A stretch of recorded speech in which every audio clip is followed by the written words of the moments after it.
Good morning, everybody. Admittedly, that wasn't the smoothest start to a stream. I did my best. I was ready, like, perfectly on time and everything, but yeah. Shifting around music, eating my dinner. It took a bit longer than I expected. I had a nice chicken Caesar salad, and I wanted to nom that thing before we got in here. But hello, everybody. Welcome to the stream. I hope you're all doing well. Make sure that you lock in with some tissues, with some water, with some snacks if you need them, because we're probably gonna be here for a while, and yeah, it's gonna be a very emotional time. The house in Fata Morgana is always a very emotional experience. Last week, we broke Morgana out of the Lord's Manor, and it was a horrific event. She was being absolutely tortured. And this week, we've taken her to a whorehouse, which, you know, is safer. She doesn't understand that, though. She thinks her soul is under torment right now, so she's going through it, even though poor Jacopo is just trying to actually help and trying to be the first nice person in her life who genuinely just wants her to be happy and healthy. Chicken Caesar salad is my favorite. Hell yeah. It's a nice bacon chicken Caesar salad, so it was really good. Om nom nom sigh. Yeah, that sounds about right. It's going to be a painful morning. But also, thank you, Lala, for donating the Féileacán. Thank you so much to Yoko for donating scholarships. Let's cry, Sensei. Tissues ready? Oh, yeah. I'm ready with tissues. I am expecting pain. I'm expecting suffering, and I am well ready for it. Let me know if the BGM sounds okay, because I'm not sure if it's a bit high right now. I'm trying to, like, balance it a bit better this week since I'm getting a bit better at figuring out, like, what the volume is, but this might be a tiny bit high. Let me know. It is also single piano keys, so might be good. Jacopo is doing his best, even if people keep hitting him with the allegations, yeah. I think Jacopo is doing his best, like, for himself as well, which is great. I love that. It's a bit loud? Okay, cool. I thought it was, so good. I'm getting into the right mindset. Then if I'm right, roughly this should be good. Yeah, we should be able to balance it this way. Let me know if this sounds good. Good on my end, at least over a headset. Gotcha. The tears and dinner mix, gotta love it. Gamba, Pupals, and Sensei. Yeah, had to have some nice nutrients today so that I can cry out all my electrolytes without worrying about it. This nice Jacopo is strange, I don't trust him. I mean, he's still just Jacopo. That's the fun part. He's 100% Jacopo, but he's trying to be a good boy. He's still got, like, hope in his heart right now. Peak visual novel time? Hell yeah, Kiradin. And thank you so much for donating to the Féileacán.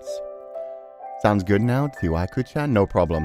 If it ever sounds particularly loud or low, let me know while we're streaming. Just drop a message in the chat section, and I'll do my best to balance it then as well. Because, yeah, it can, obviously, when it changes songs, it can sometimes be a bit more intense or a bit too low. Got coffee, cookies, and my puppers.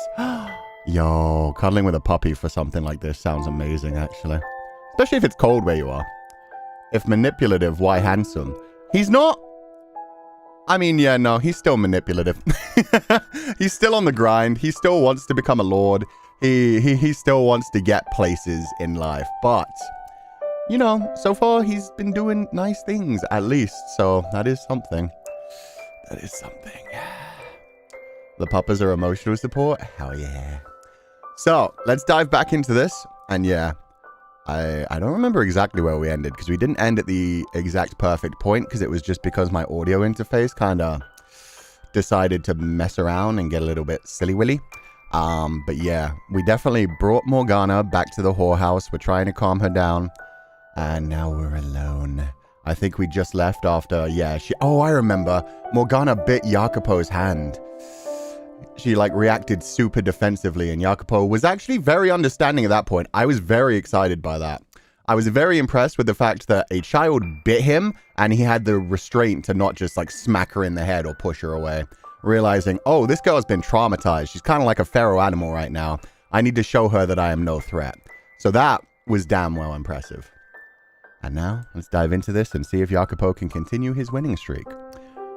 Or how soon he starts to slip. I wonder if this is fully like Jacopo's story, or if it will start to split off and just follow Morgana as she meets the other characters. That's what's going to be most interesting to me. Okay.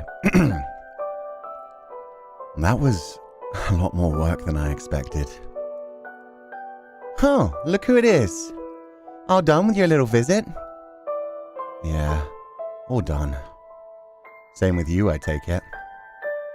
Yep, just a little bit ago. Damn, good speed, Maria. Earn that money. God, you would not believe the last guy. Oh, the talking shop is going to be rough. He was so rough, I thought he was going to tear me a third hole. Jesus. I love Maria. She just gives zero fucks. She's just like, hey, this is just the life I live. This is just the work I do. He almost tore me a third hole. You'd be shocked. Almost tore from my V to my A. I would have had a VA. Is that so? I'm not sure how I'm supposed to react to that information. So, any news? Or did she just sleep the whole time? No, she woke up. We even spoke, if briefly. Well, shit, that's great news. That's debatable. Oh, what happened? Your big sis is all ears. Aw, big sis is so cute. Except I'm older than you. And we're not related either. Huh.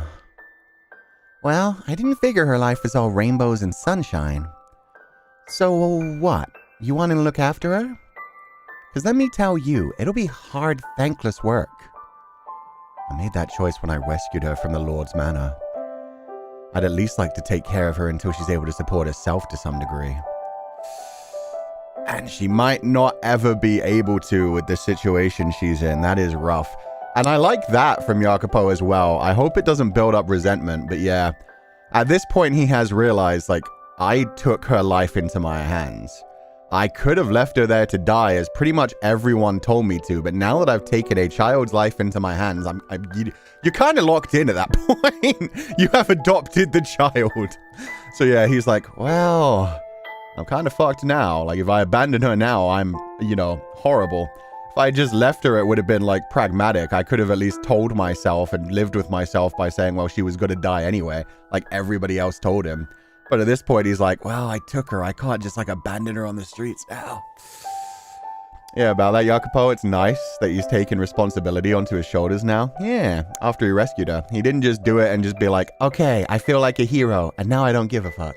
It's the same as, like, Gratian, basically taking in all the slaves that they've freed and being like, yeah, I guess we're stuck with them now. Accidental adoption? Yeah. Well, I'll do what I can to help, too. We can spare a room for her here as long as she needs. I appreciate it.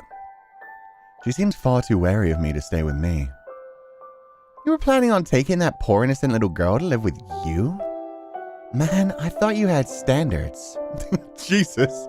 She really said, nah, you live even worse than me in the house. Let her stay with us. Let us stay with the girls. She has some nice background music throughout the night too. It's fine. How old is he now? Morgana is 10 or 11. Morgana's 11 and he's 19. So yeah, he's barely an adult himself. No, no, for the love of God, no. I would never. Okay, now I'm very interested in seeing what Jacopo's living situation is actually like. He's like, I would never. Oh, she was calling him a nonce again. I didn't even catch on to that. Jesus. They're just slipping it in so naturally now. Okay. That reaction is never gonna get old. Yeah, the nonce jokes. Every other sentence recently. She should be 9. According to people who have played the game in the future, she's got to turn 12 soon. Like, she has a 12th birthday very soon in the game. But we'll see. Jacopo did describe her as looking under the age of 10. So she might be 9, she might be 11. I don't know, we'll find out. Maybe there's a time skip before she turns 12. Anyway, pretty strange marks she's got on her face, huh? Any idea what they might be? There was a girl who used to work here a while back. One day she woke up and she was covered in warts. What? What does that have to do with this? Chill, I'm getting to that. Me and the other girls, we thought one of her clients had given her something. Not uncommon in this kind of work. We'd never seen anything like it before, but we just assumed it was some kind of rare disease. Not long after, she quit.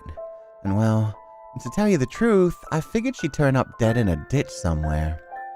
But she got lucky and a family in a better part of town took her in. Let her work for them as a maidservant or whatever. When I ran into her a few years later, all the warts were gone. At first I assumed the disease had just run its course, but as I talked to her, I started to think that wasn't it. Oh? Apparently some of her clients at the brothel used to harass her real bad. They'd even go as far as chasing her around the slums. Wait, what the hell? She wasn't a particularly tough girl, so it did a real number on her psychologically and emotionally. But she told me as soon as she got out and it all stopped, the warts just went away. Poof. Oh, okay. So they were stress-based warts? See, I don't know about stress-based warts. Stress-induced eczema? It could be. But one thing that I did, Google before today, because I was curious about the whole, scars appearing on Morgana's face, even though she hadn't been touched on the face. Originally, I thought it was like a blood disease kind of thing, or it was just magic, because obviously there is actual magic in this game. But one thing that I did find out when I Googled it is you can actually have psychologically induced skin conditions, which is wild, and I did not know was a thing. Not just stress-induced, basic conditions, but people have had, huge birthmarks and blemishes appear on their faces that were just based on trauma or were based on, their own feelings. And it can cure, over time just naturally.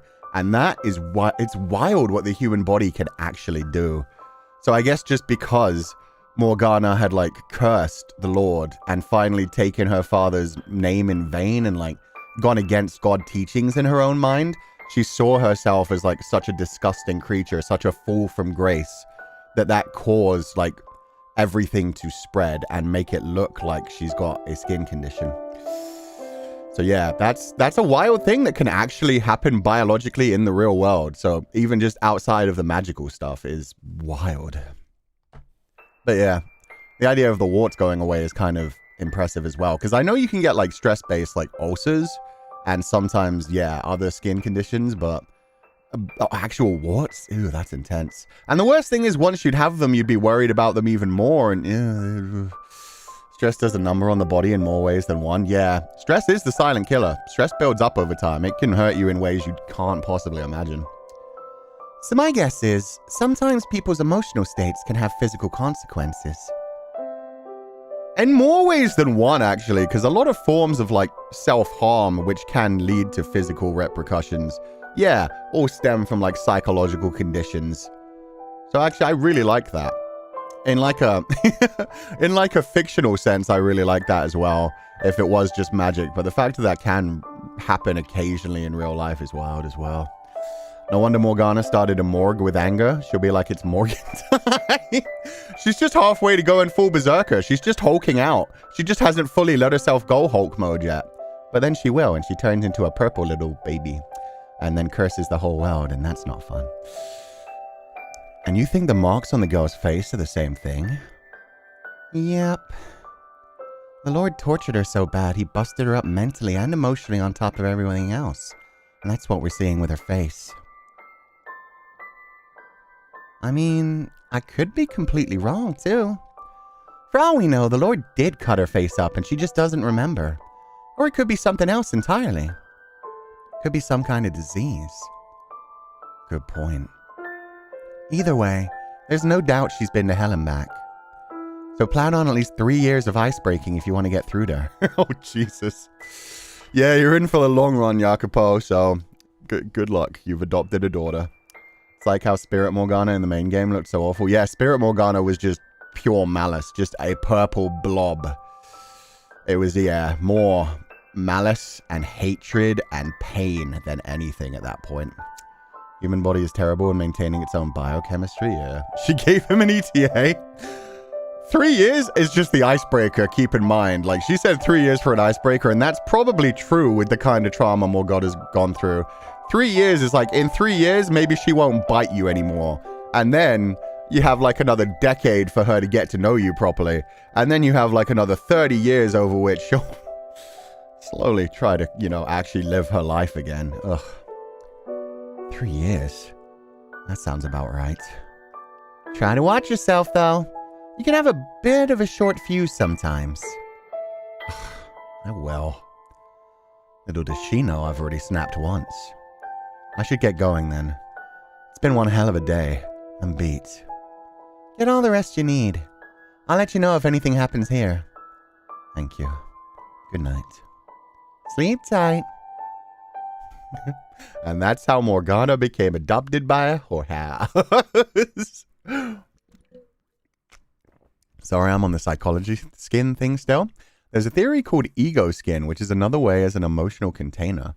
Oh, so it kind of like, Yeah, I mean, that's basically what we said. It's like your mental state being reflected physically on your body, biologically, affecting your chemistry, essentially. Like I said, you definitely can get, like, ulcers are the most common thing when it comes to stress. If you've been, like, collecting a lot of stress and not dealing with it, your stomach messes you up. First with just, like, bowel problems. But then, yeah, you can get serious stomach ulcers and internal bleeding. And, yeah, if you don't take proper breaks, if you don't take care of yourself, your body will break first. You may be like, I'm fine. I can keep going. You know, you need to take breaks. You need to relax. You need to find balance. I don't wish to die. For such worldly reasons, it is simply unacceptable for a saint of the Lord to look like some kind of terrible hellspawn. With every moment, I grow more impure. Is this another trial, O Father?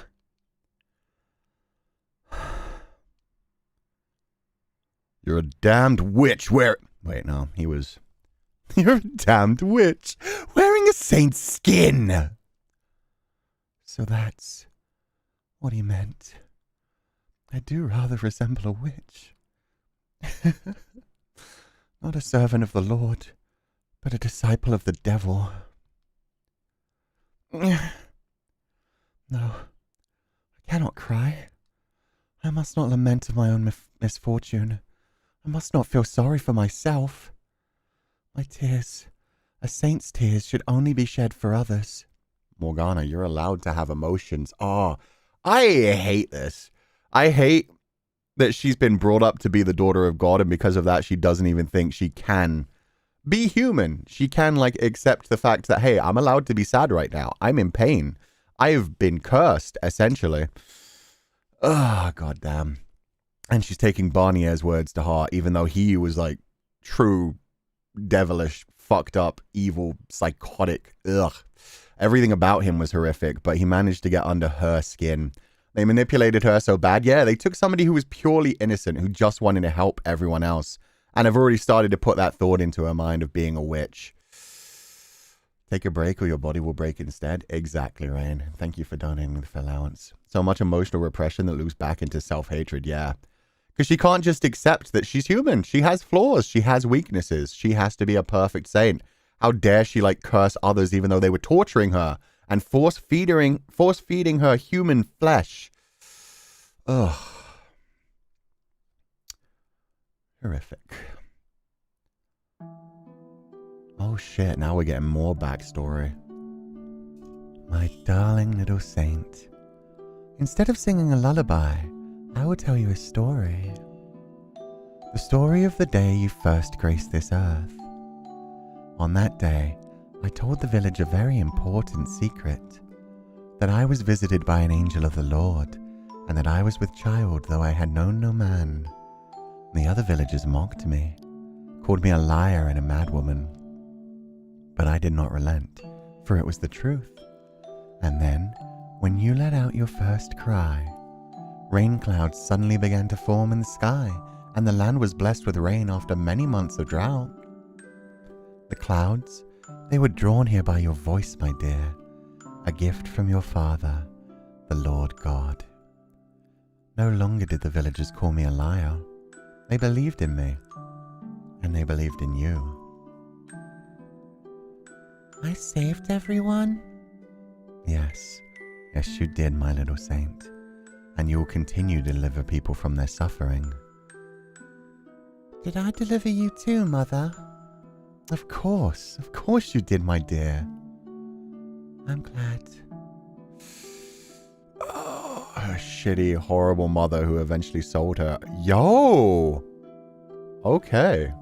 Morgana is like a con artist? Yeah. Although, it makes you wonder, are we going to see Morgana's trauma as well? Because, yeah, she told everybody that she had known no man and the pregnancy had come out of nowhere, but who knows how she actually got pregnant. It could have just been, like, an affair. It could have just been, like, something that happened without marriage, and so she had to stay that to not be, you know, murdered. Or it could be, like, yeah, something horrific happened to her, and she had to make up excuses in her mind. We don't know yet. We never really heard about it.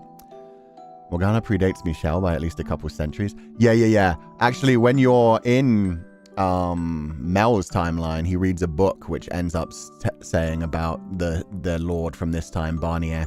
So yeah, this is like 1,000 years ago, and I think Michelle's story was what, like 500 years ago, roughly? Maybe that was a coping mechanism too. Maybe she was assaulted. Yeah, because a lot of people, like when it comes to horrific things like that, they block them out of their mind.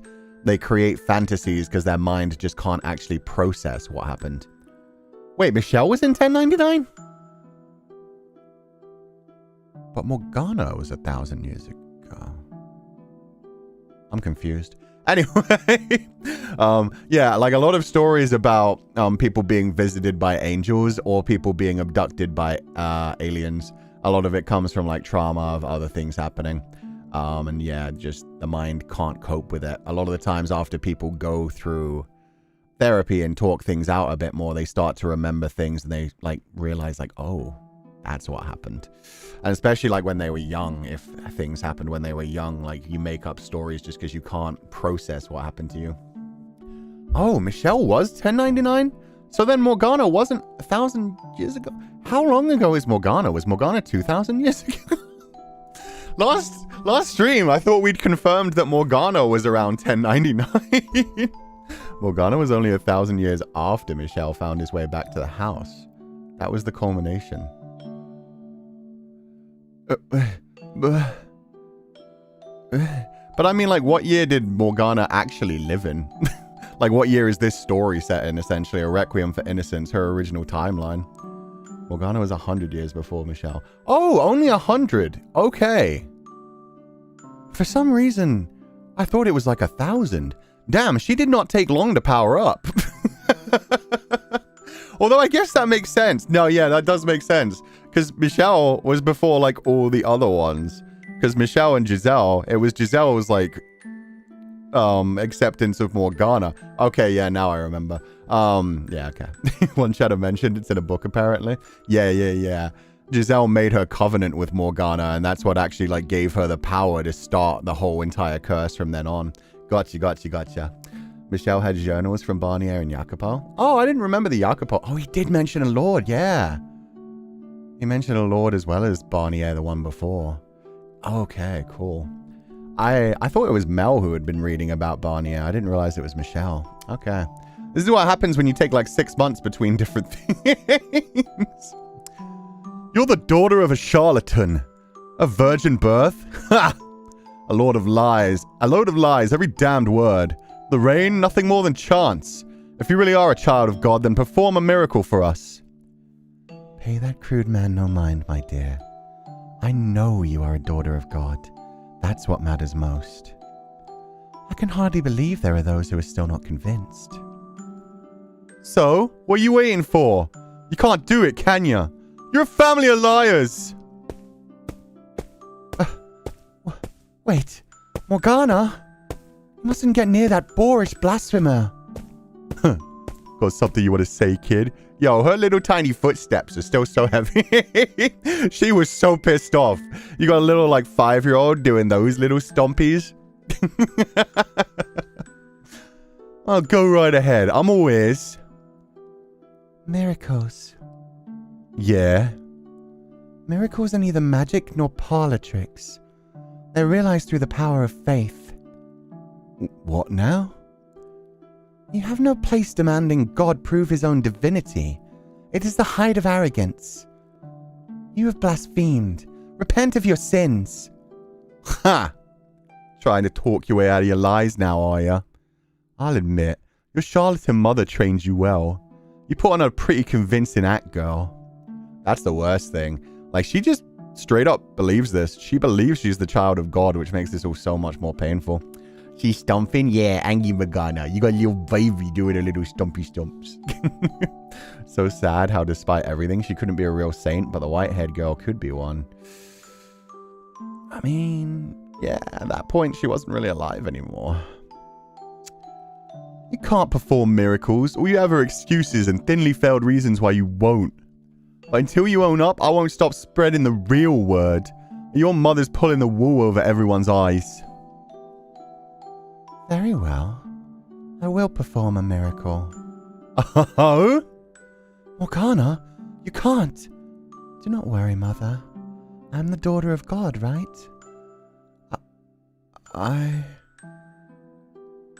father will not forsake me. So what kind of miracle are you going to perform for us? And just so you know, whatever you do, it better be convincing. No guessing the weather this time. Blood is impure, yes? What? That is why we drain some of our blood when we are sick, and why we remove the blood from animals before we eat them. Right. So if I were to make blood pure and clean, would that be a miracle? Well, would it? Yeah, I guess it would. But that's impossible. You can't do it. Okay then. Let us go visit the elderly woman on the village outskirts. Oh God. Oh God, help us. Morgana's mother immediately taking the Lord's name in vain. Oh God. White-haired girl is technically Morgana too. Yeah, no, that's what's sad. White-haired girl is just Morgana trying to find a happy ending in some way in the future, and it never going right, and her continuously cursing everybody around her for it. But she did act more saint-like, and yeah, she did get to, like, hurt the people around her. I don't know if that counts as a saint, but it certainly was a different story where she wasn't only the victim. At least she brought people down around her with her. Oh, God. Good afternoon, sister. How are you feeling today? Ah, if it isn't our beloved saint. How very kind of you to pay this old woman a visit. Please stay in bed. I know you're very ill. You must rest. Oh, heavens no. That would be dreadfully rude of me. The rain you brought us 6 years ago saved my family's lives. I'm more thankful than you can imagine, and I'd like to show my gratitude. Look at this hag. The goddamn memory's starting to go.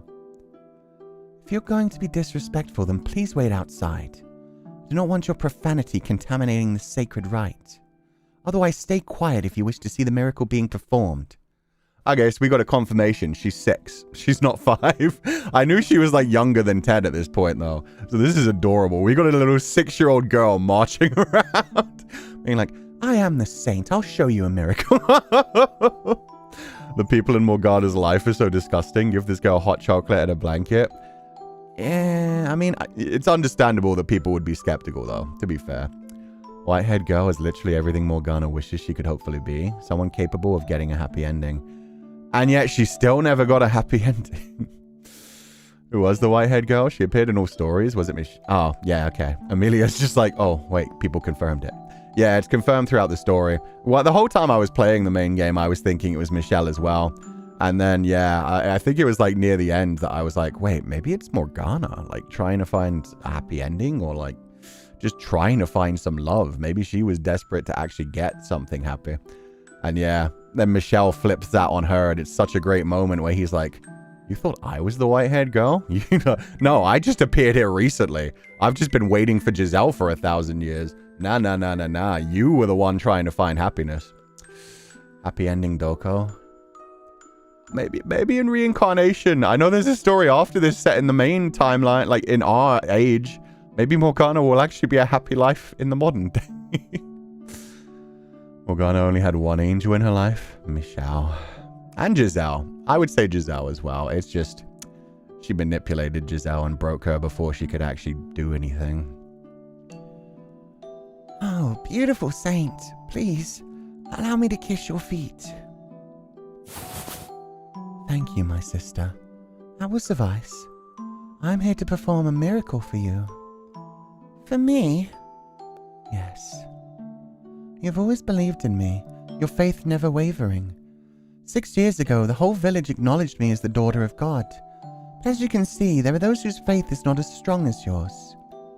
How terribly tragic. That it is. But fear not, for as long as there remain those with faith as strong as yours, a few unbelievers will not weaken my power. For faith is the path to salvation.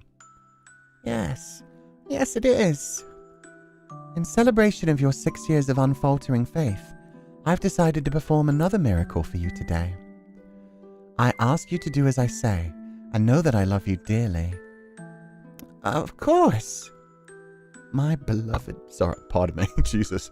My beloved sister, partake of my blood. I'm not going to lie.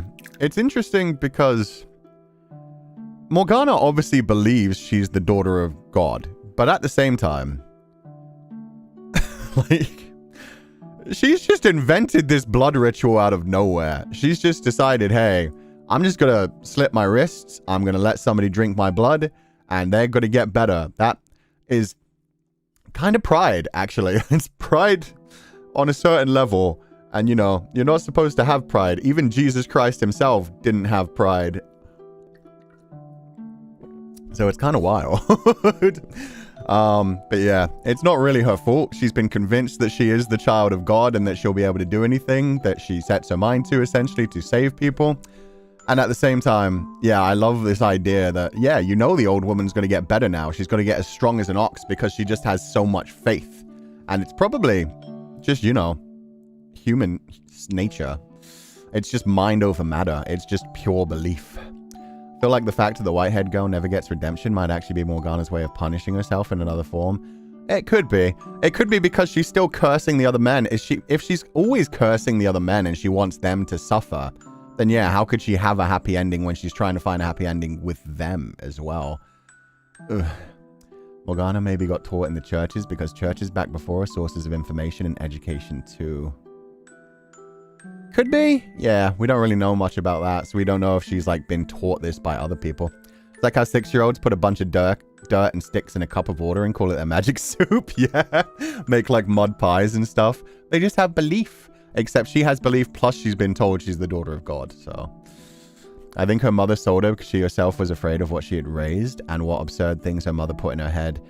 I'm thinking that too. Like I saw the gears turning, like as soon as Morgana said, come, I'll perform a miracle right now.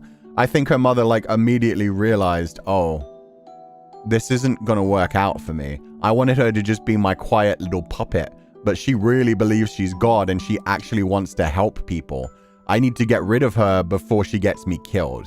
And so yeah, she was just like, oh, I'll cut my losses. I'll sell her for a good price now before some fake miracle goes wrong. Which is horrific that her mother was like, well, I made her this, but also I don't want to get burned to the stake, so I'll just sell my child, make money, and run away while I can. Hey, did you hear the news? The old lady is back on her feet again. I ran into her down by the fields and about jumped out of my skin. What going round is it where the saints work? I hear she made her drink her blood. Drink her blood? She's the daughter of God. Her blood ain't dirty like the rest of us. It's got real power. I guess what they said is true. She really is the child of God. Yep, we got ourselves a real genuine saint here. How many people can say that? No, there's no way. It's not possible. It can't be. There he is, the bastard who dare insult our saint. Get him! We'll put his head on a pike. Show everyone what happens when you disrespect our saint. Stop this at once. Our saint! Please, let that man go. The Lord teaches us to be kind and forgiving of one another. It does not please him to see a man... I like the capitalization on him. That's kind of awesome. Big old capital G for God, capital H for him. It does not please him to see man fighting against man.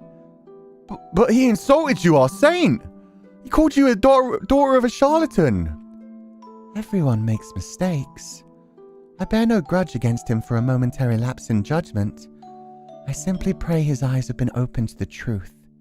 I do not wish to see him punished. I forgive you. Oh, she's such a sweet baby. That's the thing. Like, if she was just like a charlatan, she would be like, yes, kill the non-believer. Let their faith, let them be warned. Anybody else who dares defy us. But she really believes she's the daughter of God. So she's just like, no, that goes against his teachings. Don't be silly. Thank you. Thank you. I was wrong. You are a saint. Never again will I call you a liar. I'm your faithful servant, my beloved saint. Your devotion is truly honorable. And honestly, maybe we could create our own saint. Maybe if we just found somebody as pure and innocent as Morgana and didn't let them feel any pain and just, convince them they were a saint and let them, control the world, maybe that would be better. Maybe it would be better to just do a full placebo effect. Just go into a full coat mode. You're ruled out, Ku. Oh, I know I'm ruled out. That's what I mean. Morgana, that's the thing. People are like, oh my god, you're a saint. She's just a pure, innocent child. She's just somebody who doesn't want anyone else to hurt and believes that she is the daughter of God. So she's being nice to everyone, but deep down, she is a human, which is the problem. She is a human. She doesn't have actual power. And yeah, Christianity is also a faith where it's like, oh, you even sacrificed your own son. That shows your true faith. It's like, ooh, that's not, it's not great. She's just a baby. Yeah, she's just a baby. She's just an innocent child who believes in the words, the teachings of the Lord. Being a saint is just as bad as being a pariah. Yeah, no. I'm not saying we should actually make a cult, guys. I'm just saying children are very innocent. They have nice views of the world until we corrupt them. Until we teach them human nature. Until, the weight of the world starts to come down on them. That's why it's nice to actually do your best to try and keep a child's world innocent for as long as you can. To essentially just, let them enjoy that innocence while they can. It's something that's so pure and beautiful that we don't get to have as adults. Because as adults, we have the weight of responsibility. We know that anything could happen at any point. But when you're a child, you truly believe your parents are basically superhuman. They can protect you from anything. The monsters in the shadows can't get you when you hide under the covers. All of that kind of stuff. Baby that is too precious to say no? Yeah. Oh yeah, the story of Abraham. Story of Abraham, yeah. But also just the story of Jesus. His father let him go up on the cross. Question religion so much that I used to get death glares from my mother. That happens. Don't be talking about the Bible cult. No Bible cult. Oh, that was creepy sounding. That was so loud. I have returned, mother. Yeah. Maybe there was some part of Morgana's mother that actually wondered, is she? Morgana's mother probably would have actually known that she wasn't a saint because she knew what was going on. She knew the truth of how she was conceived, and maybe she was trying to run away from that. But yeah, probably there was a part of her that was scared as well. Not just of like, oh, I need to get out of here before people kill me, but like, she has real power. Like, how long does it take before she finds out something with me? How long does it take before she decides that I'm too impure? It would be scary. Scare counter?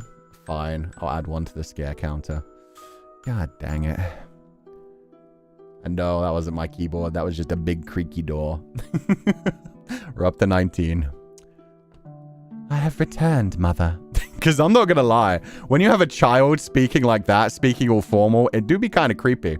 There's a reason that there's always so many like ghost children with like really well-spoken posh accents. They're always like, oh, hello, mother. I have returned. Yes, nothing weird going on. Don't worry that a bunch of children nearby in the village disappeared. They weren't sacrificed. No, everything's cool. Welcome back, my dear saint. Everything will be fine now, mother. The entire village acknowledges me as a saint. We need not worry about any unbelievers. They will show you the respect you deserve as well, as the mother of God's daughter. No one will ever call you a charlatan again, mother. That's good to hear. Thank you, Morgana. That's the worst thing. Morgana's just trying to be... Morgana's just trying to be sweet. Morgana's like, there you go, mother. No one will ever disrespect you again. They know I'm the saint now. Meanwhile, Morgana's mother, she's got too much power. This child is terrifying. I need rid of this.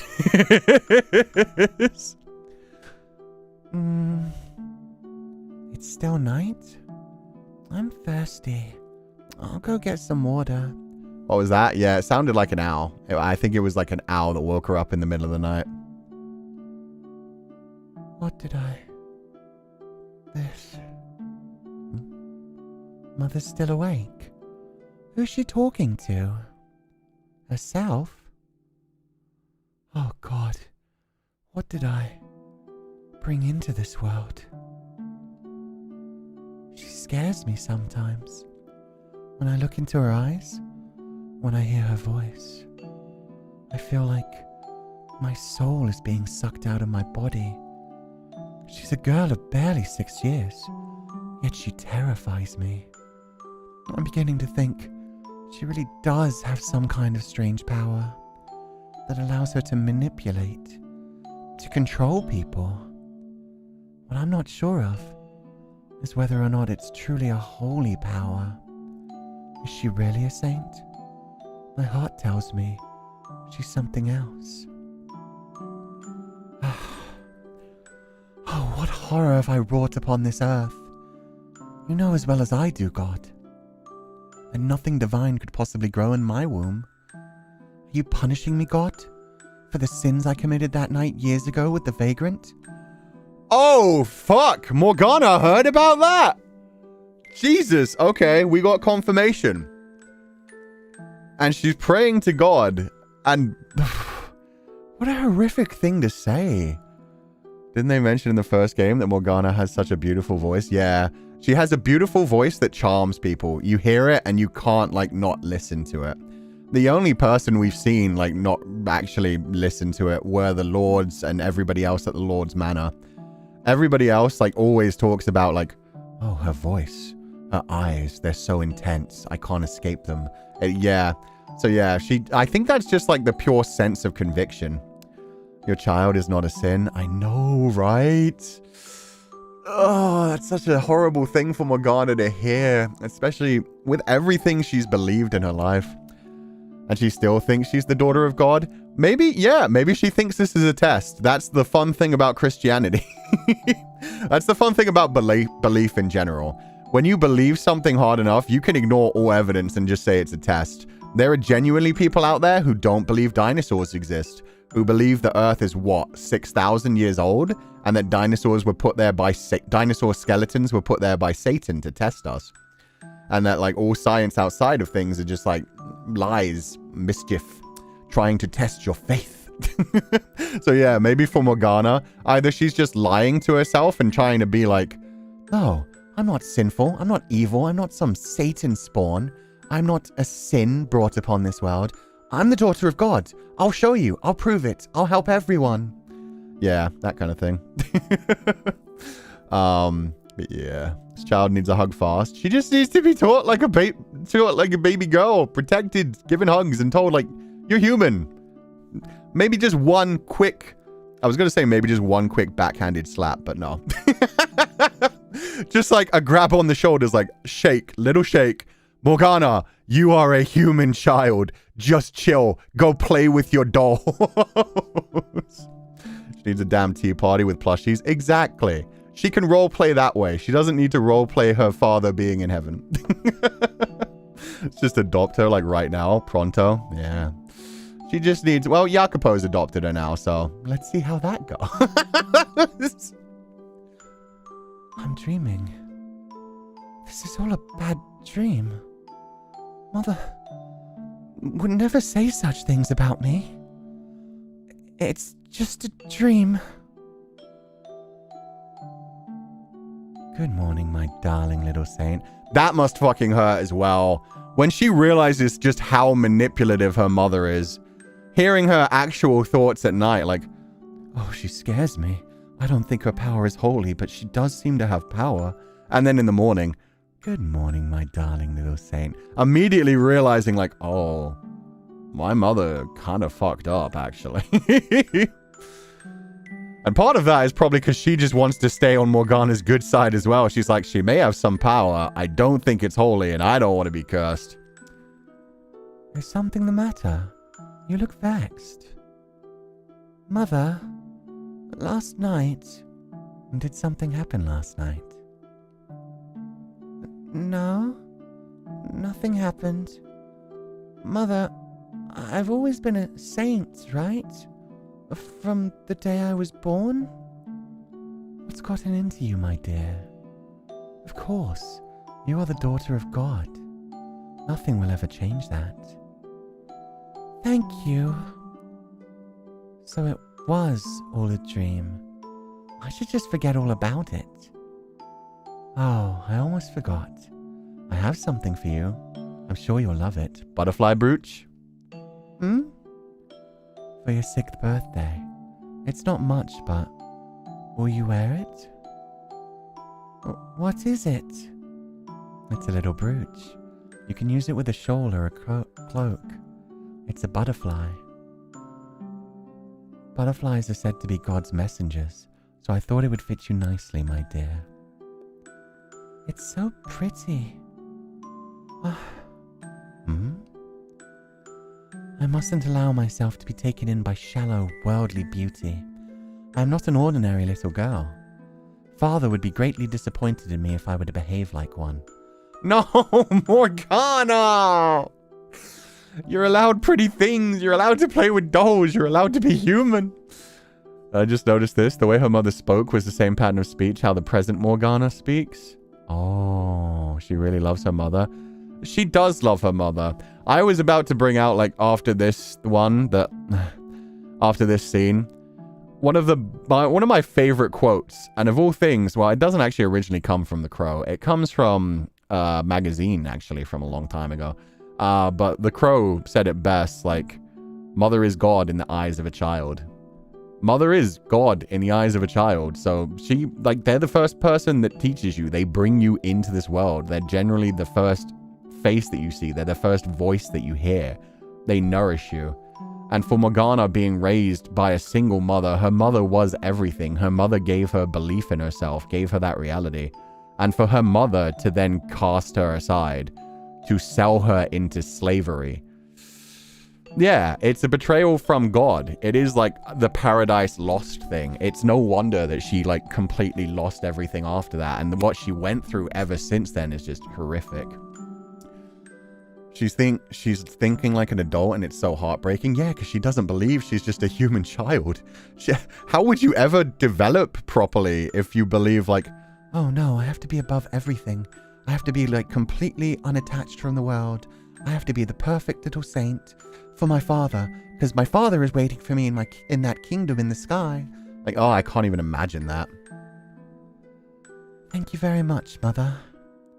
Your gift means a great deal to me. And again, yeah, in her mind, she probably just wanted to squeal. She just wanted to be like, oh my God, it's so cute. Can I wear it now? Can I wear it now? It's so pretty. And instead, she's just like, thank you very much, Mother. Your gift means a great deal to me. Of course, I will make use of it. You're quite welcome. It's hard to believe you're only 6 years old. yeah, her mother's like, Jesus, just be happy. You could just freak out. It's cool. What was that, Mother? Oh, nothing. Before I forget, after what you did the other day, people have begun asking about having you perform miracles for them, too. But you're still so young. I'm not sure if it's wise for you to go around giving out blood to everyone who asks. No, it's fine. I will do it. It is my sacred duty as a saint to put those in need before myself. Even if it means cutting yourself up every day? I will accept the pain gladly. It is a symbol of the good work I do in my Father's name. I see. Well, you've made up your mind, it seems. So I'll support you in any way I can. Jesus Christ. It's right back to the whole like, well, bad communication has ruined the day once again. Like, this is the worst thing. The mother knows she's in too deep. Like, Mom Ghana is like, I said that because I didn't want my daughter to be raised as like a whore's child. I didn't want her to be seen as a sin. I didn't want me to be like chased out of town and seen as like some horrific wench who just slept with some random vagrant passing through.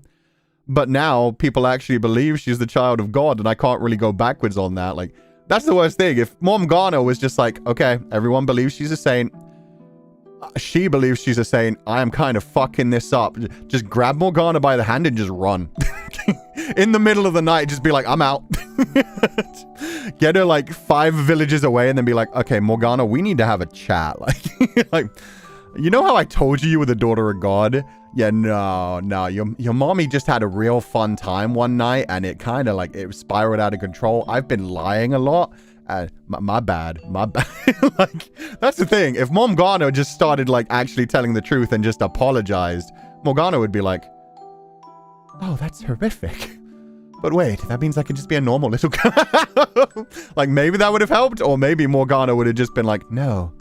Just because you did a sin doesn't mean I'm sinful, mother. Like, that's the thing. Mom Ghana doesn't know how far this is going to go. If she tries to run away with her child, like, does the village think she's trying to kidnap the saint and kill her? Does her child end up not believing her and, like, curse her? No. Mother, you've sinned, but I am still the daughter of God. Don't you see? I'm here to save your soul, mother. Just get on your knees and kiss my feet and swear allegiance to God and myself. Like, you never know what the fuck would have happened, but yeah. Mom Ghana just, like, let this keep going, terrified of, like, actually being, you know, caught in her lie. Mom Ghana was fearful to be chased out, and the unknown was scary to the mom, it seems. Yeah. And then she found her way out, horrific as it fucking was. I wonder, like, I can't imagine Mom Ghana survived very long after this either. When people found out she sold the saint, I imagine if she hadn't already ran, people chased her the fuck down and burned her at the stake or stoned her or some shit. Yet another busy day. It's been 3 years, with no end in sight. We're starting to see more and more travelers from faraway lands. People have even set up trading posts in the village. Yet not a single coin comes our way. Yeah. And meanwhile, Mom Ghana's also like, you could at least take some money. We're still living in squalor. I mean, we survived, sure, but my dude, you're cutting yourself every day. This is kind of a full-time job now. What do we do? We're losing money every day. Morgana? What is it, Mother? I must prepare for my next blessing. Why must you hand out miracles for nothing? Why would you even ask such a question, Mother? We're barely holding on as it is, my dear. It's not wrong to expect a little remuneration for our services. No, Mother, it is wrong. She's 9 now? Yeah, 3 years since she was 6, so yeah, 9. Miracles are not to be bartered for. God the Father does not charge for his holy miracles. Ask the Catholic Church and their golden horse. So why should we, when I am only borrowing his power? Listen to me, Morgana. Every time you give someone a blessing, you're hurting yourself. It's not for the miracle itself. You still deserve some degree of compensation for the pain. I know you're concerned for me, Mother, and I appreciate it very much. But I'm happy with the way things are. I'm happy to be able to help others with my Heavenly Father's power. A power you won't have much longer, my dear, if we can't afford to keep ourselves fed. I'm a saint, aren't I? Yes, you're my sweet little saint. God will not forsake his saint. No matter how difficult it may get, he will always provide me a way to continue doing his work. And you're the mother of that saint, aren't you? Yes, that's right. I conceived you untainted by the hands of a man. Fuck. The full-on like lie there is just like, yes, untainted by a man, virgin birth. Morgana could just make an excuse when Morgana is also a human, like how Jesus is a demigod and kind of needed nutrition. Could. Like, I'm really surprised that people aren't actually just leaving donations. It's kind of wild that people aren't like, oh, thank you for the service, or at least like giving them food or like what little they have. Like, kind of wild, but I guess that's it. People take advantage. Everybody comes to this village, watches a girl slit open her wrist and bleed for them, and they're just like, sick. I'm going back home. Like, this will make me able to get that promotion at work. I'm gonna be amazing. Just take the food, if not the money. Yeah, you'd think people would. Like, I guess that's Morgana's whole thing. Morgana's like, I'm not starving to death yet. When I start starving to death, I know people will care for me. I know the Lord will provide. Bread will show up on my doorstep. Meat will come to me. I will be fed, Mother. Ugh. Maybe Morgana didn't accept it. That's possible as well. Maybe people did like bring donations, and every time they came and were like, oh yes, here, this is all I could spare, just 3 coins. And she's just like, no, please. I am the daughter of God. God does not need any remuneration for his services.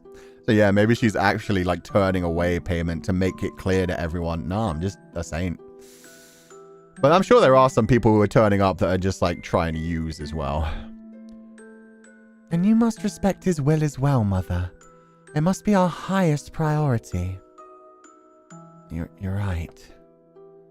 I was wrong, my dear saint. Yeah, Morgana's mother just felt trapped in all of this. Mother? Mother? You agreed with me.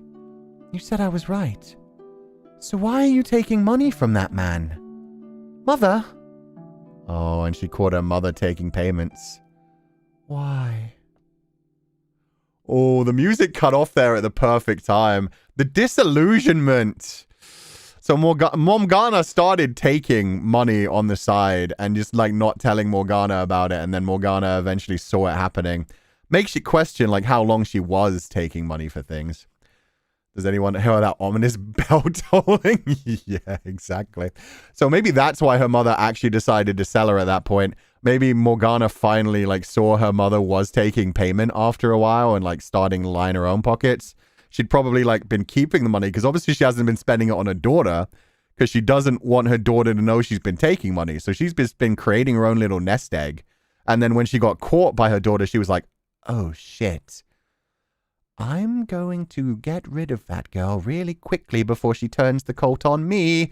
Now she knows I'm a sinner. Oh, that's horrific. So yeah, she probably sold her to Barnier, just realizing like, oh, the jig is up. Time to run away with my earnings before I get burned at a stake. Or maybe that was when she sold her to Barnier. Oh, oh yeah, maybe that was the only payment she ever took. Maybe it was just Barnier's men coming, giving her money, and then her being like, oh, you'll take her away?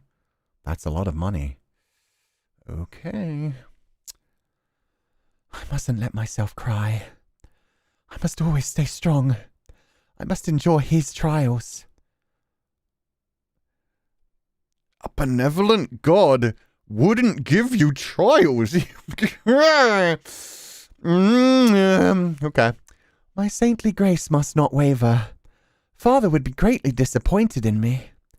And then I would have nowhere to call home. God. She thinks her only home is heaven. Because she hasn't known a home before. She hasn't known actual, like, people looking after her.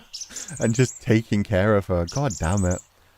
Keeps thinking and saying she must do something. Yeah. Why didn't Morgana make an eternal torture to Morgana and Barnier? Probably because their souls had already passed on at that point. Like, it wasn't... I don't know about Barnier. I'd imagine Barnier was already dead before that, but I think her curse caught the souls that were still, like, alive at that point. My entire head is throbbing. What a wonderful way to start the day. I'd like to sleep in for another 6 or 12 hours, but I still have things to take care of after yesterday. First, down to the pub to talk to the gang. You have a home here, girl? She does, but unfortunately, she doesn't recognize that. She doesn't realize she's just found a newfound family. Because she thinks they're sinful and just a trial trying to keep her away from her Lord, Father in heaven. That music was so loud, I had to turn that down so low. Let me know if this volume's okay.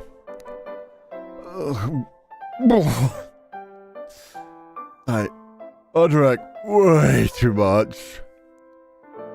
Dear God. Jacopo! Jacopo! I need your help! I can't carry everyone out all by myself. Alright. I'll drag them out into the streets. Please don't shout, though. My head hurts enough as it is. Thank you. I wonder if he actually helps out at this bar. The barmaid seems kind of reliant on him. We know he helps out at the whorehouse as well. Maybe he just runs like a few little businesses. My cat started looking for the birds. Yeah, no, those were very realistic birds. Is Gratian still on the floor? I feel like he is, yeah. I said stop shouting. I guess I'll start with him.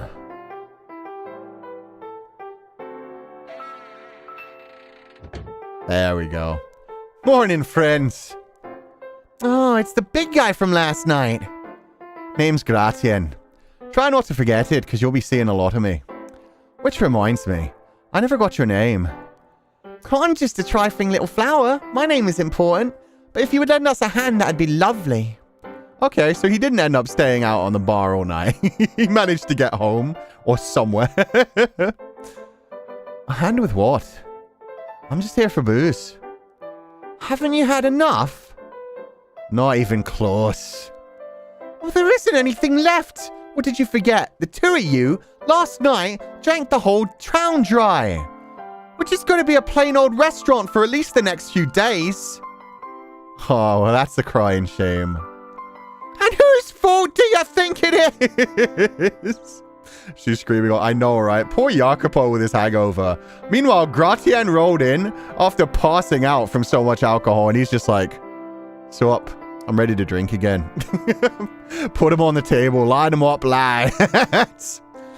How many more trips is it going to take? They're all still out like rocks. Oh, I thought they erected a new wall there for a second, but it's just you. Just so we're clear, since there wasn't any real resolution last night, you passed out first, which means I...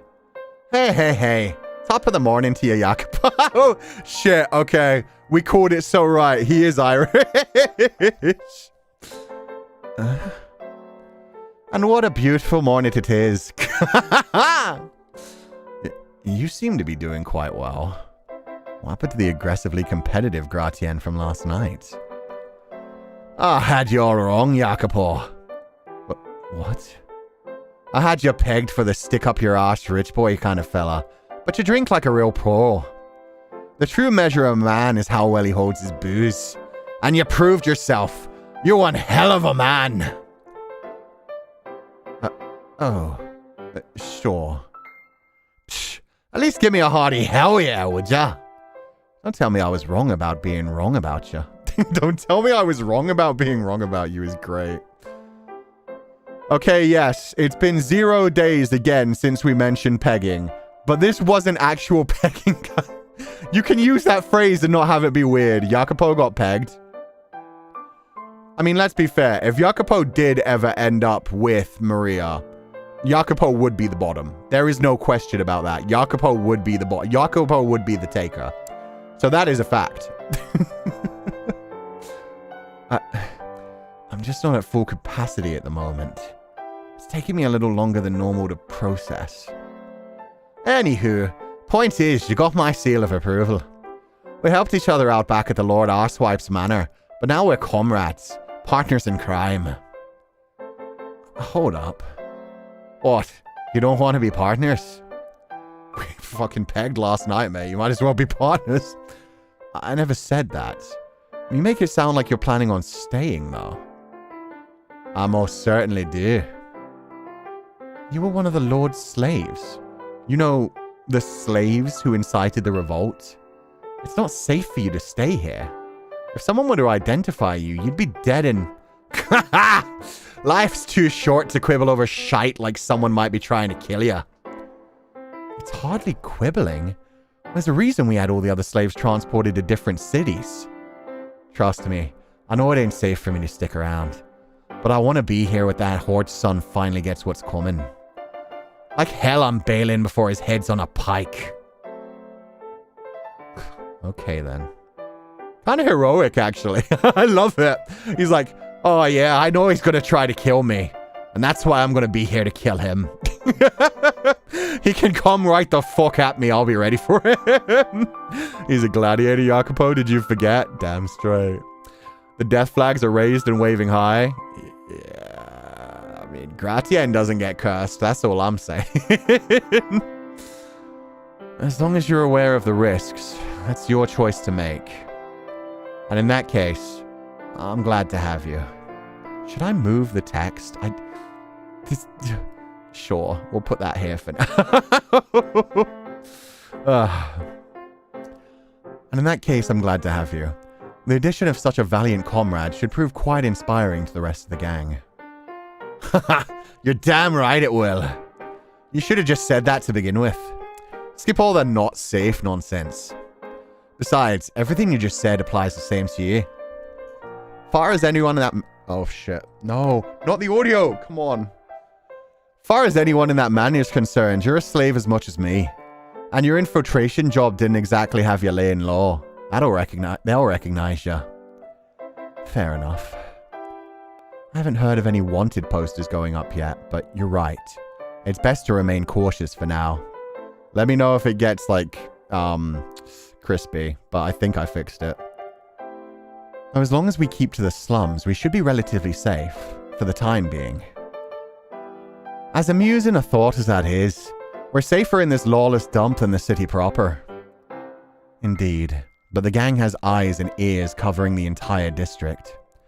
If someone who doesn't belong shows up, word will spread quickly. Ah, so if the Lord Guard's trying to slip in, their cover will be blown just like that, eh? Precisely. Which isn't to say it's a good part of town, of course. We have more than our fair share of hooligans. You just have to be able to protect yourself. Thank you, guys. I'm glad to hear the audio's still going good. It worries me when it gets crunchy occasionally on my end, but...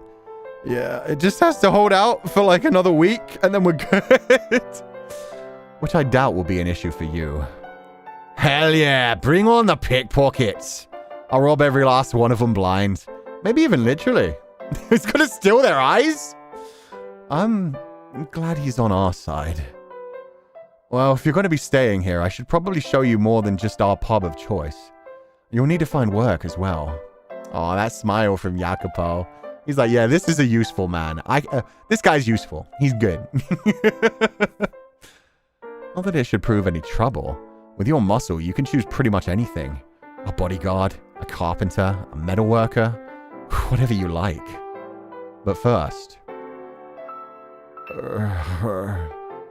could I ask you to help me get these dolts outside? Aye, aye. Where do you want me to toss them? Be gentle with them if you would. They are ours for what it's worth. They are ours.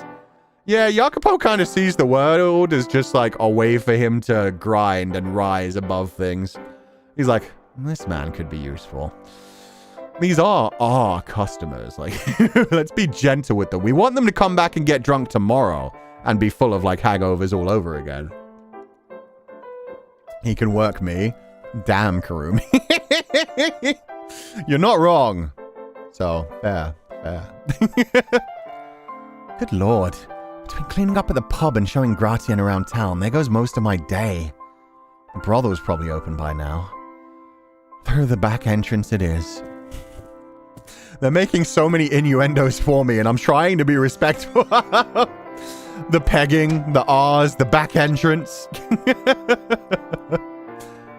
Hey, anyone home? No one. Not even the girl? Don't tell me she went out wandering in her condition. Oh, hey there, Jacopo.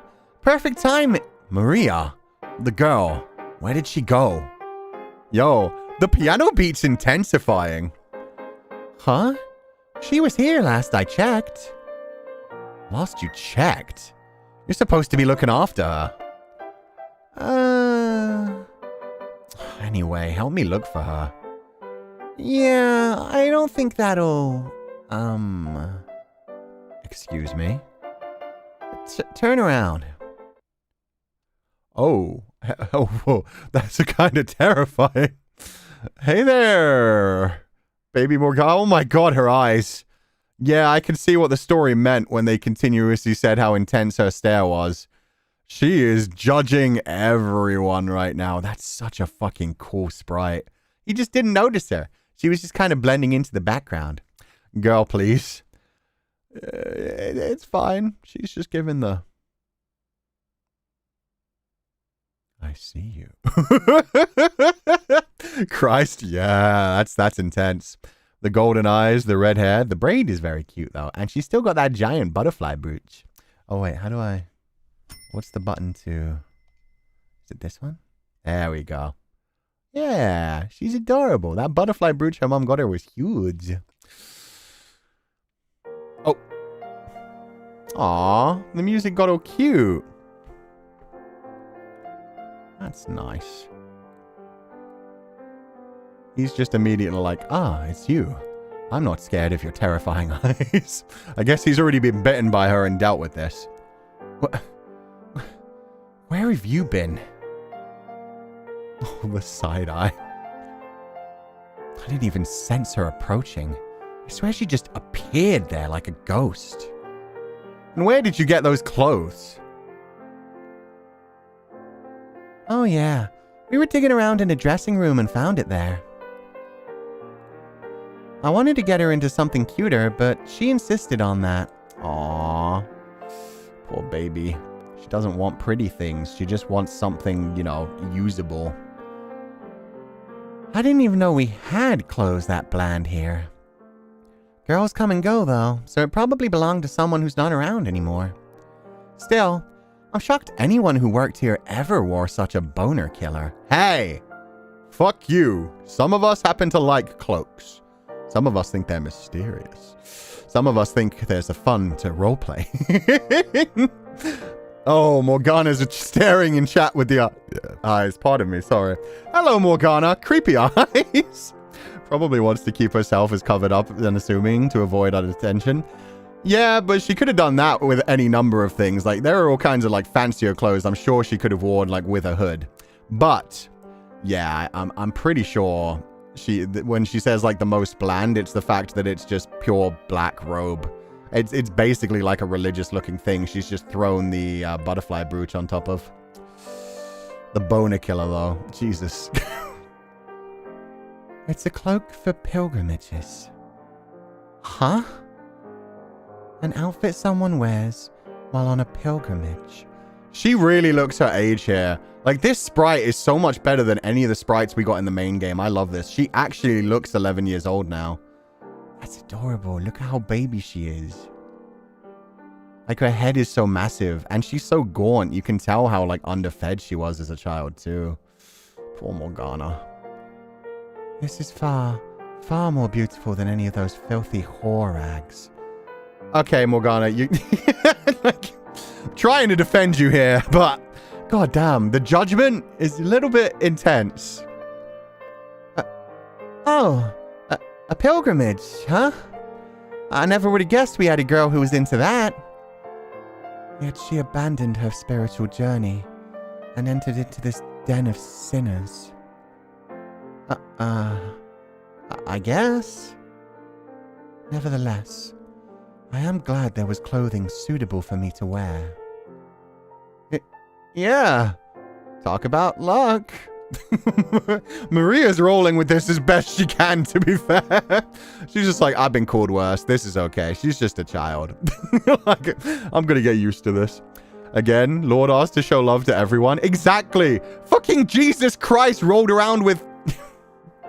I'm not gonna say it. I'm not gonna say it. But it's a very important part of the story. My dude, Morgana.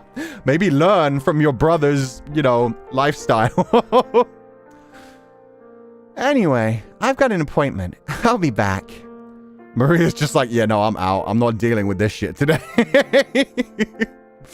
I have dealt with enough for one day. I have done my work. I am not raising a child. But, hey, Maria. I get that she's difficult, but you didn't have to ditch me, damn it. It is a rather plain outfit, though. All black and brown. I like it. I'd rock it. Yeah, the black on the top, the, cape with the cloak, and then, the brown everywhere else. It's sick. You know what, Morgana, you're dressing good. And you braided your hair real good. I hope your mama taught you that. Love thy neighbor. Exactly. Don't judge other people, lest ye be judged.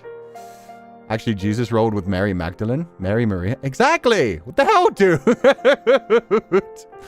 She's one of his closest people. She'd probably blend in quite well with the darkness, which would explain why I couldn't find her when I got here. Why are you staring at me? I'm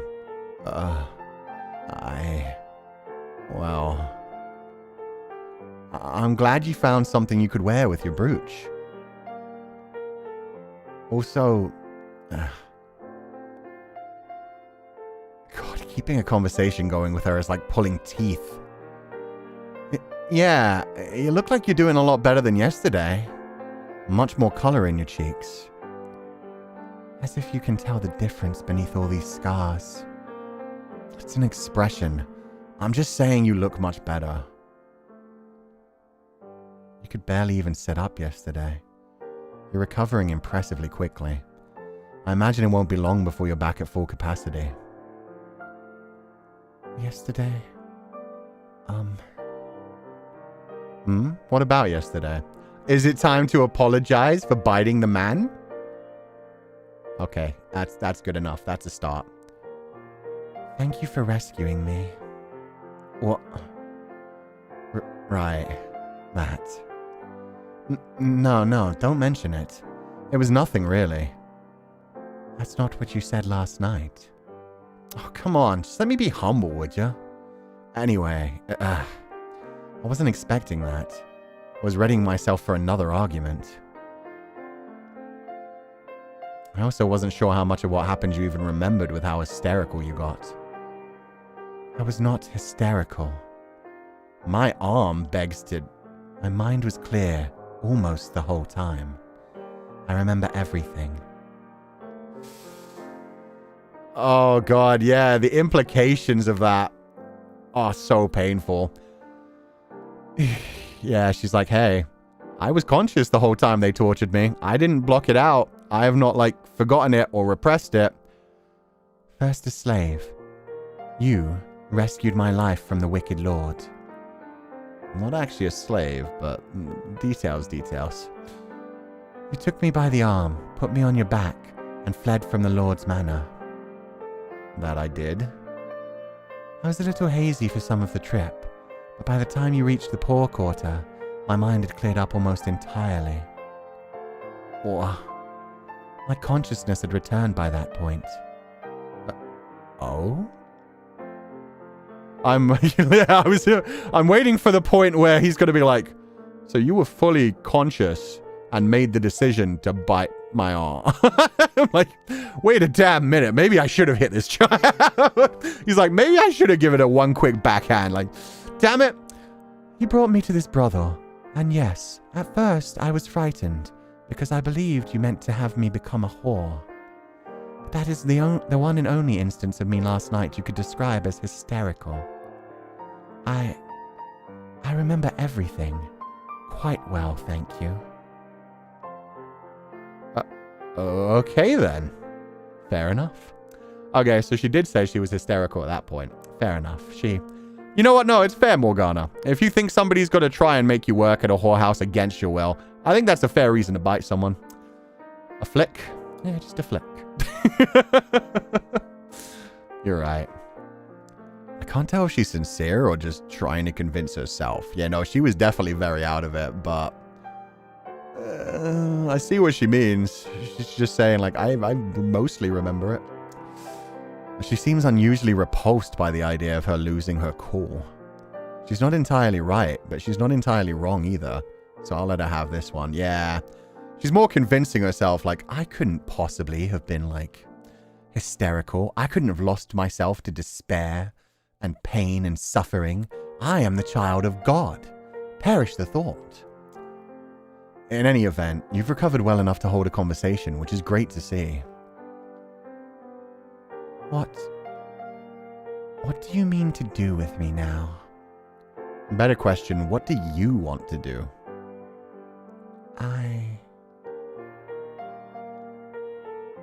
Alright. Well,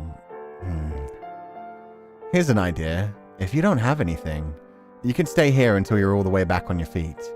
Maria's already set aside that room for you.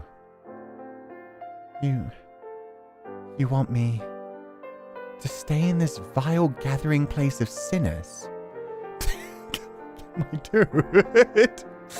He's offering you a house to stay in while you get your shit back together and to help you do whatever you want to do. Morgana, please. She's so adorable. Like, at the same time, like, I want to give this girl a hug. I want to head pat this girl, and I also want to be like, God, your mother did a fucking job on you. Like, we got a long way to go. A roof is a roof, girl. Damn straight. You do realize who you're talking about, right? Those vile sinners are the ones who took you in. Everyone else wanted to let you die, who agreed to look after you. They're no different from you or me, just doing what they must to get by. I'm not like them. You're right. They don't look down on others for their line of work. Damn straight, Jacopo! Say it louder. Therapy for this child? Exactly. Love thy neighbor, life thy neighbor, honey. Yeah. Oh, God. At the very least, try to keep your callous prejudice against prostitutes to yourself when they're around, would you? Why? It is my sacred duty to spread the word of God. Indulging in carnal pleasure is a sin, no matter the reason. Prostitutes are filthy, tainted women. Jeez. And all that blood the Lord took caused your damn heart to shrivel up? In what world is it reasonable for you to go up to women offering you sanctuary and call them to their faces sinners? Show them gratitude, damn it! Let's go, Jacopo. He's strict when he needs to be, and he does need to be in this. Is it, though? It really shouldn't be. Really shouldn't be. You're the one who brought me here. I never asked them to do anything for me. And yet they did, which shows that they're good people, and maybe you could learn a lesson from that. Fine, whatever. If you're that opposed to staying here, then go. Get the hell out. You don't deserve their hospitality. Go off and preach the word of God and call everyone sinners. I expect someone will find you dead on the side of the road in less than a fortnight. Very well. Thank you for yesterday. And farewell. Wait. Yes. Are you insane? You're not supposed to actually go. Fucking Jacopo. Jacopo's like, no. I was just shouting at you. You were supposed to realize you'd die out there. Like, Have some respect for your life too, girlie. I hate to say this, but Jacopo has a point. No, Jacopo has a damn good point right now. Morgana thinks she's above everyone else. If she has an actual sin, her actual sin is pride. She's been lied to her whole life. She believes she's the daughter of God. But while she has taken in the good lessons of Christianity, she has also taken in like a lot of bad points from it. She has taken in the whole like, I'm going to judge everyone else and tell them they're going to hell to make their life miserable while they're here and just trying to survive. Jacopo knows what it's like to live in the slums. He knows what it's like to just get by. Morgana hasn't actually fully, well, she's been tortured. Like, I can't really say that. And she has lived in pretty much squalor, considering she wasn't taking money for anything. And it sounds like they weren't getting fed too much. But yeah, she just hasn't gotten to that full breaking point yet. Other than the one moment when she begged her father to punish everyone in the room. And she thinks she's being punished for that already from like the scars on her face and all over her body now, so. She's too judgmental, and she can't, like, she's basically judging herself at the same time for like very human things. She hasn't learned the right lessons from that yet. She hasn't realized humans do some fucked up things when they're hurting.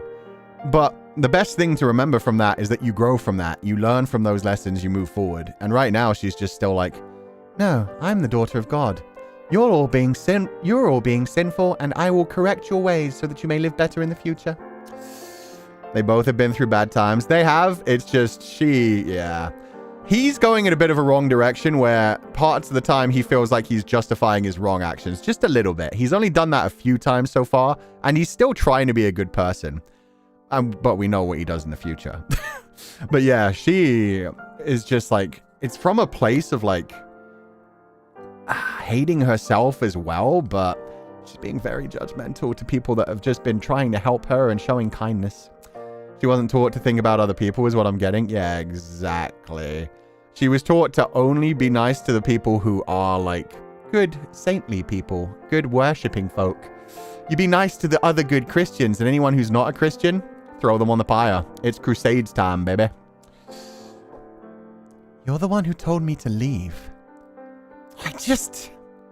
And there Jacopo again goes, like, yeah, just like Maria said. Justifiably, I think, in this case. But yeah, if he'd been a bit more gentle with her, if it had been more of like a, look, Morgana, they've tried to help you. Everyone else in the city would have just let you die. They're not trying to turn you into a whore. They're not trying to corrupt you. They're just trying to survive. Can you be less judgmental? Can you remember Mary Magdalene? Can you remember, like, humans do what humans do. We ask for forgiveness. We try to survive. We move forward, and we try to do good things. Off to a great start with that 3 years of ice breaking, Jacopo. It's been through hell. You know that. See, he's immediately like blaming himself as well. But that, again, that was just a human slip of like, dude, they're being nice to you. And he's probably also, I mean, we know he has. That's one of his main character things. It's like, oh, everybody always treats me like shit. Treats me like I'm just a worm to be looked at beneath them. He wants to rise above that as well. So hearing them say that about the women he works with and his friends, yeah, also reflects on him as well and his own like personal problems. I'm sorry. But again, he's trying to move forward from it. I take everything back. I was extremely childish of me, so please reconsider. I wouldn't be able to sleep at night knowing I chased you out. You cannot seem to make up your mind, can you? It was a heat of the moment thing. I didn't mean it. I'm sorry, I don't actually want you to leave. Good Lord. Alright, the ointment. Did you apply it like I told you to? No. Really? Well, in that case, I'll do it now. You'll need help with your back either way. You're a very curious man. He's a very human man. I'm really liking Jacopo in this version. Doubt her mom would have let her learn proper religious stories the way she was upholding her lies. Plus, she just believed she was the daughter of God. It puts a lot of pressure. It's part of being human in life that's always going forward and always so strange. Yeah, you just try to do better. You try to learn from your past lessons. we are all human. We all sin. We're all just animals that have become conscious and learned to try and like form a society and do better. He's probably even more defensive because they're the only ones who treated him kindly, and we know Jacopo is very possessive over what he considers his. Yeah, which is kind of a good trait and also kind of scary sometimes in some people. The idea of like loyalty. You help me and I'll help you. It's like a nice trait until it can become like us against the world kind of thing. It's very mature of him. Well done, Jacopo. Yeah, no, I love him in this so far. So far, he's got like his flaws that he's letting slip in, but every time he does, he's like, no, let me fix that. And yeah, him being able to realize like, man, if I chased you out right now and then I heard they found your body dead in like a week, I'd blame myself for that. And I don't want that to happen. So I will suck it up and just please stop making fun of the whores. Like, they're just working women. Why do you say that? No reason. I'm simply saying the first thing that came to mind. Don't tell me you think I have unscrupulous taste like Maria seems to believe. God, no. If she thought that, she would have been out the door, my dude. Let me make this perfectly clear. I will not lay a finger on you. You're just a child, for God's sake. Now sit down. Wow. Look at that. I thought I'd have to fight her on this. Is something the matter? Oh, is he finally seeing all the scars on her body? I never told you to undress. Oh, okay. I mean, Jacopo, you did just say she's just a child. So she's just basically like, go for it. Another one for the nonce counter. He self-reported there as well. He self-reported there. Were you wanting to apply the ointment to my clothes then? Good point. That wouldn't help very much, would it? God damn it, Jacopo, calm the hell down. Or are you trying to make yourself like a liar? I love it. I actually love it. He's being overly defensive about it now to the point where he's like, she is just a child. What the fuck am I talking about? I'm just applying ointment. Bro! She just caught me off guard, that's all. His face, and the silence. Jacopo nonce counter? Nah, we don't need that. It would be fucking hilarious, though. So that's a child right there. You need to get your head out of the gutter. No, but at the same time, I do understand. Like, he just wasn't expecting it. He was like, come on, we're going to put on the ointment. He didn't expect her to immediately just strip off. He was probably expecting, like, she'd just, like, pull her clothing place to place. So, yeah, he's like, oh my God, what the fuck? The girl quietly disrobed, then knelt down. She'd been naked when I saved her from the Lord, so it wasn't like this was my first time seeing her unclothed. But that was in the middle of a revolt. I didn't exactly have time to get a good look. She was almost frighteningly scrawny, her arms barely any bigger than the bones within. Oh. Her skin was so pale I could see the blue veins running beneath it. And then, of course, there was the crisscrossing web of scars. Each one stood out clearly against her pale skin. The scars covered her whole body, front and back. I could hardly find a patch of skin that hadn't been desecrated. Looking at her, I was gripped with a mix of burning rage and bitter sadness, neither of which I was a source of relief for. But the most upsetting thing was how she just sat there, exposed, completely emotionless. That's rough as well, because that also... This scene calls to mind the scene with Giselle as well, when Giselle showed her scars to Michelle. And obviously, in that one, it was more that she was, like, bearing her full soul to him. She was saying, like, this is what I've been through. This is what I'm dealing with. This is what I am trying to get over, and I don't know if anybody can stand seeing me like this. But in this case, yeah, it's just him being like, man, this sucks. She's been hurt so much.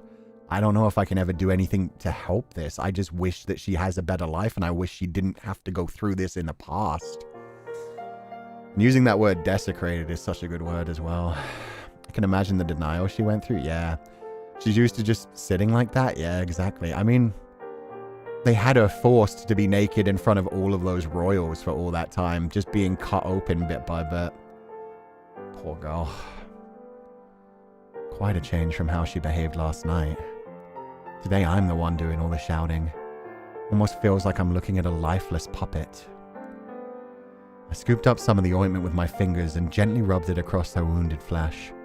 Every time my hand made contact, she shuddered, but she never recoiled or objected. That must be fucking hard as well. Her, like, yeah, having to be touched by a man just so that he can actually put the ointment where it needs to go. There's parallels to Giselle. Giselle actually wanted to bare her soul and hurt out to Michelle. Morgana doesn't really have much of a choice here. It's more out of necessity. Yeah, so that's what I mean. The parallels come more from the fact of what Jacopo is seeing and what Michelle had to go through. Especially since Jacopo is also connecting himself on some level to the Lord, because the Lord's words got under his skin. The whole thing where it was just like, oh, you're just pretending. You would be like this. Like, Jacopo is feeling that. He knows that he is a sinful creature, but he's trying to be better. And so, yeah, he knows, like, the Lord did this to her. And in Michelle's case, it was realizing my father did this to her. And realizing, like, oh, God.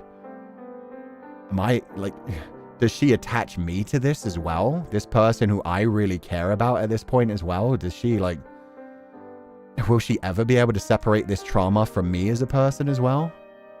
Always the Lord, always the Lord. But yeah, for Jacopo, it is just like, ugh, she's so damaged and it sucks so much. And he's realizing now, like, how much she's actually been through and, like, ugh, everything. Though it felt less like she was willingly accepting my aid and more like she was simply enduring, waiting for it to be over. It was almost silent in the room, save for the cries and moaning that made its way through the walls. Sitting naked in brothel while a strange man rubbed medicine on her, I could only imagine how unpleasant that must be, considering how devout she seemed to be. She was probably doing everything in her power to cut herself off from the whole experience. I wondered if, perhaps, she might one day come to realize that we were not trying to insult or demean her, and that we were simply concerned for her, that we wanted to give her a place she could feel safe. So this is all the Lord's doing? Ironic that Morgana must be blaming both meanings of Lord. That's the worst thing, like, she still blames herself rather than her, you know, supposed father. She still thinks it's all like a test from her father and that she failed the test at the end as well. Block the moans, Morgana, block the moans. Oh god, I didn't even think about that. Hopefully nobody's working right now. You don't have to answer if you're not comfortable. Having to trust him not to hurt her? Yeah. And maybe that's part of it. At this point, she's just like, he may hurt me. He may attack me. He may assault me. At this point, I've been through hell. What's the worst that can happen at this point? So yeah, she did just like drop her cloak. Jacopo and Morgana are the non-romantic secondary pair to Michelle and Giselle in many ways, which I think is nice to have a central character relationship be so difficult to describe. Yeah. She's not an actual saint, but she is something that he sees as something that could help him be a good person. As weird as that is, like, you don't want to cast somebody as your redemption, but at the same time, he is looking at it a bit that way as well. As like, oh, I saved her. I'm a good person. I wanted to be a good person. I showed that I'm a good person. I'm going to continue to help. But yeah, he genuinely wants to help, but with Michelle and Giselle, it was 100% just like they fell in love with each other. They cared about each other and they showed each other just pure unconditional love. Where it was just like, I love you, I embrace every part of you, I want you to be happy. And they always just were doing that for each other. It was so sweet. But yeah, in this case, it's just more, he's trying. It's love in like a sense of like, oh, I want you to be happy, I want you to be healthy. When Morgana has gone through something terrible, she can't separate that from others. Yeah. Non-romantic, you say, but it's very clearly romantic from Jacopo's side. I don't know about that fully yet. It might be, though. Maybe, yeah, he's denying it quite a bit, but he is also kind of treating her as a woman on some level.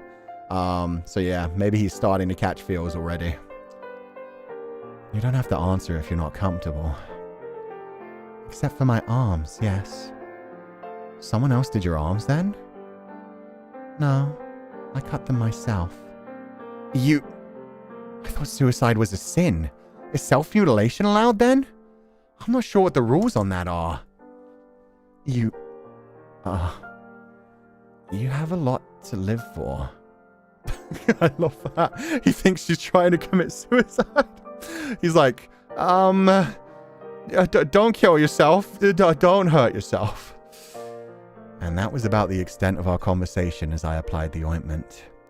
I couldn't come up with any small talk. I didn't really want to press any further about her scars or her time with the Lord. So I quietly worked, and she quietly let me do my work. By the time it was all over, I was exhausted. It felt like it had taken more out of me than the couple hours I had spent dragging unconscious drunks from the pub. When I told her I was finished, she let out a sigh of relief. The first sign of emotion I had seen from her since we began. Thank you. Wait. We're not quite done.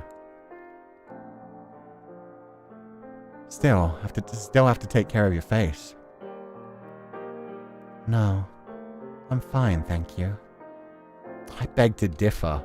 If anything, you should be most concerned about your face. Now, come on, look at me. Do I have to? Well, yeah. Holy shit, Morgana's so short. Yeah, she's somewhere between 9 and 11. She is baby. Yeah, it'd be kind of silly to do everything but your face. I can do it myself. Oh, she's really aggressive about that one. Uh-huh, sure. Yeah, not happening. I'm gonna finish what I started. Why can't I do it myself? Because my gut tells me you'll just slap a little on and call it done. I want to make sure it's taken care of properly. So look at me. Show me your face. Fine. Damn, she was more embarrassed about the face than the rest of her body. Oh, wow. I guess that's because nobody ever actually touched her face. So on some level, she is blaming herself for the blemishes on her face, which absolutely sucks. But yeah, I don't know if it's more of a thing of like, she feels like she doesn't deserve for her face to be cured, essentially. Like she blames herself and thinks like, no, I deserve these scars. This is for what I did. This is for when I asked my father to hurt people and I let myself slip. Or if it's more a case of just like, no, that's the one part of me that hasn't been touched. Nobody else can touch it. But either way, she's actually letting him do it. Is this the CG from the main story? I don't know, but it is beautiful. Like, he looks so soft and gentle there. He's so happy. He's so innocent looking. And meanwhile, she does look so emotionless, even though, yeah, you can tell how much this actually means to her. Is Jacopo a hear me out? No. Jacopo's got some red flags, but he's a good looking dude. Hear me out, so like when they're actually like scary. Bestia would be a hear me out, even though he's an actual human. There are very few actual humans that are hear me outs. Jacopo has some issues, but he's just more of a work in progress. For now. Obviously, we're not talking about Jacopo at the end of his story. We're talking about Jacopo at this point, where he's just got to do it his best. Jacopo didn't look this fine in door 3. No, this is a much sweeter. His eyes look so kind and gentle. Yeah, you can see that he's just happy to be helping. And I do like that he was like, no, you're probably not going to properly take care of your face. Like, he realized, like, oh, no, I'm going to make sure that this gets done properly. You're not going to blame yourself. You're not going to stop this. I bought this ointment, and it's going to help. I've liked worst, yeah. Bestia Beast Form, too. Bestia Beast Form is 100% a hear me out. That's fair. It was bizarre how she had so little hesitation exposing her naked body, yet vehemently resisted letting me see her face. With anyone else, I knew it would be the other way around.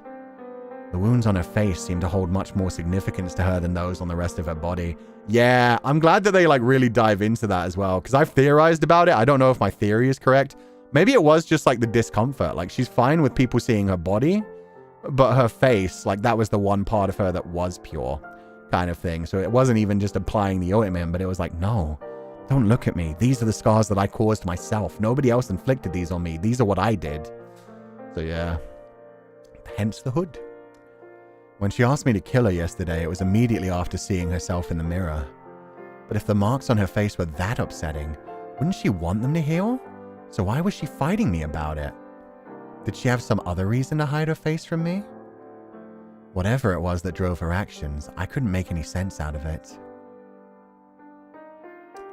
Oh, fuck, the scars on her hand. And the way that she's like gripping at her hood as well. You can tell how uncomfortable she is, even though she's holding tight. Also, my god, that art! Yo! The bone in Jacopo's hand is drawn so well. Let me know if it stings. Relax. I won't bite.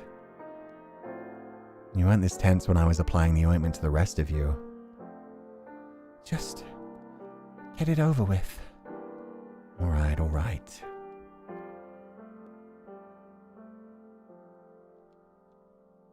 You know, I just realized I don't know your name. Oh, fuck. I didn't even realize he hadn't asked her name this entire time.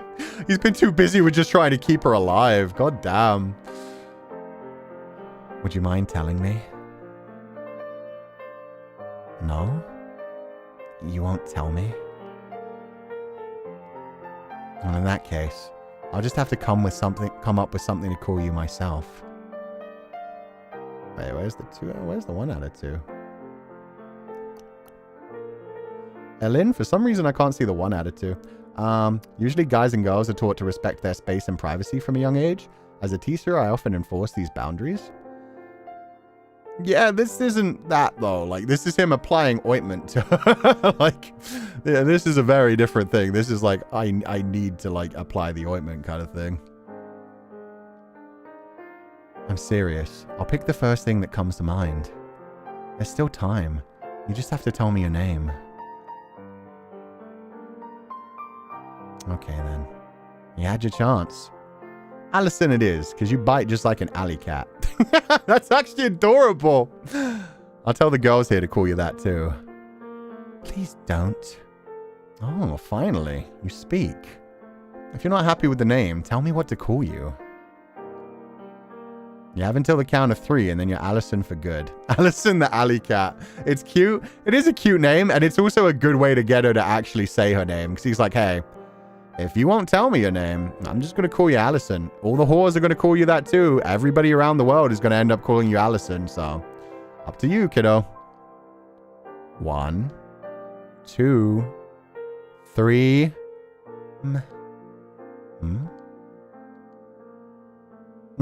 Isn't your whole name, is it?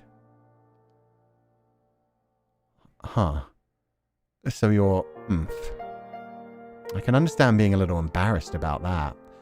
It's not my place to talk. I know, and I don't even mean any ill will, but that's a very, unfortunate name you were given. That's not my name. It's Morgana. Well, that wasn't so hard, was it? It's a nice name. Morgana. I like it. Also, it reminds me of my homeland. Your homeland? Yeah. I mean, I hardly remember anything about my childhood anymore. I couldn't even tell you the name of the country. But I have these vague memories of how the language sounded. And your name? It just doesn't sound like a name native to these parts. It sounds like something that would fit right in with those memories of my homeland. I'd wager a guess you're probably from the same part of the world as me. If you go back far enough, you might even find we share ancestors. But who knows? How do you like that? Feeling a little sense of kinship? The thought very much displeases me. She's so cute. Well, okay then. The vagrant? Who knows? Maybe they have the same daddy. He's a professional rage baiter, everyone. See, no, that's a really good way to get somebody to open up, though. You tease them a little bit and you make them like snap back and be, especially someone like Morgana, someone who is like so serious and tense. Yeah, the teasing is sweet like an older brother. Exactly. He's pulling the information out of her because he needs the information so that they can get closer. So he's like, I'll call you Allison then. Allison the alley cat. Is your full name? That is a really unfortunate name. If it is, then I can see why things have gone so wrong for you. Like, he's so good at getting her to be like, no, that's obviously not what I meant. Oops, I was trying to explain the reason for Jacopo's reaction to Morgana undressing herself. Do you want me to send the message again? No, you're good. Oh, in that case, I get it. Yeah. Yeah, that's exactly it. I think on some level, he was just uncomfortable because it was like a naked girl. Didn't expect that so quickly. So yeah, he's still like, yeah, very much treating her as a child. Right now, very much as like a little sister that he's like toying with and trying to get to open up. But yeah, it's understandable that he would be like, blah, blah, blah. No. Morgana, last time I checked, had Irish roots. It does. It's very similar to Morrigan, which was one of the goddesses in Irish mythology. The one who roamed the battlefield as a crow and took lost souls, kind of like a Valkyrie. The name Morgana, that is. It's an evolution from... Yeah, the Irish Morrigan. Thank you so much, Aerochromatic Hound. So I wonder... I don't think Jacopo is supposed to be from Ireland either. It all comes back to Ireland or France. Always. Everything returns to Ireland eventually. Because people from Ireland just spread out all over the world. But yeah, no, I think when he says like it just reminds him of the language from his homeland... Morgana, although it is like of Irish origin, it definitely sounds like Italian. You could hear like Morgana, si. So I'd imagine his family is actually from Italy. Just like he eventually like ends up in like, oh fuck, sorry, Sicily. Sorry. Sicily. I just group those. Sorry, people are going to get very angry at me. Fata Morgana does take historical liberties at times. Yeah, he's just basically saying it doesn't sound particularly like French. It sounds like a bit more West. I know someone's username is Alley Cat. She's a fan of Ku-sensei and she'll love this. Oh, that's good. The goddess Morrigan kind of reminds me of Hel, the Norse goddess too. Oh, hell yeah. Morrigan was a fun one. And the sisters. The Newfie accent sounds so much like an Irish accent. Newfie like Newfoundland? That I don't know. As an Irish British, you should be more careful with these confusions. I corrected myself almost immediately. And I'll do better in the future. But when it comes to Jacopo, I think it's just because the whole way through while I was playing the first game, I was like, I gave him a very like stereotypical Irish accent in my head. And was doing like a mafioso kind of thing. So it didn't really link in my head as Sicily for a while. It was just like, Italia. Anyway. Italian does have the same roots. Oh, sorry. Irish does have the same roots as Italian, with Italian evolving from Romantic languages and Irish from Gaelic languages. Yeah. Like, you hear Morgana, and you could imagine somebody being like, Bene Morgana. Yeah. Anyway, Lua is right. They make it very confusing, which is fine. Like, it's super historical anyway, and it's fiction, but I think they do a good job for the most part. Well, okay then. Be a grouch. I'll let it slide, though. Getting your name out of you put me in a good mood.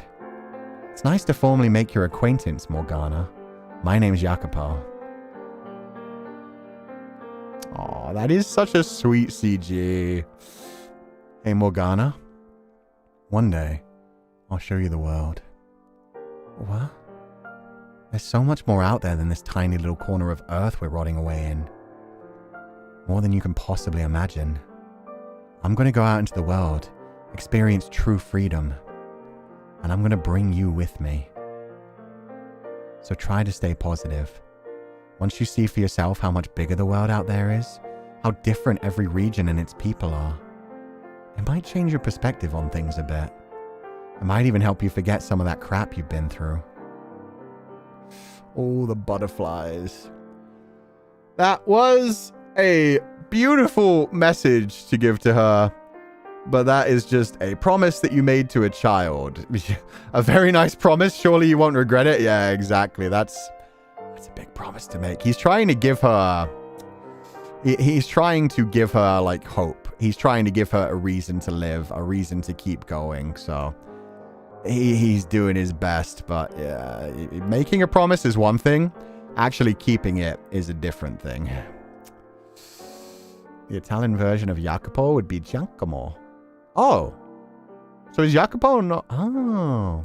Your fake accent is killing me. Yeah, no, I go over the top with the European accents. Though there's also Galicia, who is closer to Ireland, so it could be Jacopo is actually Galician, since there was a lot of trade with Irish words and Galician words. Oh, okay.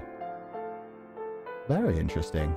I did know that, like, yeah, Galicia was more, like, related to the... Okay. Hurts not knowing what happens with the main story. Oh, you should definitely go check out the main story. It's good. Didn't Jackass Capo promise Whitehead Girl that they would use the railways to travel? Exactly. He makes a promise and he keeps, like, looking forward to the future, but never actually delivering. That was incredibly sweet, yeah. Jacopo is a romantic at soul. That's why it sounds like he's flirting sometimes. It's also because it probably gives him hope as well. As somebody who managed to, like, climb his way out of the slums and find, like, a decent life for himself, there's probably some level of him where it's like, that's what kept me going when I was at my lowest point. So hopefully saying this to Morgana right now will give her the strength to keep going on. And he probably does believe it at this point. He's probably thinking like, hey, I want to bring her with me. Like, I've saved her life. I'm basically adopting her right now. So let's do it. He used the exact same words. Oh, it was the exact same words down to everything. I didn't realize that. I remembered him, like, telling her that and then eventually, like, getting her that little, like, drum-like thing that you spin and it, like, almost makes an animation kind of thing, which is really nice. Man, the pain. He's a dreamer who tries to act as a realist. Yeah, he's defensive, which happens to a lot of people. I mean, I talked about this last time. Like, he's defensive in a way that does show he has hopes, he has dreams, but he's had a lot of his hopes and dreams crushed in the past. And he likes to protect himself. He likes to put up walls, not just around other people, but also around the things that he actually cares about the most. And so, yeah, there's a part of him that's like dreaming about this himself, but when you say it to other people, then you're kind of giving them false hope in a way as well. All right, now I'm done. She looks so grumpy again. That ended up taking pretty much all of the ointment. I'll have to buy some more. Well, I should probably get going. Will you be alright on your own? I would much prefer it, in fact. Alright, Jesus. Sorry to be such a nuisance. See you again tomorrow. And again, right now he is actually showing her, like, unconditional kindness. He's just like, hey, I bought the ointment. I applied the ointment. You told me basically go away, so I go away. Tries or has to act as a real honest. Basically, yeah. He's a romantic at heart. He has dreams. He wants to live his, like, fantasy life. He wants to escape from the slums. He wants to become a lord himself. He wants to free the slaves. That is something that he has said in his mind very clearly, even though he denies it and says it's all just part of his plans. Like, you can tell he feels that. Because he wants other people like him to be lifted up as well. But he thinks other people will take advantage of him and try to keep him under their heel.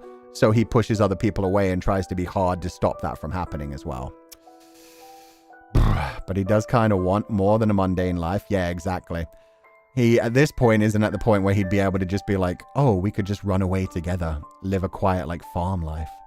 Just us. Just be happy. That wouldn't be enough for him right now. He wants to get out of where he was before and rise up. Which is, yeah, it's an interesting thing. There are parts of him that want to do good things, and then there are parts of him that just want to feel safe and secure and happy and have wealth and feel like, yeah, safe. Because he hasn't had that as a child. My whole body is all slimy. After the slave man left, I retreat. Oh, wait, sorry, this is still Morgana. After the slave man left, I retreat. Fuck, I just realized she's calling Jacopo the slave man. She didn't even pick up his name. He finally got her name out of her, but he's still just the slave man to her. After the slave man left, I retreated to a corner of the room, sat down, and pulled my knees up to my chest. Through the walls, I could hear men and women sinning, so I plugged my ears in an attempt to block out the vile noise. It was filthy here, and if I remained in this place too long, it would probably taint my soul. I needed to get out as soon as possible, but I couldn't bring myself to leave. Yeah, jackass Capo didn't even introduce himself. Mel is so salty in chat. I'm sorry that it didn't work out with the white-haired girl for you. Let Jacopo have his go. We know it's going to go wrong anyway, so... That's a very human defense mechanism, one that's not working in his favor and for his own journey to become a better version of himself. I've talked about my own issues when it comes to avoidant personality stuff, so yeah, no, I feel that for Jacopo. And a lot of it is, like, you tell yourself, like... No, I'm just a piece of shit. I'm just doing everything for myself, even when you're actually trying to do good. One of the first steps is actually realizing, like, no, I'm just a person. I'm not a good person. I'm not a bad person. I'm trying to do good things, and those are good things, at least, to do. So I'm taking good actions, and I'm moving in the right direction. I'm not defined by what I did in the past, and I'm also, like, not defined by... the things that other people have done to me. So yeah, he's feeling like overly defensive against the world and against other people, but at the same time, there is a part of him that's still a hopeful little boy that just wants to like free everybody and everybody be happy and live together. But he doesn't believe that can actually happen, and so he believes he has to have power. He has to be the Lord. He has to be in control of the land before he can make any kind of change, find any kind of happiness, and help anybody else find happiness. He wants at least enough power to be able to both achieve comfort and security and achieve meaningful change. Exactly. Making what happens later on even worse. Yeah, because he thinks like, oh, I'll just, I'll do a bunch of evil, but it'll be worth it in the end. The ends justify the means. It's just like one girl I'm hurting, and yeah, then he realizes who the girl is and everything, and oof. Like, if I don't have any attachments, I shall remain untainted. It's more like, yeah, that kind of thing, but also like, if I don't have any attachments, the attachments can't hurt me. Because that's where it comes from a lot, is like where you've either been betrayed or you've just felt unsafe all the time. You show your true self to somebody and somebody rejects you, or you try to be nice to somebody and somebody uses that niceness against you. It slowly builds up over time where you're just like, then I'll just be surface level with everyone. I will be nice to people, but I won't let them in. I won't let them become like a part of my life. I'll push them away and keep them at some distance. And he's doing that with the entire world. I won't spoil, but later on when it becomes the Lord, it's truly oh yeah, that's cool then. We'll see that later then, Finn. But yeah, that's the thing while watching this, like having already seen the main game, knowing what's going to happen is like a constant, like, oh, this is going to hurt you so much more in the future, my boy. You have no idea. Also, Mel, just so you know, just because like I said that in a way, like, yeah, don't worry. We're having a lot of fun. The things you are saying to jackass Capo is hilarious. You're so in character right now, and it's freaking amazing. So yeah, I'm just teasing you with the whole like, hey, just because it didn't work out for you. Like, it's been hilarious, so thank you. But I couldn't bring myself to leave. My body refused to cooperate. Just thinking about going out there into the slums all alone sent uncontrollable shivers down my spine. I was the daughter of God. What did I have to fear? Such worldly emotions were unbefitting of a saint. I was pitiful, pathetic, and I hated it. I have nothing to fear. God will always lead his saint to where he needs her most. Where did he fucking lead you up until 2 days ago, my girl? And as long as I continue performing miracles, people will acknowledge me as the true daughter of God. I have nothing to fear. You're a damned witch wearing a saint's skin! Oh, those words are really sticking with her. Especially, yeah, they're driving home her mother's words as well and teaching her like, oh, I am just the daughter of an unsanctified matrimony. A man and a woman who weren't wed, and my mother was a liar, and that makes me a false idol who has been worshipped. And I really am the fucking worst.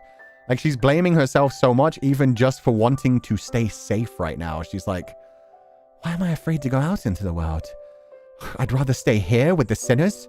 That makes me even more of a sinner. I'm scared. Do I not trust my father will protect me? Oh, it's such a horrible, like, spiral that she's in right now. Will they, though? Will anyone look at me and see a saint? I can hardly see a saint in this face. The Lord and his guests with their revulsion, their fear, that was the appropriate reaction. I was repulsive, not something to be welcomed with open arms. And yet the whores and Jacopo have welcomed you with open arms. Saints and angels were always spoken of as beautiful, while demons and witches were spoken of as hideous. And beauty of the soul is very different from beauty of the physical form. Let me make that very clear. One of my favorite messages from Memories of Matsuko, and it's why it's my favorite film of all time, but one of my favorite messages from it, the end of the movie is the nephew saying that if he were to ever believe in any form of God, his aunt Matsuko would be the type of God he would believe in. And he points out the fact that she, by the end of her life, looked hideous, had been worn down by the world, had been attacked by everything around her, but was still trying to move forward.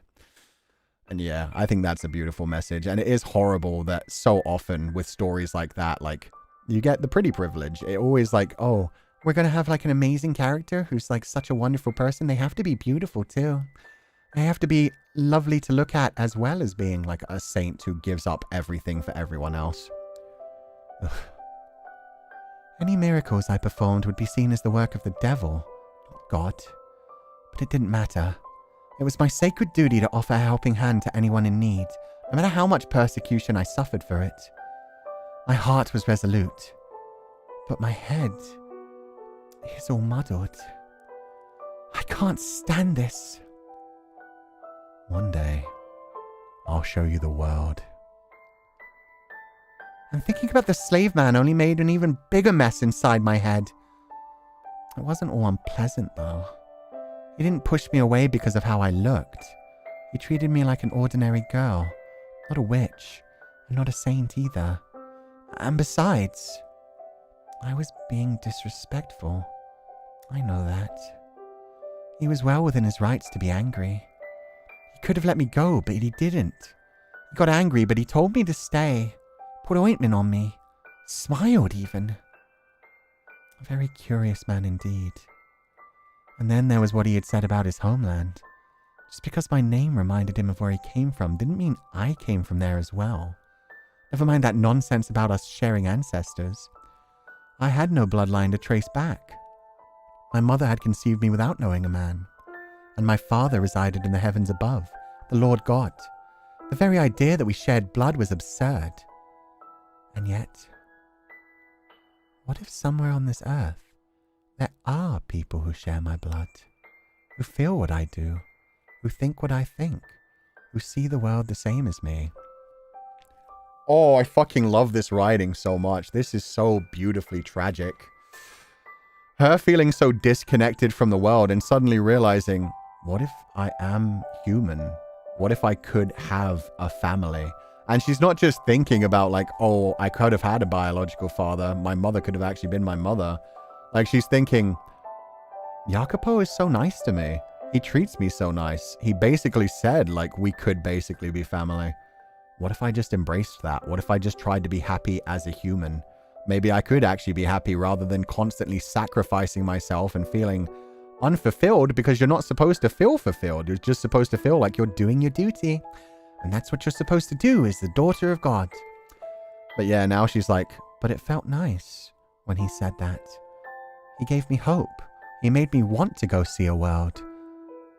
So yeah, actually treating her as a girl, possibly giving her a family and a home, that made her so happy. The writing always hits. It does. Oh, Fata Morgana is so good.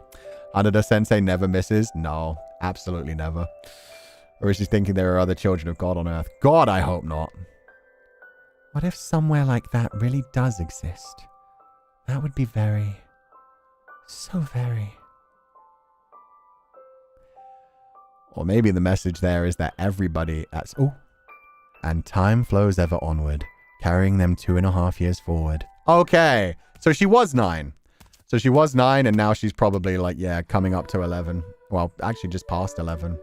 Oh, I love this theme song. This song is so good. Emotional relief starting to creep in for her, yet humanity starting to creep in for her. She's being a little bit healed. She's realizing, like, am I human? Like, is it okay for me to be happy? Am I allowed to find a family? But yeah, sorry. What I was going to say there is like maybe the message there is that when we're children, we all start with that. We all just want to be happy. We all just want the world to be a nice place. To believe what our parents tell us when we're a child. That there is karma, that there is like a God, that there is justice in the world, that things will turn out okay. And so she's just thinking to herself like, God, wouldn't it be nice if people actually believed that? And if people actually tried to walk in that direction? And Jacopo, despite all of his flaws and all of his like defense mechanisms right now, obviously we're not talking about future Jacopo, he is trying to go in the right direction. He does want to believe that there is a future where he can find happiness, where he can bring Morgana with him and show her the world and cure all this horrible shit that's been done to her and find his own place in the world, his own family, his own safety, and like lead others into that world as well, outside of slavery and like where everyone can just be nice to each other. He just thinks he has to get power to achieve that and like fight towards that direction. But yeah, 2.5 years now she's been living at the whorehouse. So this should be interesting. Let's see if she's grown much. BGM title, Little Swallow. Oh, that's such a good title for this as well. The idea of Morgana like being a swallow or a butterfly works so well, but swallow especially. Like a little bird, often locked in a cage, and especially with the white-haired girl that ended up in door 3, who always felt like a bird trapped in a cage, contained by Jacopo for the future to hopefully be happy, promised happiness and freedom someday, but never actually given it, always locked in the gilded cage. There she is. An early summer breeze blew past, rustling vivid green leaves. With the pleasantly warm wind at my back, I entered a graveyard.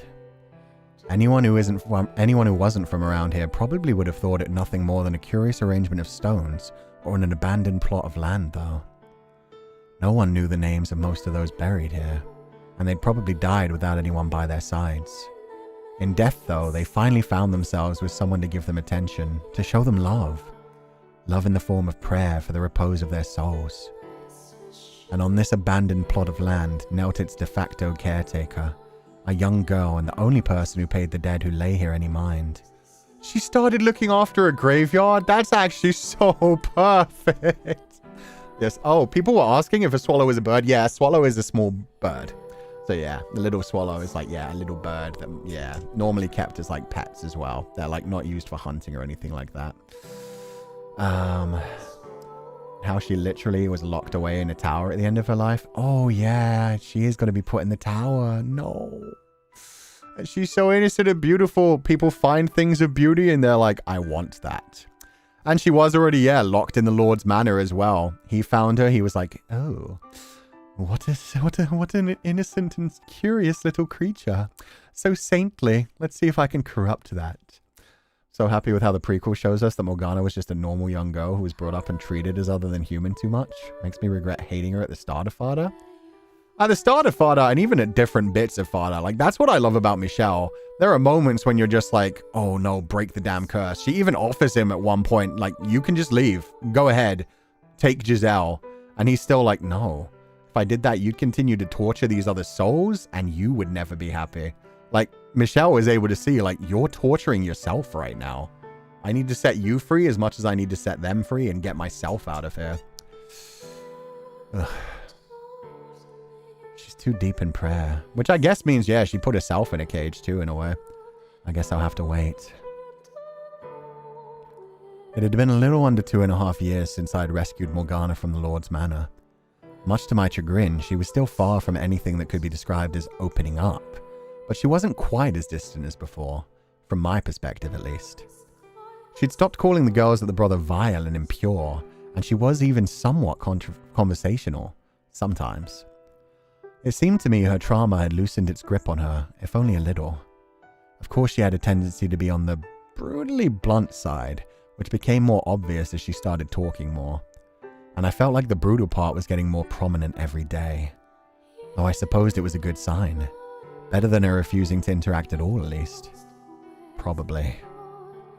She had also most notably begun showing signs of independence. Burying and sending off the dead who had no family or loved ones to do it for them was one such activity she had taken on.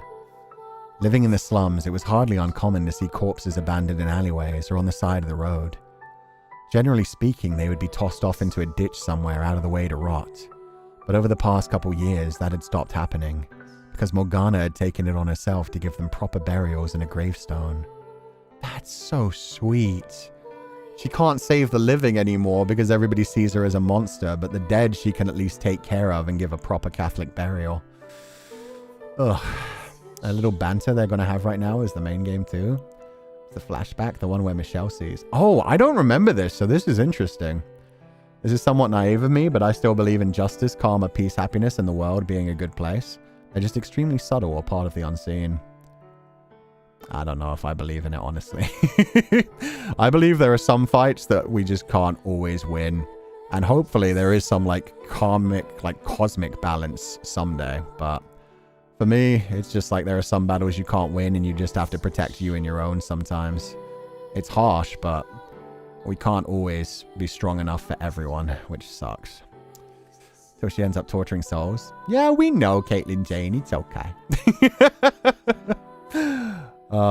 We all have cages that we lock ourselves in. Yeah, even Jacopo. Jacopo's locking himself in his own little cage as well, essentially. She can at least give and find comfort in the dead. Yeah, exactly. She can still do her saintly duties with the people that won't judge her just for her appearance. Nothing fancy. Just a plain slab of rock to mark the grave. But it certainly seemed much more respectable than the alternative. Every day she came out of the graveyard to pray for the departed. She'd always seemed a bit abnormally pious, but there was something almost frightening about her dedication to the task. She was only 9 years old at the time of her slave revolt, which made her 11 now. And rather than play with other children her age, she collected abandoned corpses in the slums and brought them here to bury and pray for. Abnormal didn't even begin to describe it. Some time ago I asked her, "Why don't you go out and play like the other children?" To which she calmly responded, "I could not possibly waste my time idly engaging in worldly recreation." I knew that God was the most important figure in her life, but it still seemed excessive. Not even a covenant was that draconian. A convent was that draconian, my bad. I made numerous attempts to warm her up, but they all fell flat. Nothing I said seemed to make it through the heavy wall she had built around herself. And that was how Morgana acted around me and the girls at the brothel, those closest to her. The rest of the town could hardly get within shouting distance before being shut out. Although it wasn't like they tried either. Most everyone else actively distanced themselves from her. On some level, they appreciated her taking care of the bodies that showed up, but ultimately to them, she was little more than a spider that captured more dangerous insects begrudgingly left to its own devices. That's a fucking beautiful description. Again, there are just some lines in this visual novel that hit so hard. Little more than a spider that captured more dangerous insects begrudgingly left to its own devices. Like, yeah, it's disgusting, it's ugly, but at the same time, yeah, it gets rid of the other things. It's hard today, so understandable. Yeah, we do our best, but we can't always help everyone. Yeah, and that's the good lesson though. The good lesson to take from that is we just have to keep trying. Each day, we can only do as much as we can. You can't save the world, but you can try to just be good to those around you and try to put more good out in the world than harm, if nothing else. Also, I think my microphone got quieter. 1 second, let me check something. For some reason, it's not hitting very loud. Sound. Output sound device? Input sound device? No, it's at 100. I don't know what's up with that. Oh well, we'll just have to roll with it. Love the writing in Fata Morgana. Yeah, it's so good. Hardly anyone found her pleasant, and they didn't hide it either. But not just because of her choice in hobbies. The biggest factor was, of course, "May your soul find eternal peace." The disquieting marks covering her face. You all done? I didn't realize you were there. Been here for a little while now. You should really pay more attention to your surroundings. Seems okay on my end? Okay. It's just probably my audio device being weird again. Just let me know if anything ended up sounding weird balance-wise, I guess. You should really pay more attention to your surroundings. This isn't exactly the safest area. Why bother? No one is going to do anything to me. Maybe not now, but a few years down the line, that's a whole nother story. You should get in the habit early. Dude, why does it always have to come back to that? You could just be murdered or robbed. You're a growing girl, and your face could very well be better than by then, too. Never mind the fact that there are people out there who take anything as long as it's got girl parts. Bro! Why is this the thing that Morgana has to think about every day? Jesus. What if one of them decides to target you? Jacopo, what the fuck, my man? No, that wasn't even on your... No. That's a disgusting thing for Jacopo to say back. But Morgana started that conversation, which is honestly very sad just to hear. That the thought from her mind wasn't like, oh, I'm going to be murdered. But like, nobody wants to do that to me anyway. Like, yeah, people can just murder. There are cannibals. There are murderers. There are thieves. There are people who just want to hurt people. Bestia can attest. Ugh, but sadly it's true. True as well. Appalling, aren't they? Which is why you should be a little more careful. You're an appalling man. And yeah, to be fair, what he said was kind of appalling, but at the same time, he's basically just trying to say to her, just fucking protect yourself, my dude. Like, you might be attacked. Like, why am I appalling? Because the thought crossed your mind. It did not. The accusations again. I'm just saying that there are people out there who think like that, and you need to look out for yourself. The fact that you would say that is appalling. I'm just looking out for you. Oh Lord, may this sinful man be cast down to hell where he belongs. To be fair, that's just banter at this point between these two. Jeez, you know no mercy, do you? I feel like you treat these corpses nicer than you do me. You'd be correct. If you want me to be nice to you, go die. Now this is a brother-sister relationship. This I can get behind. This girl has got no mercy. Anyway, if you're done praying, get over here. It's ointment time. How many times must I tell you? You're wasting your time. Don't be such a pessimist. Rome wasn't built in a day. There are still other ointments we haven't tried. I'm not being pessimistic. And unless you want to stay looking like that, what do you have to lose? Now come on, off with the hood. You're a very stubborn man. Pot? Kettle? Call me whatever you want. Nothing you can say will bother me in the slightest. I loathe you. What? She immediately broke him. That's amazing. From Morgan time to Ointment time. I love it, yeah. But I love how he's like, nothing you could say would ever hurt me. And all she has to say is, I loathe you. And he's like,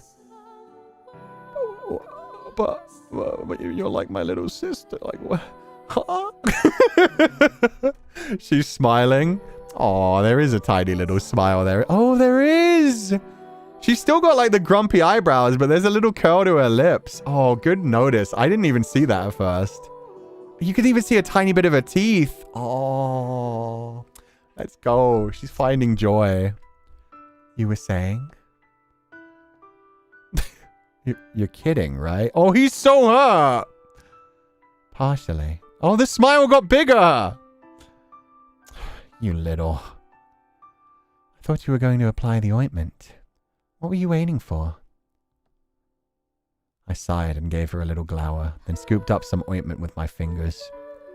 Morgana angled her face toward the floor, closed her eyes, and waited for me to begin. There was an element within the gang that gave me flack for all the time I spent looking after and caring for Morgana. Well, it was mostly just Gratian, actually. Yo, Gratian's part of the gang now! I'm so glad to hear that. I was wondering when they were going to bring up Gratian, but yeah, when he said the gang, I didn't expect him to include Gratian. Let's go. They became a foursome rather than a threesome. If I were you, I would have tossed that ungrateful brat out on her arse years ago. Wouldn't be another story if she were a looker, of course. And to a degree, I understood where he was coming from. Not about the looker thing, of course. She is still an 11-year-old girl. Not a nonce, by the way. Jacopo is never escaping the allegations. I certainly would have appreciated a little gratitude. On the other hand, all the time I spent with her, even if it was largely being verbally abused, allowed me to notice the more subtle changes in her mannerisms. And seeing that growth, however small, was one of the things that motivated me to keep at it. For example, a year ago, whenever I went to make physical contact with her, I would have to verbally reassure her I had no intention to do her any harm, or she was likely to start shouting. And even if she didn't, she would sit there the whole time I applied ointment, incredibly stiff. Now she was more relaxed. I could even sense a sort of trust emanating from within her as my fingers rubbed against her skin. It wasn't my imagination. At least I didn't think it was. It was something only perceptible through the act of making direct physical contact. Oh, that's really sweet as well. The fact that, like, she needs somebody to embrace her. She needs somebody to just give her a hug and tell her, like, no, I'm not going to hurt you. I know you've been abused by so many fucking people, but Jesus, I am just trying to help you. You are not in danger when you're around me, and you can trust parts of the world. I know you've been through hell and you've seen some of the most vile and cruel sides of humanity, but it's not all that. Wonder if they meant like the whole pretty privilege kind of thing, since more people are more patient or nicer to those who look a certain way. No, I think Gratian was suggesting exactly what he suggested in the past. Like, he is straight up saying, like, I mean, if she were bad looking, it'd be like worth it putting in the time. But yeah, that's genuinely not how Jacopo is seeing things for the most part. I think he loves her, but not in that kind of way. I do think he loves her in like a, she's so innocent. She's kind of like my salvation by looking after her. But anyway, the pretty privilege thing definitely leans into it because, yeah, Gratian just saying that, it's basically like, well, if she was good looking, I'd have even looked after her. And that is kind of fucking sad that people see Morgana and they're like, no, just let that thing die. Whereas if she didn't like have like all the scars everywhere, people would be like, oh, that poor innocent little girl, we need to rescue her. It's a horrific thing to think about. And yet, yeah, they're saying it just straight up out loud kind of thing. A sibling kind of love, like Yukimasa and his tether. Yeah, exactly. And from a psychology standpoint, again, I'm just going to bring up cinema therapy because I still love that line so much. The line that the only thing that can cure people that have been like really, really damaged by the world and that have serious trauma that they're working through is unconditional love. Somebody that they feel like they can actually trust and rely on and open up to. And Jacopo is giving that to Morgana, which is very sweet. So yeah. Much as we joke about the nonce allegations, he's being a good boy. That's how it worked at that time. Yeah. Wait, what did Mel say? I missed a funny Mel line. Jacopo, please, dude, don't become Jacopo. Yup. That said, she is still borderline inscrutable. As I massaged the ointment into her skin, I traced the outline of her face with the flat of my thumb. The vast majority of her face was discolored, and in places, patches had festered and fallen off. The skin at the corner of her lips was shriveled and curled up, which I could only imagine was fairly painful. It was rough and uneven, hardly a pleasant sensation and a far cry from the clean, smooth skin most girls her age would have. Maybe she's right. You'd think it would show some sign of healing by now, if it were ever going to. Despite my constant insistence that she stay optimistic, it was probably me who was most disappointed, most frustrated at the complete lack of improvement.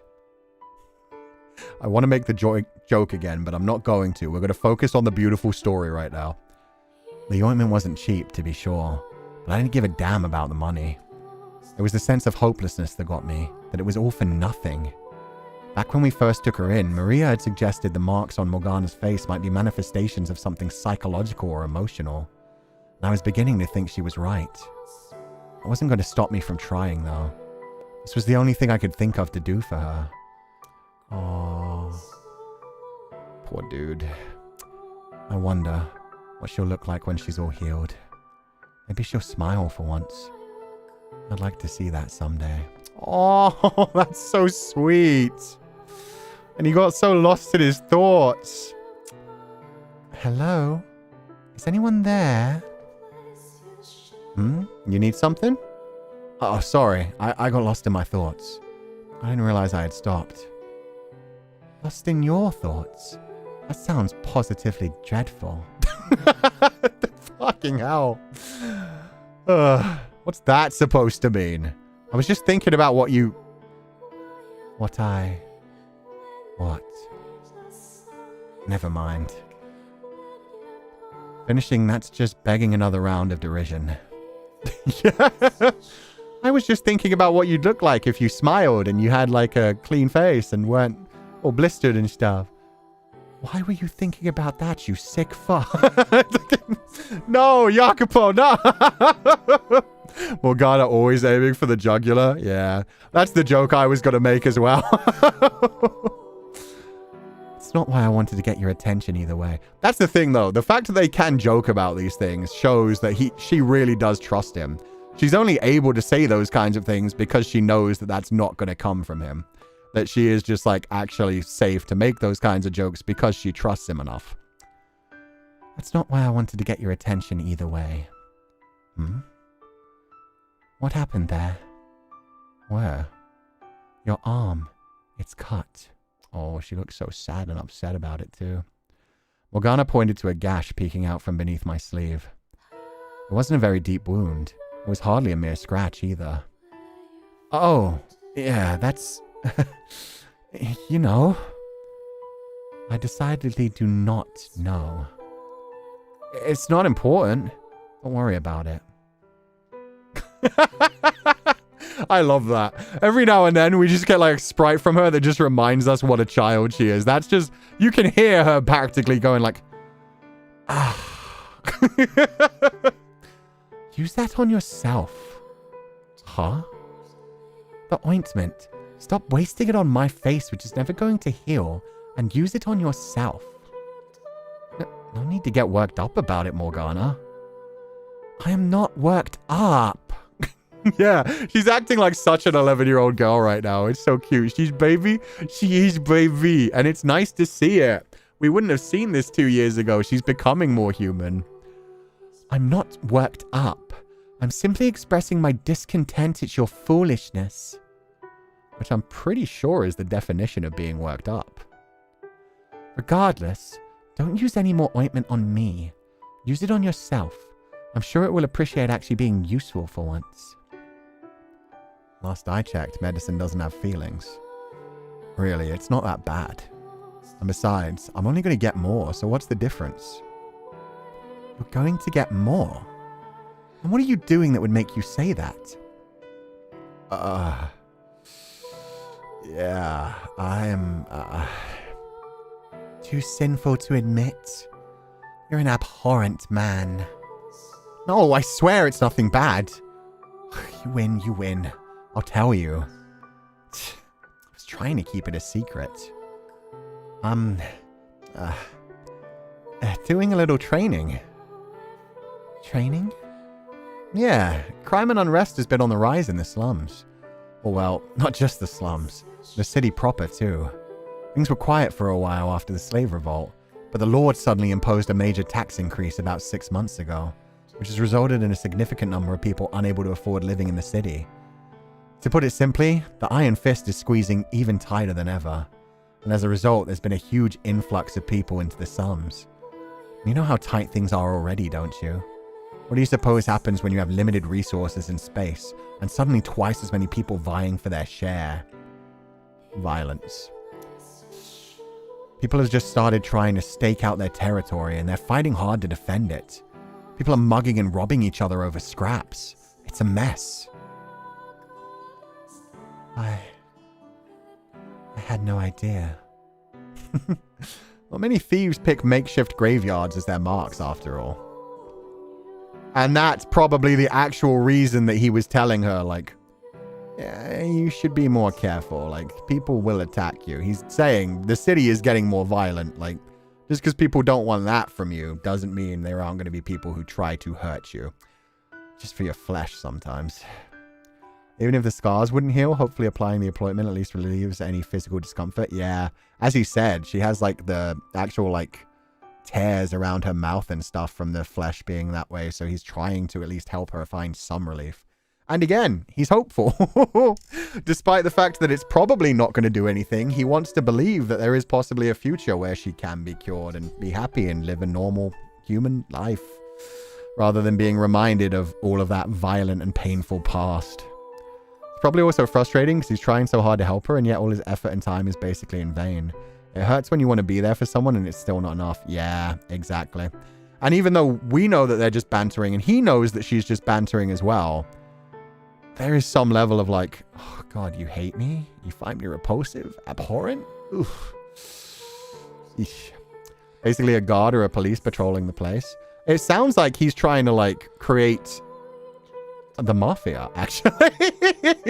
Now that I think about it, yeah, that's what it sounds like he's saying. He's like training people to create their own law and order in the slums, where the police don't bother to venture and actually look after the citizens. It's like, hey, we'll make our own law and order, but, you know, we'll also keep people in line the way we have to outside of the law itself. Though in this case, I actually think you're being so isolated, probably to your benefit. But in any event, me and the rest of the gang have formed a band of peacekeepers of sorts. Peacekeepers? Is that not the city guard's job? The guards have never given a damn about the slums. Why waste manpower on people who can't even pay their taxes? As far as the Lord and his men are concerned, we're just leeching off his land. We're damn lucky he doesn't make any active effort to chase us all out. That means it's our responsibility to protect ourselves. I see. So you're training to use a sword as a part of this band of peacekeepers. In short, yeah. Yep, that's a mobster. Yeah, exactly. It's interesting because mobsters often do some of the most violent and fucked up things, and they often line their own pockets and do a lot of like horrible shit. But a lot of the places where mobs actually spring up, they do start as like the only way to keep everything else in line, when everybody is just scrambling over each other to murder one another to get scraps. Normally a mob will eventually form because society just happens. So yeah, it's just eventually they're going to start being a bit more aggressive and taking their own taxes. It's like, hey, if we're keeping the peace around here, we should get something out of it. You got to pay your peacekeeping duty. You're making some good money around here. You weren't making that in the past, were you? You gotta line Jacopo's pockets a little bit. How about that? So Jacopo is an Italian boy with a dream, climbs to the top, makes a band of peacekeepers. Is that a JoJo Part 5 reference? It's a Mafia reference. JoJo Part 5 is a Mafia reference. Interesting. Interesting in what way?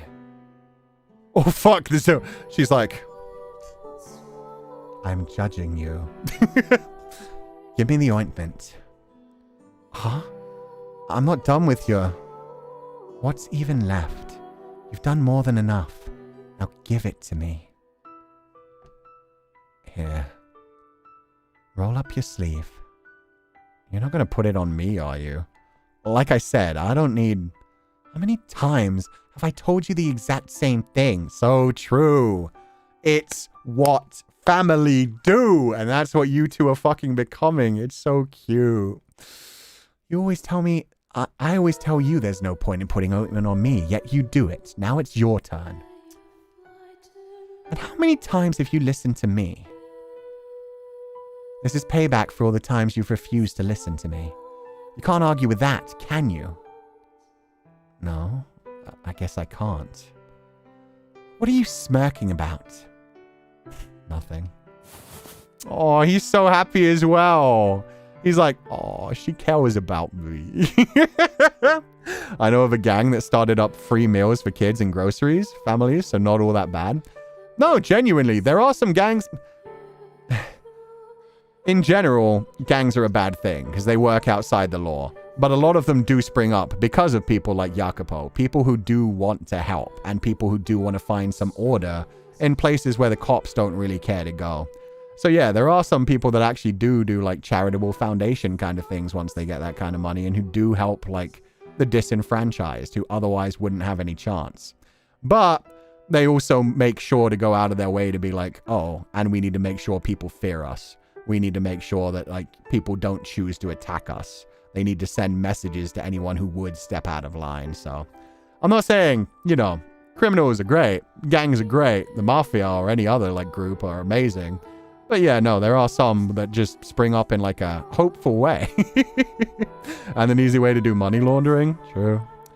True. And honestly, Why pay your taxes when you can just pay the mob? It's the same thing. One of them you can actually look in the face. Try to keep this sort of thing to a minimum, if you would. Huh? Why would I want to limit my training time? I need to be prepared for whatever might come our way. A madman of a lord could be scheming to send his soldiers in as we speak. I'm sure there are others more suited for the job. You don't seem like you would be especially adept with a blade. Oh, damn. Hey, don't judge my skill by my appearance. I'll have you know I'm the second strongest member of the gang. Oh yes, that's very reassuring. Being number 2 only underneath Gratian isn't actually a small thing either, I'll say that. It's a lot of nuance in situations like these. It's not necessarily good, but it's not wholly black and white since we don't always have the context. Yeah, exactly. The people's reactions with Morgana scars remind me of Quasimodo from The Hunchback of Notre Dame. Yeah, which is a very similar story of like, hey, don't judge people based on their appearances. You're on fire today, huh? Since you seem to have forgotten, I put up a damn decent fight against the Lord during the... God, what the hell is wrong with me? Why am I digging up some of her most painful memories for a cheap brag?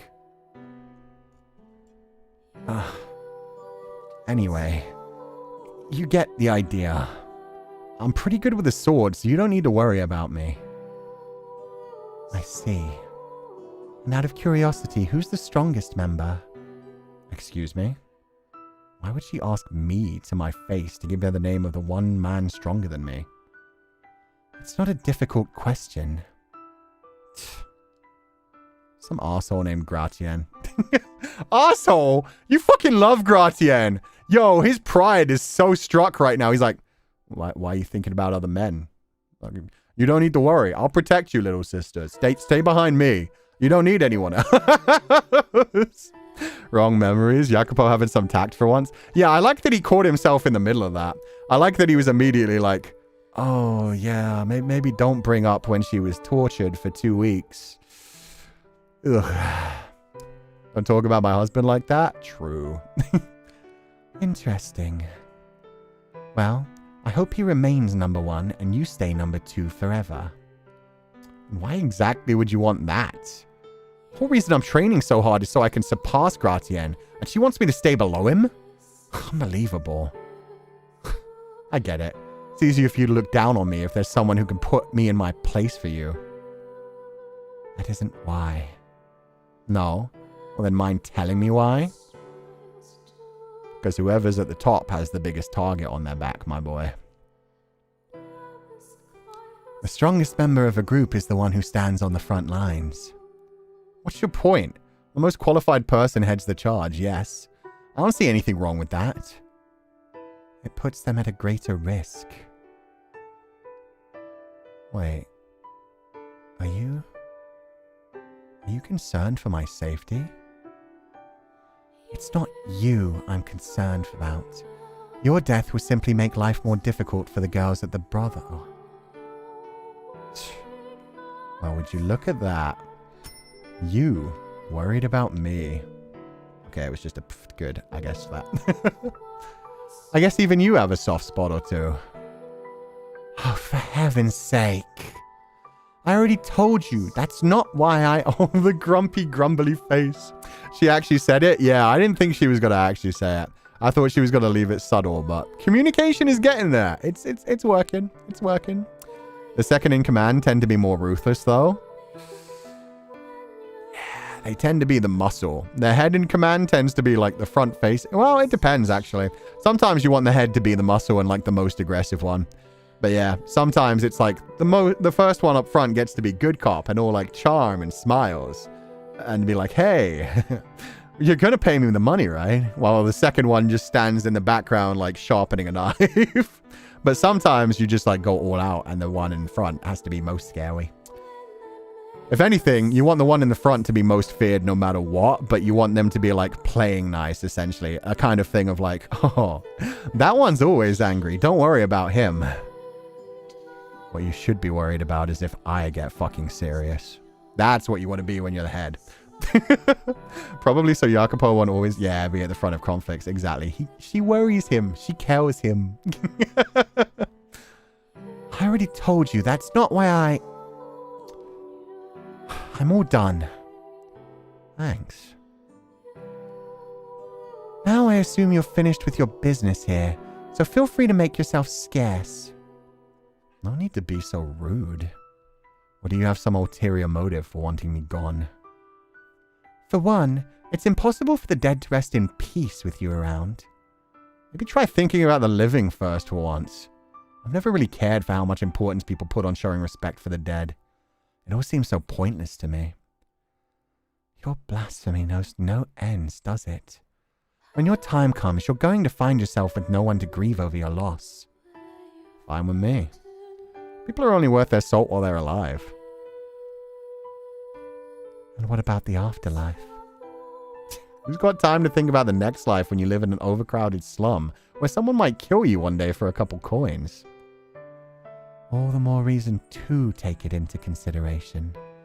The consequences one's actions in life have on the next should serve to encourage us to always do what is right. Not sure I buy that. I'm done with this conversation. I don't think there's any getting through that thick skull of yours.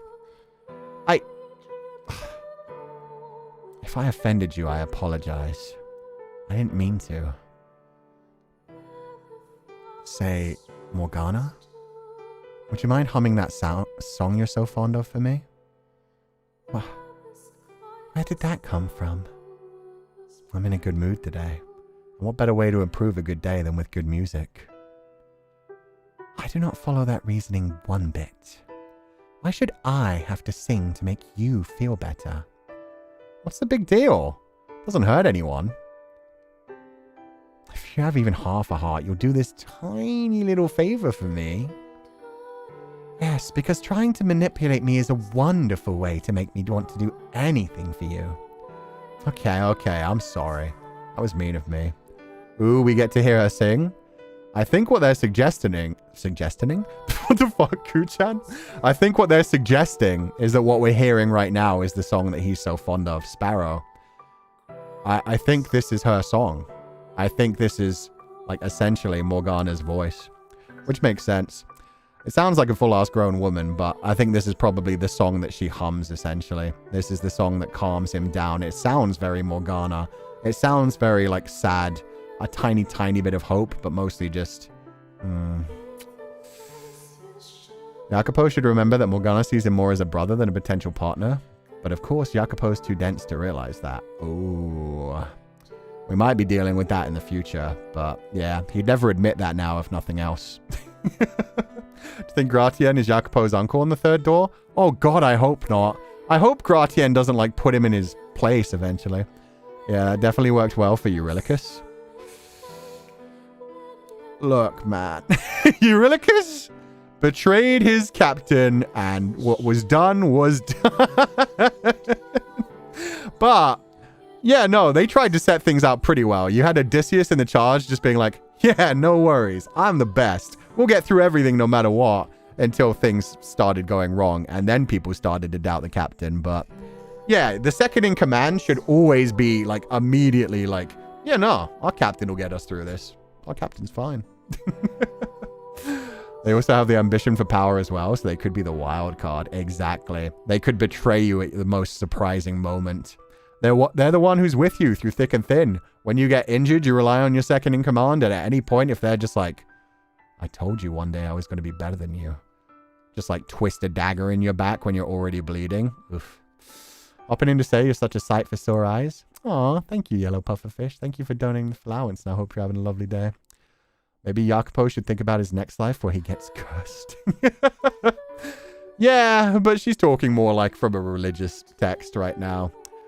Little does she know, she really will, like, change everyone's next lives.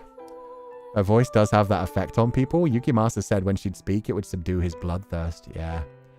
And that's the fun thing. Like, this song is beautiful for that. I think all the Fata Morgana soundtrack that have, like, lyrics in them, this artist does a wonderful job, like, singing in such a, like, soothing, relaxing way. I so love Giselle and Sissio. Giselle and Sissio are such beautiful songs. I listen to them all the time. Odyssey Eurylochus was awful. Epic Eurylochus was desperate. True. I don't know much about Odyssey Eurylochus, so yeah, I'm more talking Epic Eurylochus. Epic Eurylochus was just like, dude, we're gonna die. I'm so hungry. I really like that one animatic that shows the whole ship like delirious from hunger. They already have like, what was that thing called that you get from not having any citrus? So no vitamin C, so your teeth and nails start falling out. Like that one thing is so good. If Morgana has power, it's more toward her voice than anything from her blood.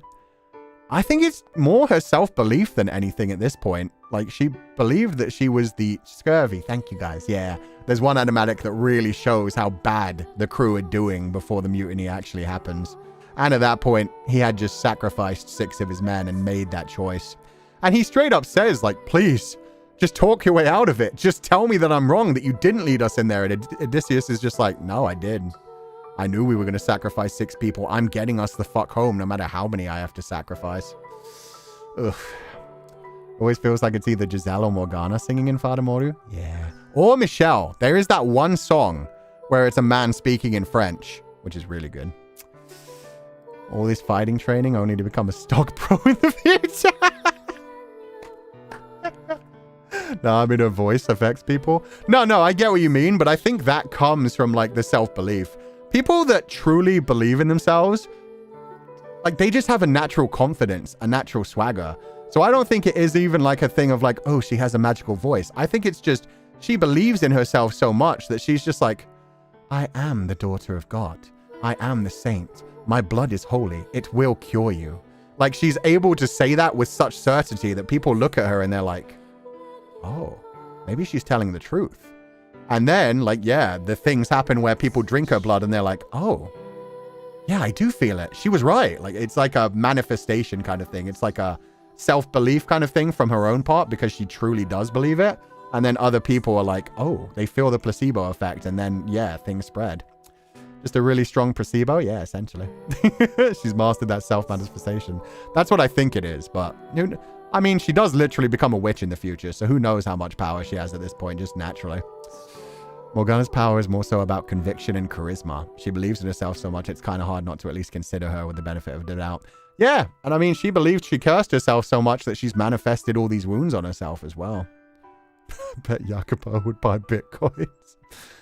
Worst thing is, he probably would invest in heavily into AI as well. Jacopo would do what it takes to get to the top. Jacopo, yeah, whatever new technology seems like it would make money, he'd be there. Okay, I'm sorry. That was mean of me.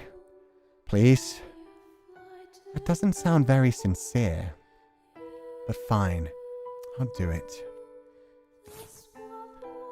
Facing away from me, Morgana dropped to the grassy ground, staring off into the distance and beginning to hum. I'm just going to assume this is the song we're hearing right now, essentially. It wasn't a hymn or a requiem for the dead, but a folk song the girls at the brothel would sometimes sing. No one seemed to know who had written it, though. The lyrics were slightly vulgar, and people were supposed to clap and hoot along with the music. Okay, I was incorrect. But Morgana only hummed the melody, leaving the rest of that out. Aww. In isolation, and strung with her voice, it became a thing of beauty.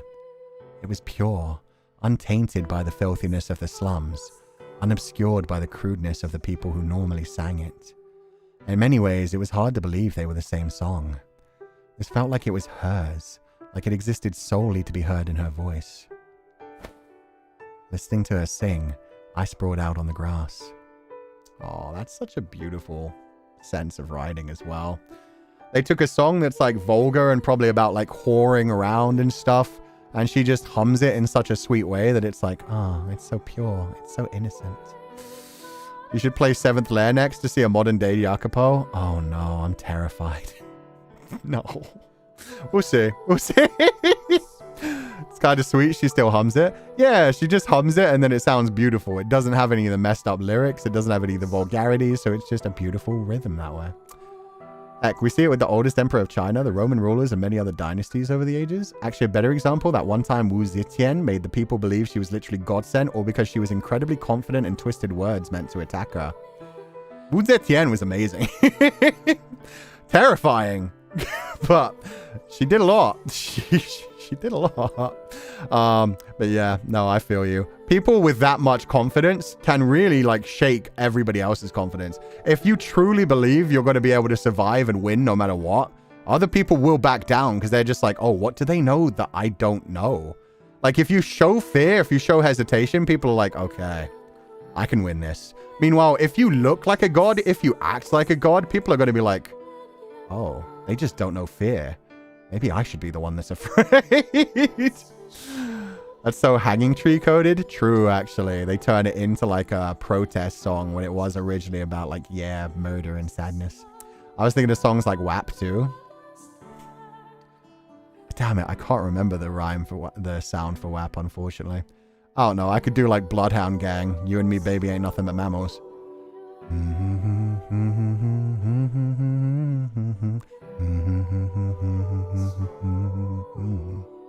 Yeah, no. Humming anything can make it sound beautiful. Humming can be beautiful. From the top now. There we go. I'm afraid of future Jacopo. I'm just speculating, but he might get into crypto and sell his Jaco coins. Yeah. Putting Jacopo in the modern day is inherently funny, whereas putting Bestia in the modern day is inherently scary, and I'm excited for it. So yeah, we are going to be playing 7th Layer eventually. The blue sky spread out above me as far as the eye could see, and as I gazed up into it, all my problems seemed to fade away. That I lived in a dirty slum, that the Lord was digging his claws even deeper into the city, that I was in the middle of a makeshift graveyard for those who had no one else. It all just disappeared. It felt almost as though I had ascended to heaven. The first time I heard Morgana sing was, if memory served, approximately a year earlier. At the time, she was still completely walled off, much like she had been when I first brought her to the slums. She always kept her eyes on her feet, and she spoke in a soft voice, frequently pausing. She was wary of everyone, including me. One day I went to put ointment on her face, and she shouted, roared practically, for me to not touch her. To be honest, it was somewhat aggravating. Another, I asked about her father, and she just pointed up at the sky, saying, he's up there. Which I took to mean he was dead, so I dropped the subject and got back to applying ointment to her. At some point, I started humming the song, which I had picked up from the girls. And upon hearing that, she told me she was quite fond of it, and then she began singing. Immediately, I found myself entranced by her voice. Though she always spoke in soft, muffled tones, her singing voice was incredibly clear, like I was listening to a chorus of angels. Of course, the moment I put that thought into words, it'll lose all its potency. It'll just turn into some loser's cheap pickup line. Oh, that's so sad. My dude is honestly just thinking like, your voice is the most beautiful thing in the world. It calms me. It makes me feel at peace. It's like the voice of an angel. That's the only way I can describe it. And at the same time, he's like, could you just sing for me, please? Like, just once. It's not like I care or anything. Because he's like, it's not that I'm a nonce, okay? Like, it's not a pickup line. It's just, God, it really calms me. It makes me feel so much better. Ah, it really is something, though. If she told me her voice could raise the dead, I'd be inclined to believe it. It's just that beautiful. While it was true Morgana could be difficult and wasn't the most affable, I knew that at heart she was a sensitive and compassionate girl. That she would come to this graveyard every day and pray for peace for all the forgotten souls was more than enough to prove that. Though she surrounded herself with high walls, she was probably the kindest, most loving person I know. And that was what drew me to her. It didn't matter what anyone said about her, how quick they were to judge her as ugly or standoffish. I knew they were all wrong. It would be wonderful if I could just spend the rest of my days listening to her sing. Oh, fuck, that's so beautiful. That might be one of the most romantic things I've ever heard. And like, not even taking it in like a romantic way as in like, oh, he wants to fuck her. Just a romantic way of in like, oh, she is saving him. A man who like puts up his own rules all the time. A man who like can't let other people in. A man who thinks the world is so unjust and so harsh. This is the one way he's able to actually feel peace, is just listening to her sing. She heals his soul. That is so wonderful. That's so cute. I'm crying again now. That was so sweet, but it's not meant to be. It's not meant to be? I think it's really sweet. I think it's really sweet. Is he in love? Like he's being really romantic? I think he is being romantic, but I don't think it necessarily means he wants to smash that. I think it just means he's like, oh, she is the most precious. She's the most innocent. I wish I could just be here all the time. I wish I didn't have to go out into the shitty world. At the same time, you're like, yeah. Romantic is in the OG feeling of the word. Yeah, that earnest yearning and longing. Exactly. That feeling of just being at peace, of just wanting that. Told you he was a romantic. Yeah, romantic doesn't always mean sexual. Romantic can just mean like... Let me look up the actual definition so I don't like butcher this. But it can just mean like being poetic, being like really attentive, seeing the beauty in things. Romantic definition. Conductive or characterized by the expression of love, of characterized by or suggestive of an idealized view of reality. So yeah, it doesn't have to just mean sexual romance. It can just mean like beauty, attentive to what is beautiful. Yearn Capo? Yearn Capo. Since when did romantic mean anything sexual? A lot of people do take it that way, essentially. But yeah, the OG meaning of the word. Like, if you're a romantic, you're just somebody who sees the beauty in life. You're kind of like an idealist. Which goes completely against everything that Jacopo actually says out loud. It's like when you say I love you to a friend or family member, it's not sexual/romantic love, but it is love. Yeah. And he's probably getting confused about his own feelings as well, which, you know, we'll get into that some other time. But yeah. He is probably like having some mixed feelings in his own way as well. But right now, this is just a very beautiful relationship where she's making him like calm and relaxed and feel more safe and secure. And he's just like, I want to protect this girl. I wish I could undo all the pain that's happened to her in the past and actually make her happy. Are you asleep? I'm awake. I was just resting my eyes. Oh. And I was about to accuse you of being boorish for having the audacity to ask me to sing and then fall asleep.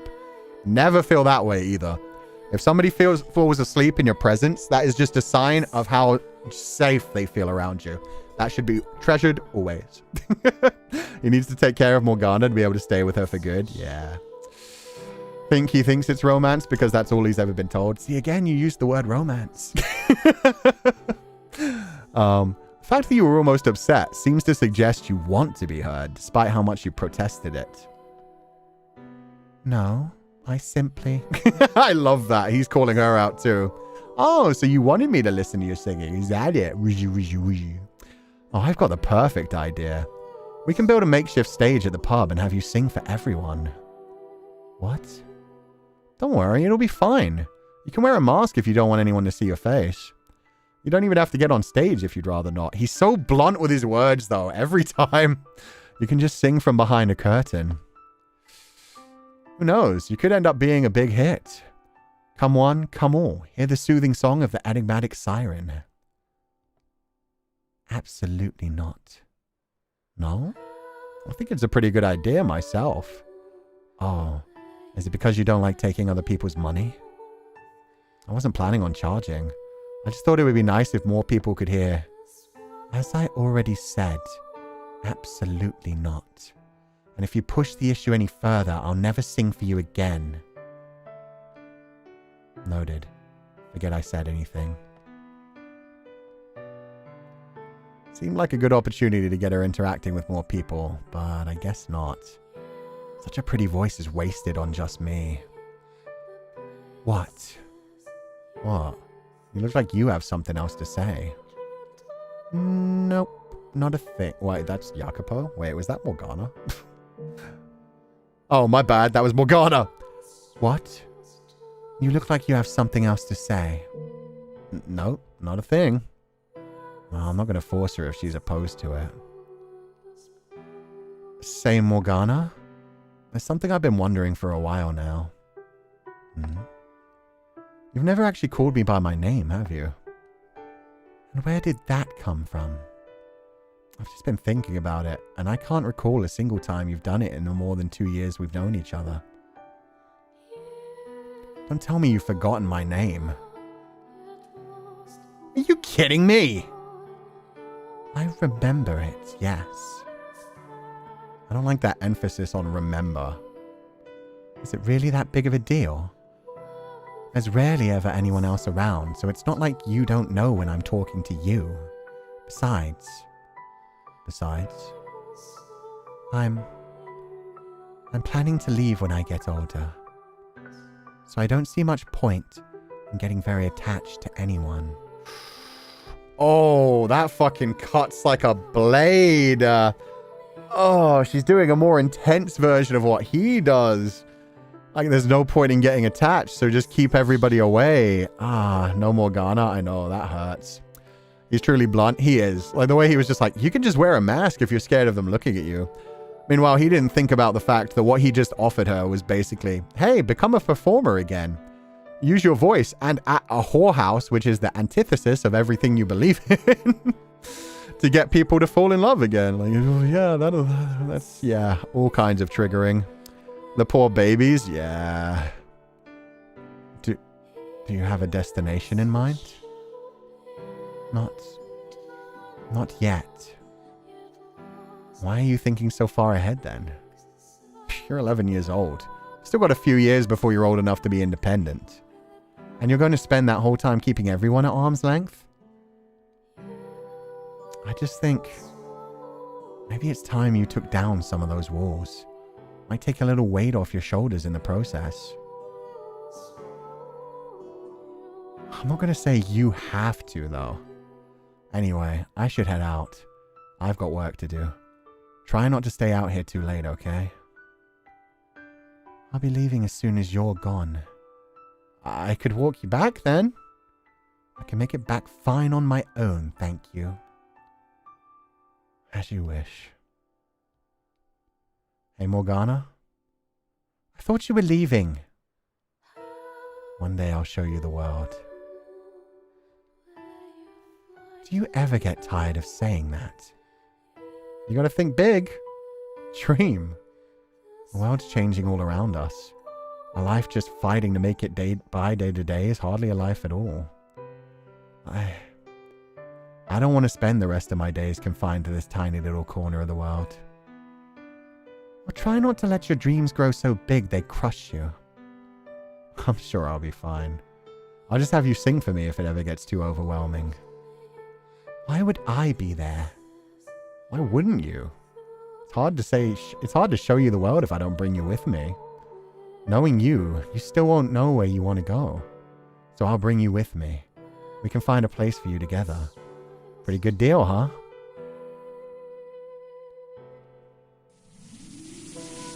I don't need to see the world. All I want is... Huh? What was that? Nothing. Now I'm even more curious. It's nothing, really. What was that noise? I think it was the wind rustling the leaves. Now go on. Shoo! Fine, fine. See you later. That was tragic. I'm actually very interested in hearing her side of this, because I have some theories on what she's feeling right now, because she is just a little girl. She may be confused about her own feelings right now as well. But yeah, Jacopo being so romantic with her may have given her the wrong kind of idea. Jacopo plans to leave, but hearing Morgana wants to leave deflated him. The pathetic guy? Yeah, exactly. And then he did try to turn it around, but he did it in like such an awkward way as well, where it's like, I can show you the world. And he's like, I don't want to just be here. I have other things to do. And it's like, he's not just saying the bit that he really should be saying, like, just being with you makes me happy. Like, I don't need to be a lord. I don't need to go out and explore everything. I just want to travel with you at this point. 12 is the perfect age to discover AO3 or Wattpad. That's the thing. And it's okay for her to actually catch those kinds of feels, because she doesn't know that it's, you know, a problem. So for her, it's okay to be like, oh no, he makes me feel so happy. I think I might love him. And I don't know that that's what she's feeling, which is why I'm interested to see what she actually says here. But just being happy. That's the thing. He's making her feel safe. And that kind of feeling in a young girl can be confusing. Because what it should be is family, not in like that kind of sense, but in like he makes me feel safe. He'll take care of me. I like that. It's a father figure. It's an older brother. But yeah, she may be having like more of a feeling. Like she is the one who keeps bringing up what? No one would ever want me that way anyway. So yeah, it could be that she's feeling a bit resentful that she is constantly being treated as like something other than what she wants to be treated as. Maybe part of her just wants to be looked at as a woman by Jacopo rather than just the scarred girl that he's taking care of. Maybe she feels like she can't ever heal from it if she feels like she's just being looked after in a bother. She's never known family much either. Yeah, no, she doesn't have like those kinds of relationships in her life. She's never been, taught any of that. I discovered Wattpad when I was 11, and I read some X-Reader where the main love interests have white hair. Okay, Mel. Okay. You were in your daddy's library reading about white-haired girls. I feel you. To be fair, I think I discovered easy forums because it was that far back for me when I was like 9. I was one of the scary children, unfortunately, that now terrify the shit out of me, where it was like, you have to be 13 years or older to post on this server. And like me at like 9 years old, joining role-playing servers and being like, I am totally 13 at age 9. I was a danger. Kids, never do that. And that's why I am so serious about people being like 18 plus in my community, because things can affect you. And, I got lucky. Thankfully, nobody found out I was a child and decided to do weird things. But I was putting myself in a very dangerous place on the internet. Role-playing with much older people. Sensei, it is what it is. Me role-playing in Habbo Hotel as a 9-year-old. Oh, no. Yeah. And probably as a way to try and protect what was left of her sainthood. If she doesn't have worldly attachment, she's still holy. Oh, that's true as well. It's almost like to a level of the like Buddhist and Hindu belief of like letting go of everything, that becoming like the way that you achieve like nirvana. And I forget the word for it. When you get out of samsara, essentially, when you break free of that, is by just giving up attachment to everything on the actual like worldly plane, letting go of that. Is it moksha? Enlightenment. Enlightenment was the word I was thinking of, but if it is moksha for the actual like specifics, that would be good. But yeah, just the idea of being like, everything's okay, everything's fine. I don't think that's something a human should try to achieve personally. Like, I see people like that and I'm like, ooh, do you actually want that? Like, do you actually want to be completely disconnected from reality? It doesn't sound fun. But yeah, I guess that's the whole thing. It's not fun. It's like, being detached, being ready to let go at any time, being able to move forward and just seeing the universe for what it really is. I don't think it's something a mortal should have to deal with. I think as a mortal, we should just enjoy our life. I quite like this samsara. My dad keeps saying he wants to do that, but only when he's old and can be at peace. Yeah, exactly. That's what I mean. Like when I'm on my deathbed, I want to be able to let go and be like, this was fun. And now I'm glad to let go. But while I'm here, fuck that shit. I'm attached to shit to this life. I want it to be a good life. I want everyone around me to be happy. But yeah, I can see why that's some people's idea of an ideal. And I like how it kind of links into the idea of like gods being like completely unfeeling and just being like, it is what it is. Things happen. The universe will find balance eventually. So why worry about it? I worry about it because I live here in this universe. Anyway, let's dive into Morgana's feelings. I am really interested in this because this could be a really deep like reflection on what's going on between her and Jacopo. Doesn't he ever get tired of chasing me down day after day? I thought as I watched him walk off. Quite honestly, I didn't understand that man one bit. Apparently a lot of people respected him and he seemed to have a fairly large social circle as well. I couldn't fathom why someone like him would go out of his way to spend time with me.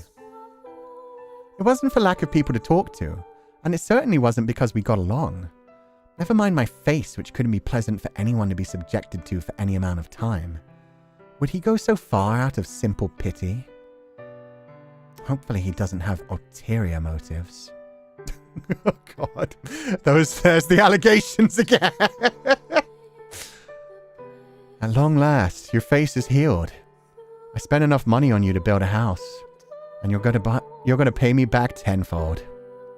Now go forth, Morgana. Work. Be the greatest whore this brothel has ever seen.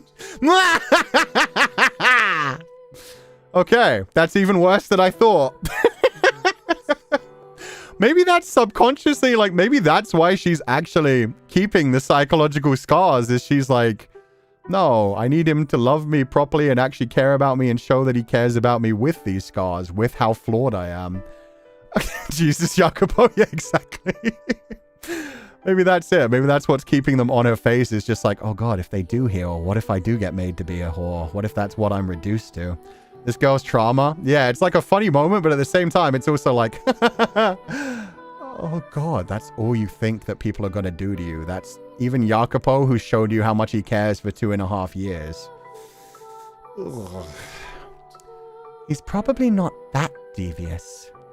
Enough foolish speculation. It's going to start getting dark soon. I should head back. So yeah, in a way it was funny because we're like, oh nah, Jacopo ain't like that. But then in a way it's like, well, he does end up torturing her in a tower to drain her blood for money, so... Oh God! The brother has always been rather quiet at this time of day. The girls worked at night, so they were generally asleep when the sun was out. And it was my job to take care of cleaning, laundry, and preparing meals while they rested. When I first arrived here, everything seemed so filthy. While I still felt that way to a degree, nights when they were open for business were still miserable. I wasn't quite so prejudiced against the girls themselves anymore. Aw, let's go, Morgana. She's feeling connections to peoples. She was betrayed with the one she loved most, her mom. Yeah, exactly. And she kind of feels like she did a big sin just by, like, calling her father to do some smiting. So, she also kind of feels like she deserves some punishment, which absolutely fucking sucks. They were kind to me, treated me like a sister, or tried to at least. I kept them at a distance, though. I didn't so overtly spurn them as I had before, but as the holy daughter of God, I could not form familial relationships with prostitutes. Oh, my dude. Get over the daughter of God thing. Start singing at the brothel behind a curtain so nobody sees you. It'll attract more customers. Like, you can make them more money. You earn your keep that way with your beautiful voice and your talents. I could not delight in being pampered by them. My unwillingness to open up probably disheartened them. But still, they did not throw me out or lash back at me for it. Yeah, they care about you. They're good people. And no one made any remarks about my face. As prostitutes, they frequently caught all sorts of diseases. In my more than 2 years here, several had even passed away. One had gotten hives all over her body, transforming from fairly pretty to absolutely hideous in only a few days' time. Oof. And they had been considerably more than me. They had seen considerably more than me, so they had no reason to comment on a girl with little flesh missing from her face. Which wasn't to say everyone was sympathetic for me. I should get a fire started. I had taken care of most of the cleaning before leaving for the cemetery, so my next task was preparing food for the day. Supplies had been scant of late, which meant today I was making yet another watery vegetable soup. Oh right. You mentioned crime was on the rise.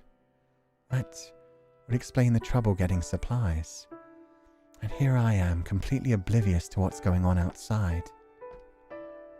From time to time, I would catch one of the girls saying, often with an uncomfortable laugh, "She's still the same old Morgana." But personally, I felt as though I had changed quite a bit since arriving here. No longer being intrinsically disgusted by prostitutes was big enough. But even more significantly, how pathetic. I had become astutely aware of how much I was on the receiving end of others' generosity. Before coming here, the thought would have never even occurred to me. I was always the giver of generosity, the saint everyone man and woman and child alike came to for help. I hadn't told anyone that I was, though, so I didn't get any of that special treatment. And perhaps that was part of what had allowed me to change. Of course, because I kept all that tightly locked up inside, the only thing people saw was an aloof little girl. Finally, the coal is lit. Now to add tinder. Child finally realizes she's a child. I know, right? Child finally realizes, like, oh, is this what childhood is? Do people just, like, try to look out for you? Are you supposed to be looked after? Am I supposed to be shown kindness? Given a home? Food? Looked after? Like, I didn't have any of those things. My mother sold me into fucking slavery. Even if she wasn't devoted to God, don't blame her for having a little bit of discomfort over the occupation of the prostitutes. Oh yeah. And now we're about to see the rough side of prostitutes, I'd imagine, because it sounds like she might be about to get a visit from someone who is expecting a whorehouse, and it doesn't sound like the whores are around right now, so this might be rough. Or it's just Maria. Maybe Maria's treating her like crap nowadays. Maybe Maria's finally become like a little bit aggravated by the fact that they have a freeloader in their house that Jacopo is treating better than her. I don't know. I mean, we know what happened with like Maria and white-haired girl elsewhere, so let's see. What?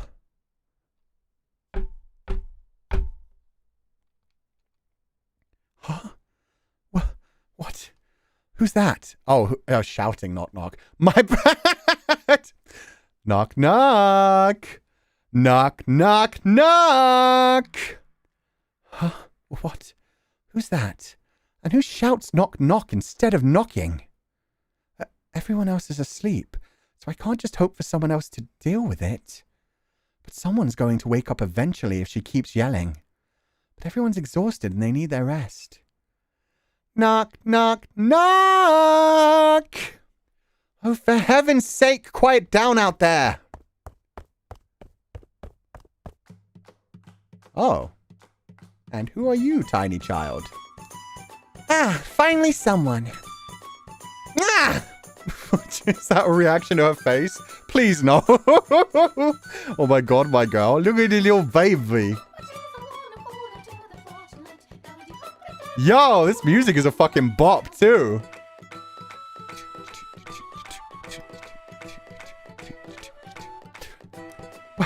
What are you screaming for? Are you okay? Why wouldn't I be? Rather more concerned about you myself. Your face! Look at your face! Right. My face.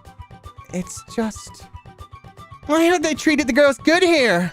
You can't be, what, maybe 10 years old? And look at you. Huh? Unbelievable. Kind of terrible man would... Oh, God. What kind of terrible man would a little girl like you and then make you give you all his nasty diseases? Okay. This is an amazing introduction for a character who doesn't look much older than 12 her fucking self. Holy moly, she curses? Yes, she does. I mean, to be fair, her clothing... Oh, sorry, wrong button again. I always do the wrong button. Her clothing does suggest that she possibly, like, works as a dancer, to be fair. Tiny misunderstanding. Yeah, a little tiny one. Why does she remind me of Nelly? I think it's mainly the art style, but I did have the same thought. Like, her facial expressions are very similar as well. And she looks about the same age, like 12 to 13. Yeah. Does she think I'm a prostitute? Maybe like 14, 15. Hold on, please.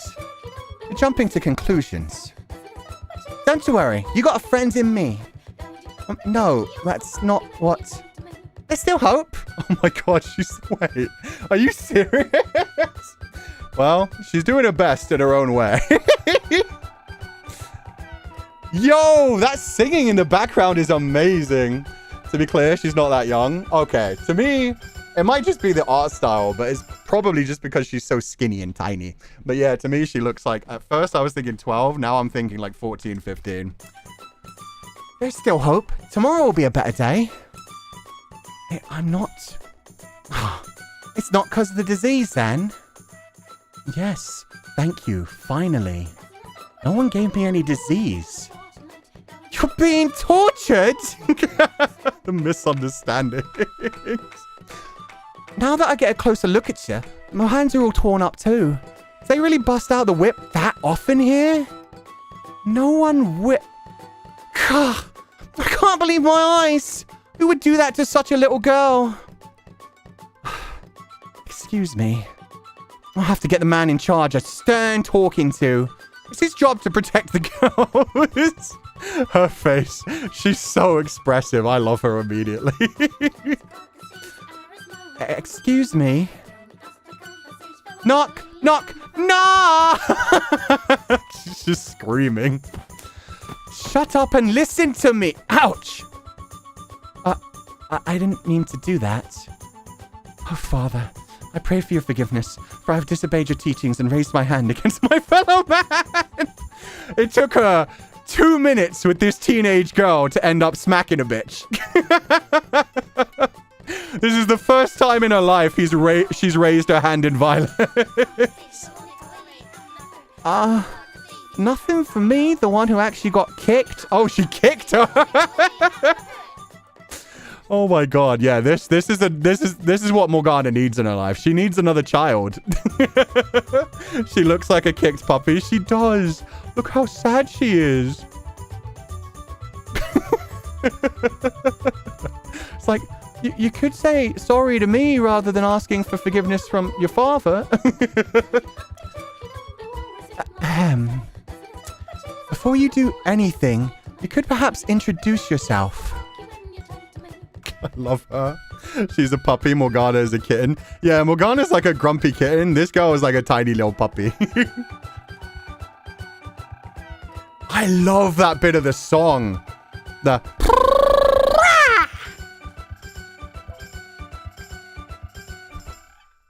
Does anyone know where this music comes from? Because I don't want to speak out my ass, but it reminds me of like Romani music.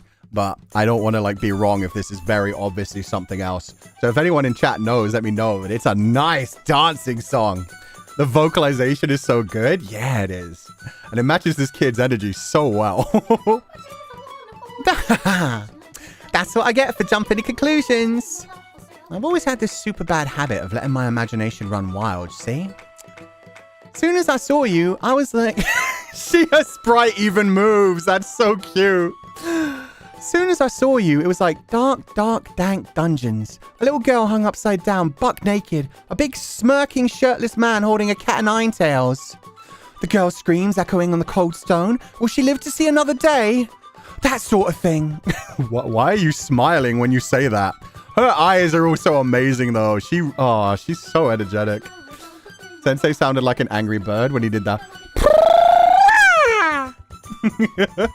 I'm glad, Mel. Fell asleep and was woken up by the screaming. She's absolutely adorable. Yeah, she is. Thank you for using the proper term. I learned recently that... Oh, yeah, no. That's a bad term nowadays. But yeah, Romani. I think she's meant to be Romani. Yeah, the clothing kind of reminded me of it too. Thankfully, yeah, I knew a bunch of Romanis when I was growing up in London. They lived like close by. They were travelers. So yeah. Romani customs are very interesting. Most of them don't go to school once they hit like age 13. But yeah, no. They were cool people. That sort of thing. Maria's like, why am I not getting my goddamn sleep? It keeps going too. Next, a dashing young man appears to rescue the girl, but he secretly... Shut your mouth for me, would you? Aye. She's writing her own fan fiction. That's great. They don't? Is there a reason why? Oh, gypsy just has bad connotations. It's not like a major slur from what I know, which is why I said it. Correct me if I'm wrong about that. But it was like an improper term that was applied to a bunch of different people just as like a derogatory term in general. But Romani is like, from what I know, this type of clothing style and this type of music is like of the Romani culture, which are people that like travel around as well a lot. But yeah, for a long time, it was seen as like an exotic kind of thing. And yeah, there was a lot of like misinformation and bad things spread about people and like stereotypes and all kinds of things that went into that word. So they don't use that word anymore. She'd do wonders in AO3? Yeah, she would. You're allowed to breathe. She's so cute. Okay, so, what was your name? Seren, spelled C-E-R-E-N. Oh, Jiren. My bad. Okay, that's actually more of like a... Yeah, okay. Jiren, spelled C-E-R-E-N. That's J, like jester, and Ran, like ransom. Jiren, jester, ransom. Jiren. Okay, so not even Jiren. Ransom. She's bouncing. She's literally bouncing. She's so adorable. Oh my god. Also, please don't dress up for the anime. Thank you. I think the question was about the fact that Romani folk don't go to school past 13. It's not all Romani folk, to be fair, but yeah, some of them. They just start doing trades. The ones around me, they started learning. The ones around me specifically were like learning to be both locksmiths and to do like construction. So from the age of 13, they straight up like pulled out of school and they were just like all day like in the area learning their trades. Old people in my country still have prejudices against them? Yeah. That was used as a slur in Europe, but not in America, so the bad connotation never made it across the pond. Thank you. Pronounced Germa, but spelled with a C. Wait, no. Jiren. Jiren. She's clowning. She's so cute, man. Look at the bounce. Ah, God. Remember Hunchback of Notre Dame people? Ramona people were not treated well in the past. Yeah, exactly. The main girl, I forget her name, but yeah, she was of Romani descent, and they used the G word for her. Autocorrect changed it to Germa? That's amazing. Okay. Jiren, spelled C-E-R-E-N. That's J, like jester, and Ran, like ransom. Shut your mouth for me, would ya? I love her.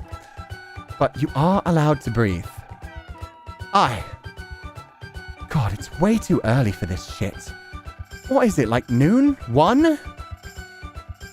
Let me just throw myself over here. Should I have not let her in? Oh, nah, you're fine. I've known we were getting a new girl for a few days now. Well, I sure wasn't expecting this.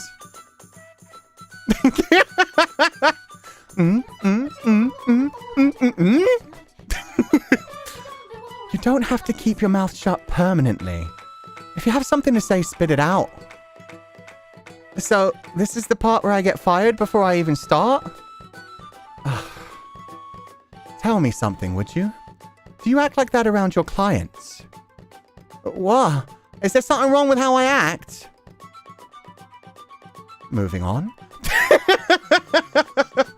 You never know. She might be very popular with a certain crowd.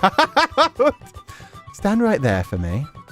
And for the love of all that's holy, stand still. Yes'm. So what you gonna do? Just hush and stand still. Maybe they're into that? Yeah, no. Maybe they like the energy. Oh, she can't stay still. She literally is incapable of staying. Look at her smiling. Oh, she's getting uncomfortable. You're staring holes through me. Just a little more.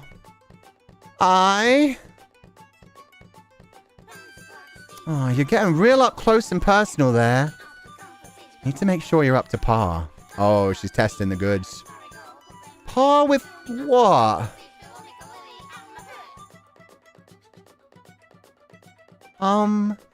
Is this necessary? The DVD logo bouncer? Yeah, it's pretty much the DVD logo.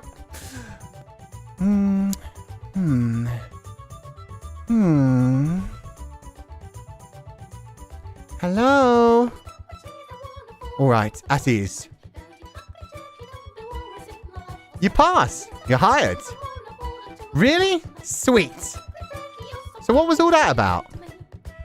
You have to have an exam first, obviously. I see. I'll tell you this, though. If you weren't cute as all hell, I'd have thrown you right out on your ass. Aw, am I really that cute? I love her. Like, there is no insult. She's just like, wait, I'm that cute? Aw, you're making me blush. You realize that wasn't a compliment, right? Anyway, you start work tomorrow. Today, familiarize yourself with the rules and layout of the place. Aye, aye, ma'am. Morgana, can I ask you to show her around? All right. Thanks a bunch. Much obliged. I'm already beginning to regret this. Yeah, let's see how long Morgana's pessimism can stand up to this bundle of joy. She's the part of ADHD that is very, very overly active. I'm not sure of this kind of ADHD. Oh, okay, Leanne. Quiet girl, ex-hype girl. Yeah, she needs to bring her out of her shell. She's just going to quietly be like, oh, you're the daughter of the god, are ya? The god, huh? Well, what does he talk to you about? Well, does he give you any hope and joy? Does he tell you when we're going to get out of here? Does he give you money? Morgana's going to be like, I am questioning everything. Talk about culture shock, though. Never seen a place with a woman manager. Oh, yeah, I'm not the manager. Just an old hat. So where's the big boss hiding? No boss here, just us girls. What? You don't have a manager? Really? No. You'll find this much more like a community than anything. A bunch of girls with nowhere else to go who banded together and built this place up. And it's been going like that for more than a decade now. From what I've been told, it started as just a little shack. Didn't even have proper flooring. But by the time I showed up, the facilities were a little nicer. The roof still leaked like a bitch, though. We didn't have nearly as many rooms set up as we do now.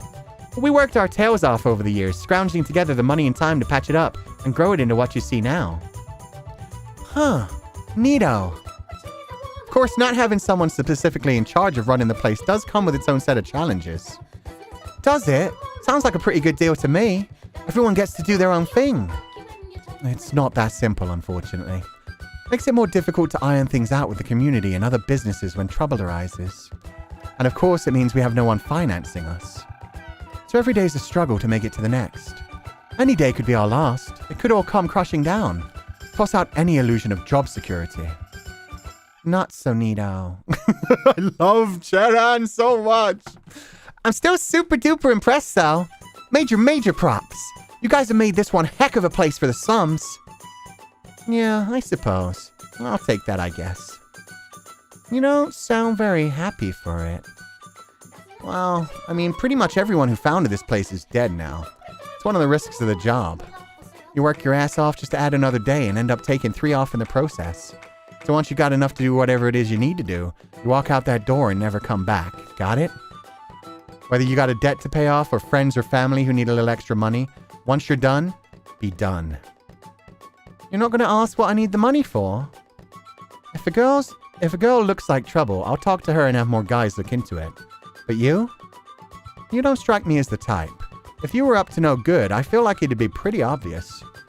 Besides, I've been in this business long enough to know it's not at the top of most girls' dream job lists.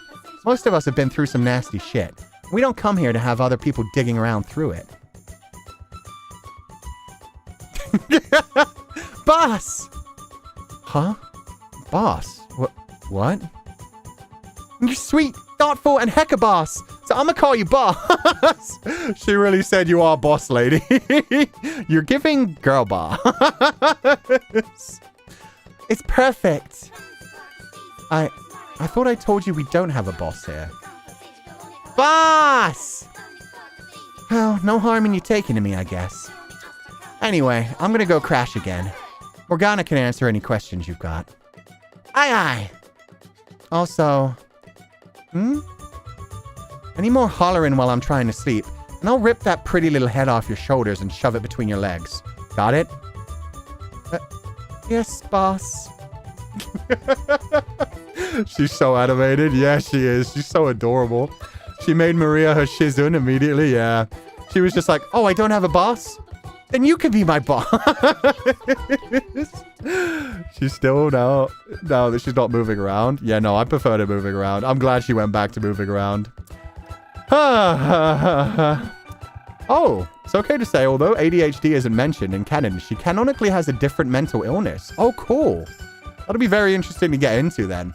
Because I would just say a girl like this is very energetic so far. We'll see over time. That explains why Maria commissions Jacopo's help so much. Yeah, needs help taking care of all this energy. Her shirt is so near the Bibble color. Don't be bringing Bibble into this. Reminder, Maria in this timeline collects knives. Oh, I forgot about that. She is a badass. She's adorable, but she's a lot. Yeah. She is daughter-coded, but in a different way. She is daughter-coded in the way of like, oh, please, just 5 more minutes of sleep. Leave me alone.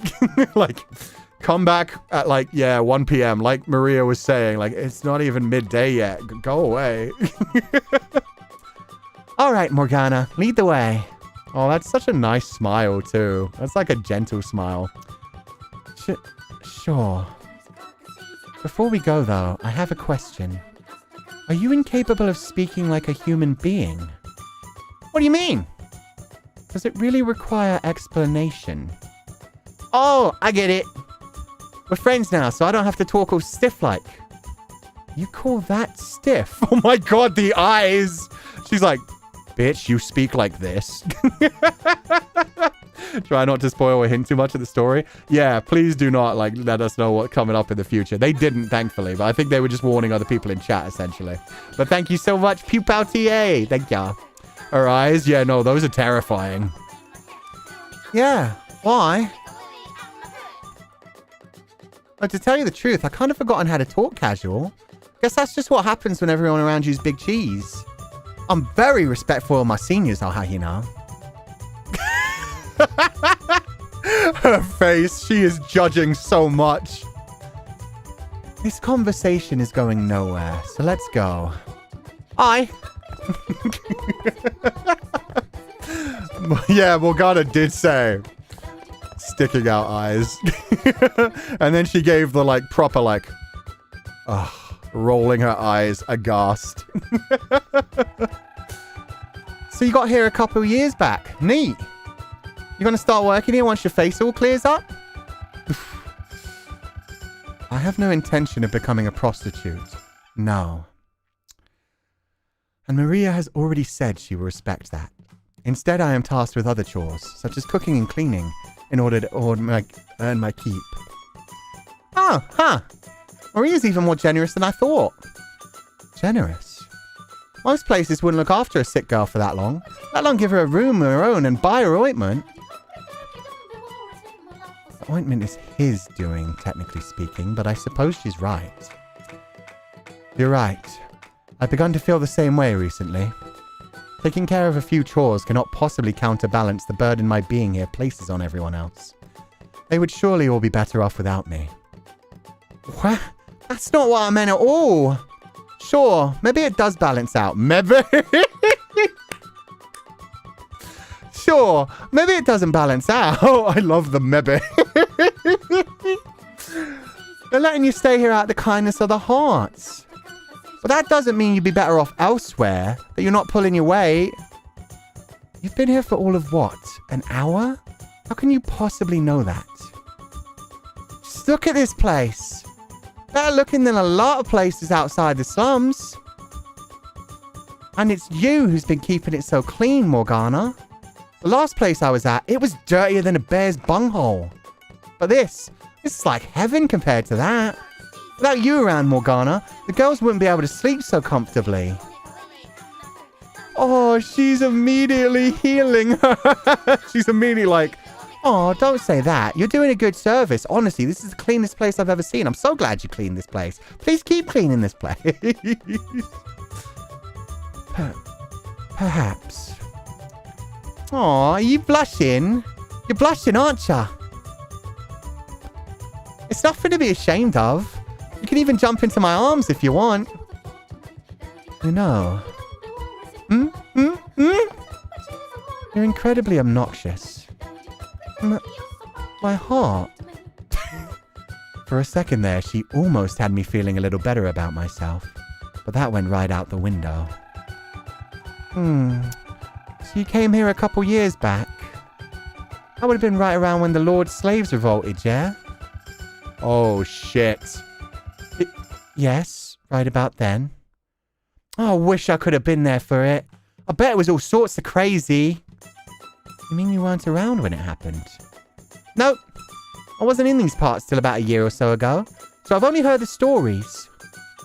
Back when the uprising happened, I wasn't even in this country. I was way, way far away.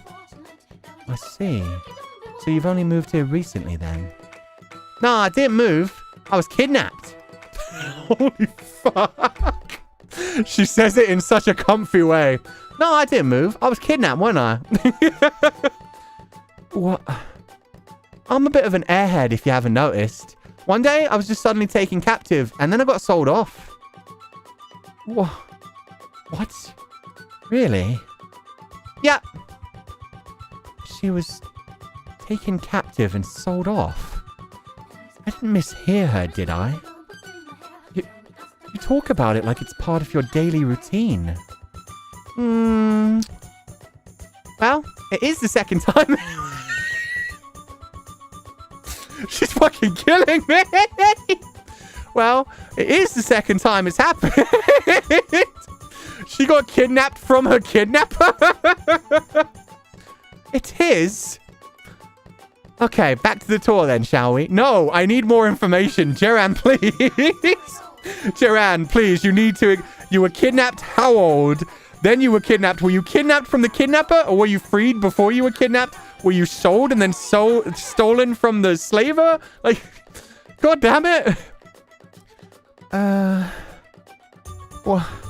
What? That raises even more questions. Yeah, please ask them, Morgana. I am desperate. Okay. Oh yeah, I've been thinking about what I want to call you, Morgana. What you want to call me? Is that not what my name is for? Nicknames. Step 1 to making friends. Duh.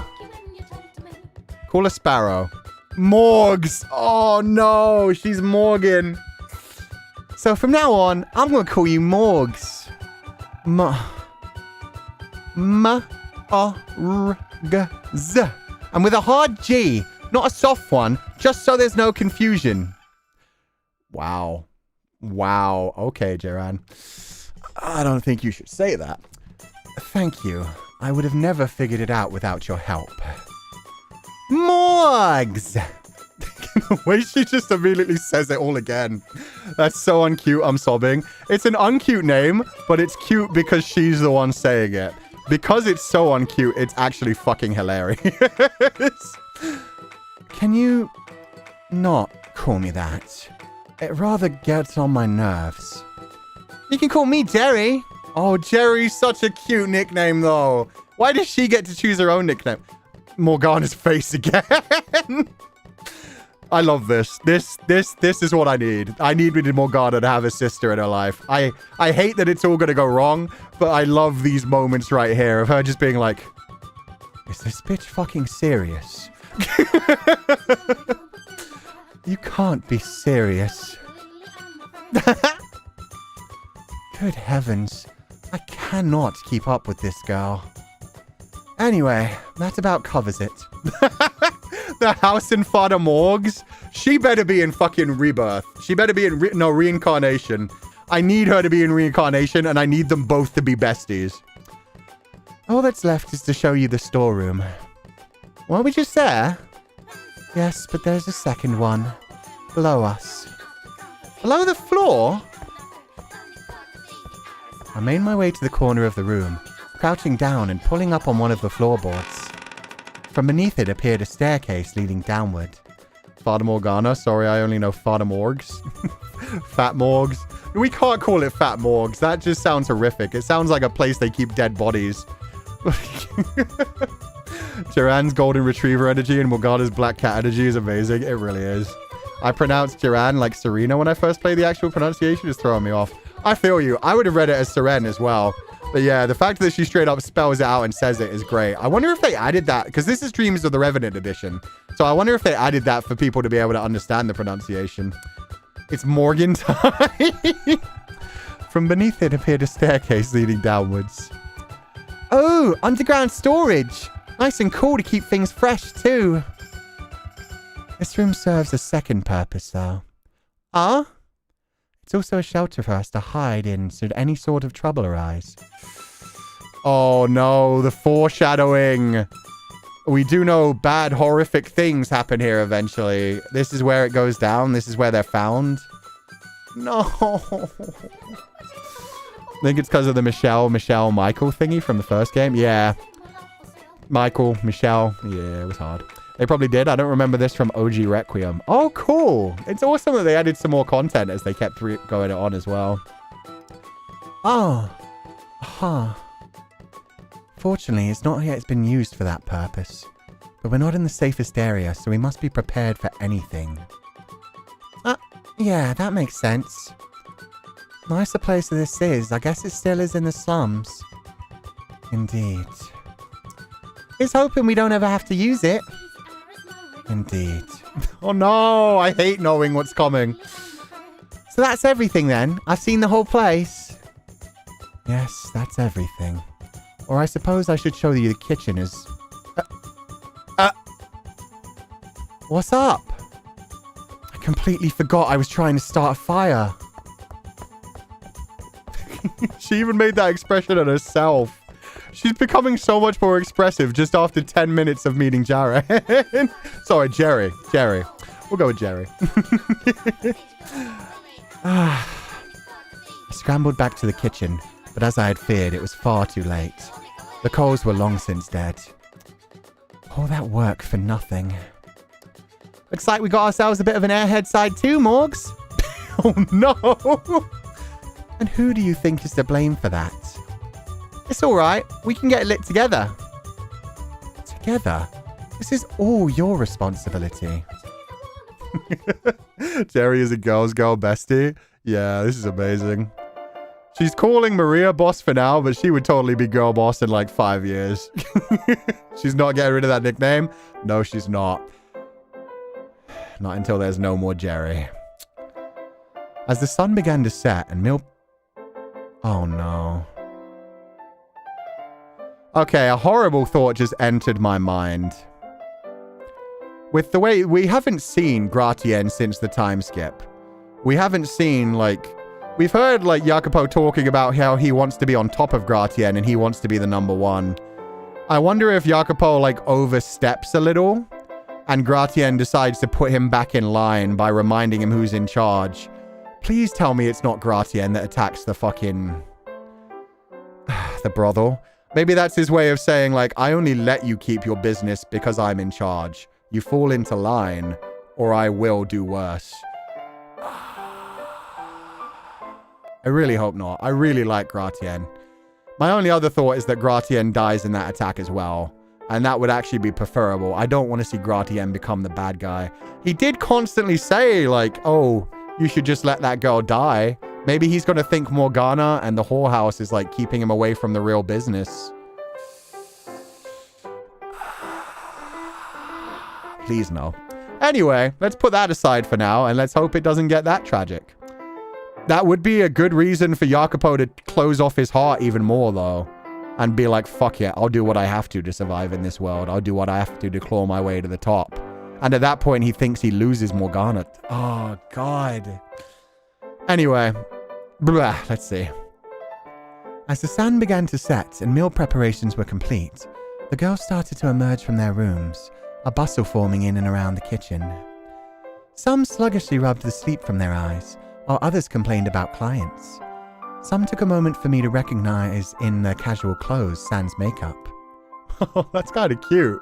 She's like, which one are you again? Oh, right, Brittany. Ah, you look very different. Off the job and being themselves, they looked less like prostitutes and more like just ordinary girls. Ah, Morgs. Baby steps. She's getting there. She's getting there.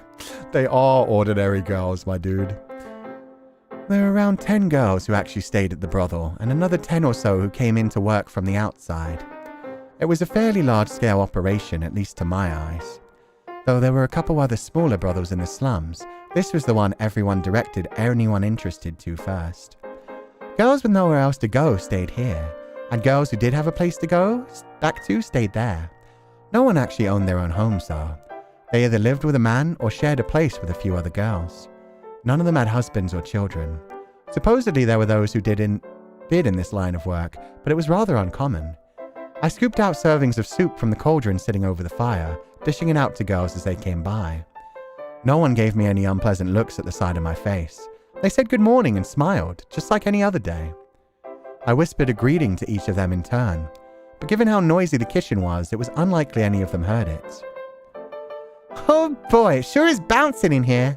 I like me a place with some energy. I'm glad to hear that. Morgana's doing her best to be cordial as well. Let's go. It didn't take long for Jiren to start hitting it off with the other prostitutes. Her perky disposition was undeniably overdone, but everyone seemed to enjoy the positive attention she was giving them well enough. In almost no time at all, the girls were fawning over her. She's like a puppy. Yeah, we've all noticed, Morgs. Once everyone had their food, they settled into their individual mealtime activities. The bland, watery soup was expectedly unpopular, even though everyone knew there was nothing that could be done about it. This again, several of them murmured, to which Maria stood up and chastised them, saying, You should be grateful you got anything to eat at all. I know. And Morgana worked her butt off to make it for you. It's rude to complain. I'm sorry, I really am. It ain't her cooking I'm complaining about. You know that, right? Don't you, Morgana? It doesn't bother me. And you're perfectly justified in being displeased. It's hardly nutritious enough to get you through the day. True enough, I guess. It'd be great if we could get something with a little more oomph. Like a big old slab of meat. Wow, I love meat. The way she appeared from the fucking ground was so adorable. I guess I'll have to go over here. Maria's tall enough I could like slide in next to her. Can I just say, Jiren brought up a good point about this brothel being more hospitable than most brothels of the time were. Oh yeah, for sure. The fact that they don't have a pimp, the fact that they don't have a man in control. Like when she was straight up like, oh, I've never seen a girl in charge before. And she's just like, no, I'm not the boss. They don't even have a boss. They just all look after one another. That is an amazing community right there.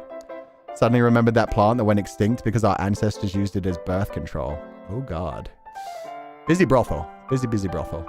Can I just point out the word that they use is aniki, which basically means big sis or boss lady. Aniki. That's adorable. Isn't that like the same word that they use in like Yakuza kind of settings?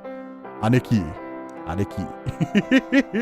Sasuga Maria. How Sensei, why does the dynamic between Jiren and Morgana remind me of you and Féileacán?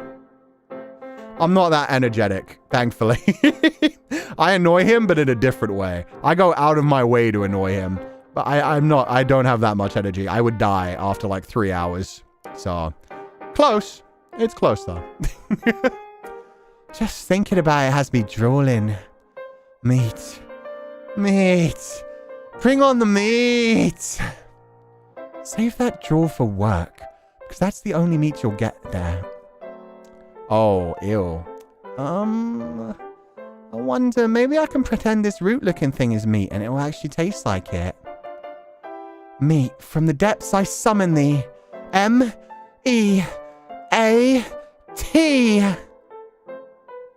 Her face. No, still not meat. I almost spat my drink, Maria. Okay, no, that was fucking hilarious, though. Let's be fair here. Maria did a good job there. The only meat you'll be getting here is in the bedroom, essentially. God damn. No shit, genius. Meat. You don't like meat, Morgs? Oh, no. You won't grow up to be big and strong if you're such a picky eater. I'm not picky about what I eat, no. All sustenance is a gift from God to man. I would never refuse his. Yeah, I was going to say, she has some bad memories with meat. And here comes the PTSD. Well. Is the meat not to your liking then, Saint? Hear that, slave? The Saint says your brother tastes so bad it makes a wretch.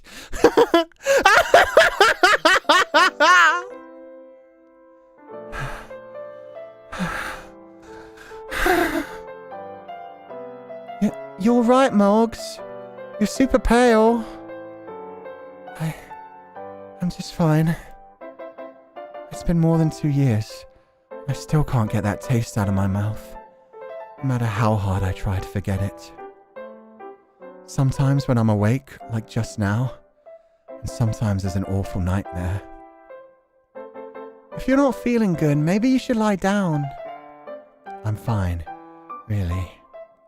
You sure? Maybe meat's out of the question, but some bread would sure be nice at least. Yeah, good bread. God, yes, bread. I read that completely wrong. God, yes, bread. Too bad supplies have been so scarce lately. It's all that damn Lord's fault. Not that a bunch of whores can do fuck all about it. Is the Lord really that bad of a guy? Oh, right. You haven't been here very long. You don't know what he's like. Yes, he's a terrible man. He oppresses his people and rejects the word of God.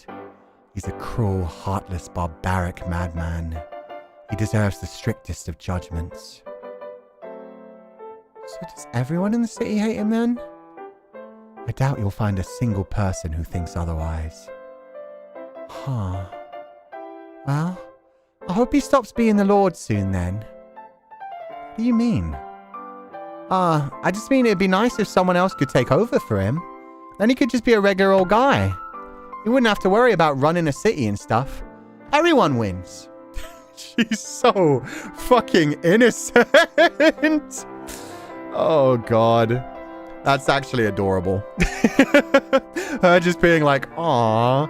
If he could just leave, he wouldn't be so stressed all the time. And then probably things wouldn't be bad for him. And things would be better for us. And she really is like so gentle, so adorable, so dense. The way they diverted the conversation immediately when they saw her react like that. Yeah. They didn't know what was wrong with her, but they were like, oh, there's something. If anyone understands trauma, it's probably a prostitute who worked somewhere worse. Yeah. As Maria said, this job is not something that any of them actually chose. They've all had like worse places and they just don't pry into each other's business. So yeah, they immediately all changed the subject just like, oh, that was a trigger. Let's move on. Let's just enjoy this meal.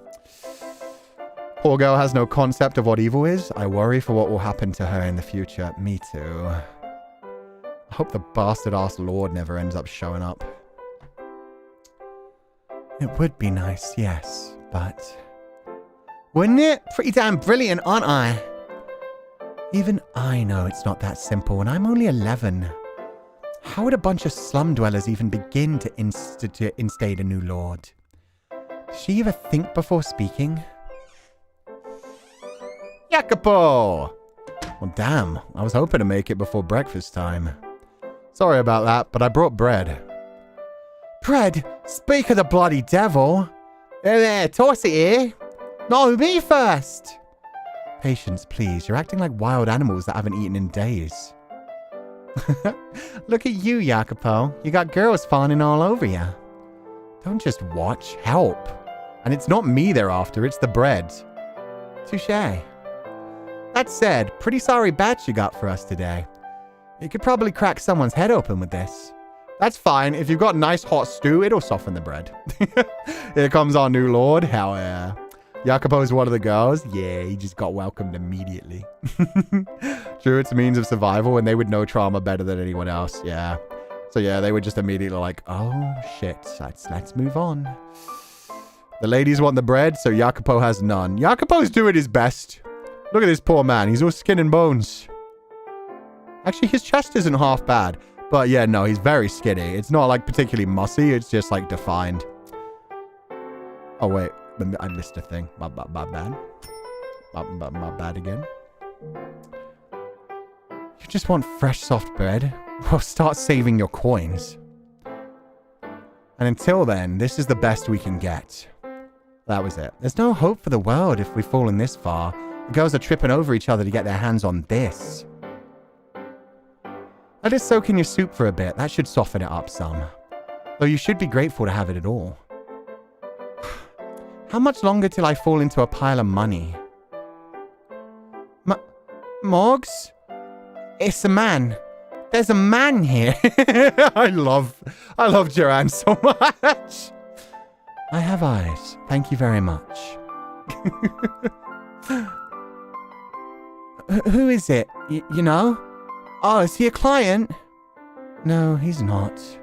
He's more... Oh, how should I put it? Someone who doesn't know how to keep his nose out of other people's business. Excuse me. Did your eyes fail to detect that I have ears? Here he comes! Haven't seen you around here before. New girl? You first, mister. Who are you? Since you came in through the back door, I'm guessing you work here. Aw, she's really defensive against the men. Something like that. Holy moly.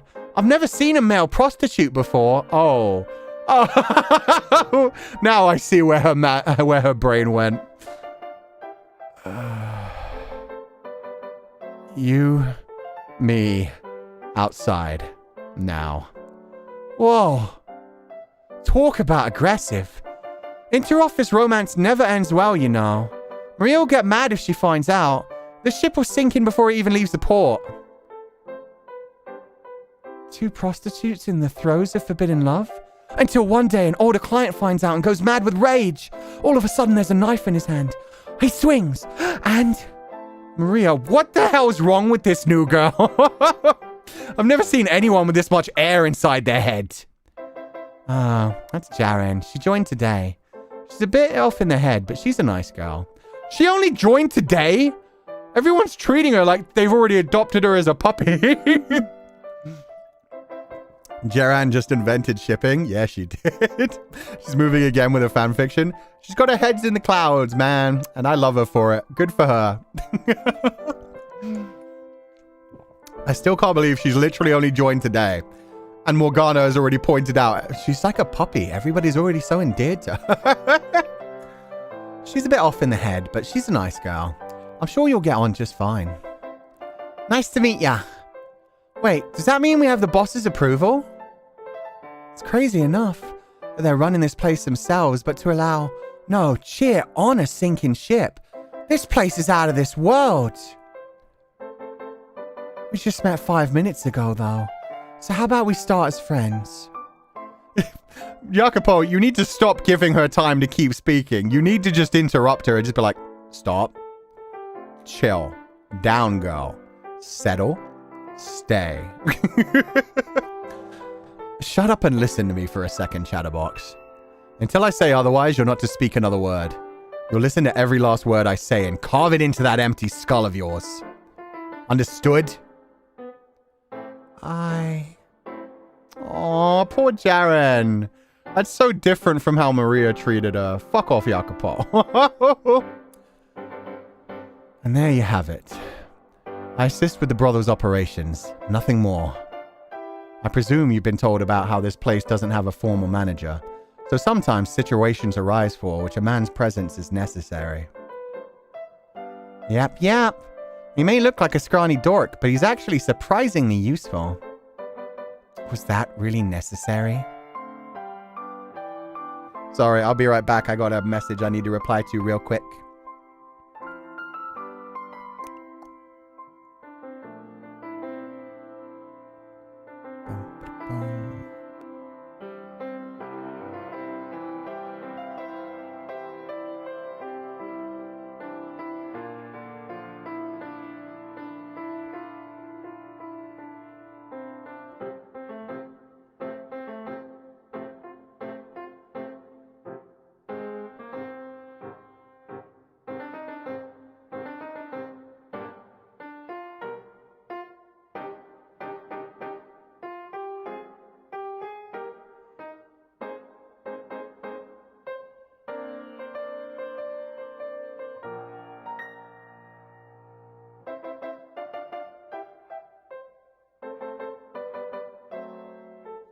Okay, sorry about that. The music is really pretty. Yeah, I've loved the music in this game so far. It's been really nice. He looks like he's sleeping. Did I? Oh, majestic Feli. Good. Message is probably from Jiren. She jumps around so much she breaks the fourth wall. No, thankfully. If I had to respond... Can you imagine what Jiren would... Oh my god, Jiren with a smartphone. Jiren with a smartphone would be absolutely terrifying. Imagine getting text messages from someone like Jiren. It would be like, "Hi, are you doing good? I hope you're having a lovely day. I went to a park this morning. It was so nice. Oh, I saw a really pretty puppy. Here's a picture of it. And here's a picture of my feet. Lol, sorry. Anyway, it would just be like message after message after message after message. Fata Morgana. No, okay, she is slightly smarter than Temmie energy, but I get the idea. Similar, very similar. Morgs, what is Omegaverse? Oh no! Morgs, I met this person and they told me about this Omegaverse thing and I'm really interested in it. Could you explain it to me? Morgs, what does a man mean when he says nice? Yeah, no, she'd just be constantly texting Morgana, just asking questions. You'd never be able to answer. You'd never have time to answer. That's the thing. Oh my god. Don't call me out. I do that with Sneku. Oh, poor Sneku. She would text at the speed of light. I know, right? Ah. Was that really necessary? Sorry, my bad. Slip of the tongue. Huh. Neato. So you two have known each other a long time. You seem like you're pretty close. It was pretty much just the two of us fighting to survive for years. That's awesome. I love that kind of thing. Together through thick and thin. Not too long ago, he and some other guys started up a band of peacekeepers. So he's been spending more of his time training up them these days. That said, I guess it's not too bad knowing we've got someone we could throw at troublemakers if need be. Oh, peacekeepers? Sweet. You don't look like you put up much of a fight though, mister. Oh, damn. She really said, yeah, you're kind of scrawny though. She would love Tumblr. She would love Tumblr, AO3, Wattpad. She'd go nuts on Twitter. Oh, God. She'd probably be a TikTok girly, actually. You want to test that theory? Maria, you need to teach this girl some damn manners. Be drowning in complaints if she treats patrons like this. Oh, Jacopo. My sweet, innocent Jacopo. You have no idea the kind of clientele that are going to absolutely fucking adore her. They are going to shower her with money. There may even be the type of clientele she doesn't even have to sleep with. She just like chats to them and they just listen. And they're just like, take all my money. You sweet, sweet summer child. I'll have you know, I butter my clients up so much they're a big slippery mess when I'm done with them. Oh, the imagery. She just yaps. Yeah, she just yaps. It'll be just fine. I promise. Oh, I bet they get slippery, but not from butter. Yeah, I figured. What? That's not what I meant, I swear! What are you getting all flustered for? You're a whore just like the rest of us. On a somewhat related subject. She bounced on it crazy style, but not in the not safe for work way. So fucking true. She would just, everybody would be talking about her. They'd be like, yo, did you hear about the new girl at the brothel? She has so much energy. It's so intense. By the time she's done, you are completely drained. I gave her all my money the other night.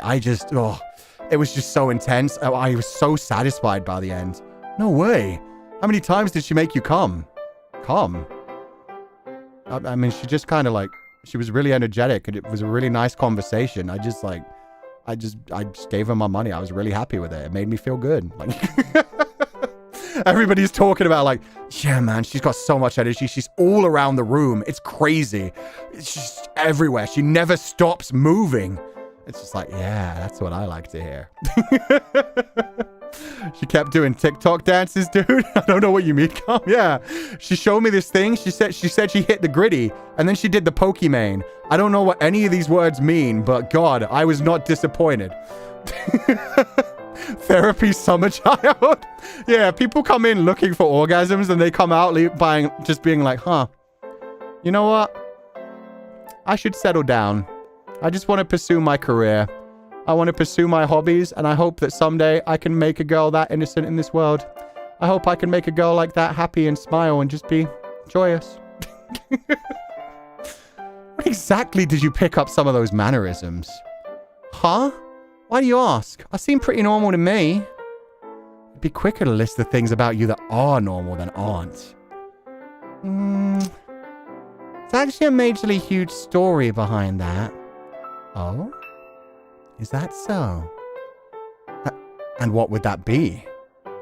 You weren't raised by wolves in the wilderness and never learned how to behave like a normal person, were you? You're not too far off, actually. When I was younger... Wait. You don't have to. No one's forced you to say anything if you don't want to. I didn't grow up with my parents. I lived with a bunch of really nice men, and I learned a lot from them. I didn't even know my name until they told me. Oh, God. Pardon? I thought my name was me till I turned around 5. Then one of the nice men told me my name was actually Jiren. Jiren? J like Jester. Jiren, that's it, Jiren. He was super duper disappointed in me. Called me the dumbest broad I ever known. Talk about rude. They kind of robbed off on me, so that's probably what you're seeing. I'm very worried about that whole story. Oh, the kidnapping? Yeah. She literally didn't even know her fucking name. She was kidnapped that young. But it doesn't sound like they were aggressive with her. Like, she's smiling about it in a really pleasant way. So... maybe it was just like they kidnapped her for ransom and then they were just like, oh, this child's too dumb. Like, maybe we should just raise her. Like, was she kidnapped and then adopted? I genuinely think that's what it is. I want to believe that's what it is. We may hear later. But yeah, I feel like maybe it was just, or maybe, oh God. Or maybe she's just repressing a lot. She's laughing and being giddy and just like saying things as if they don't matter. When really she's fucking traumatized by them. But the only way to make light of it is to just make it a bit of a joke and just keep smiling through the pain. Maybe that's what that smile was actually about. I thought that smile was her showing her real smile and not just trying to look pleasant, like it was an honest smile. But maybe that's a grimace, like more of a... yeah, they told me I was the dumbest broad they never heard and I was raised by them. I want to hope the former. I want to hope they were nice to her. Would Jiren be Shiran? Jiren must heard it. I hope not. I really hope not. Oh my God. But we'll see. Let's just hope for her happiness. Well, that certainly is a story. Is that not good enough for you? I'll just say the nice man was absolutely right. How rude! It's genuinely concerning how stupid this girl is. Anyway, food time. I feel like Morgana just hiding in the corner like no more today. Yeah, she's like, okay, I'm glad there are other people to take care of this child right now. Morgana is 11 and she's still like, this child has too much energy for me. I am stuffed. It's amazing how much of a difference the little bread makes. Maria, where's your joke? Come on, you're ready. Huh, glad you enjoyed it. Because starting tomorrow, you're going to work if you want to eat. She didn't make the joke. You know what? I'm disappointed, Maria. I would have been like, oh, I'm glad you liked it. Because from tomorrow on, if you want to stuff your belly, you're going to have to get stuffed first. That sounds like more of a Maria thing to me. Maybe I like innuendos as much as her. Can't be dirty-minded all the time. Yeah, no, I think they're just happy for some food. All right, she'll be working here too. It almost slipped my mind. She seems like such an innocent girl, so far removed from carnal desire. Yet she'll be out there selling her body, letting them put her filthy hands all over it. What's up, Morgs? You been staring at my face something fierce? Jesus Christ, Sensei? Guys, it's their profession. Like, it's what they do to earn their money. There's nothing wrong with it. Maria's right about it. Have some fun with it.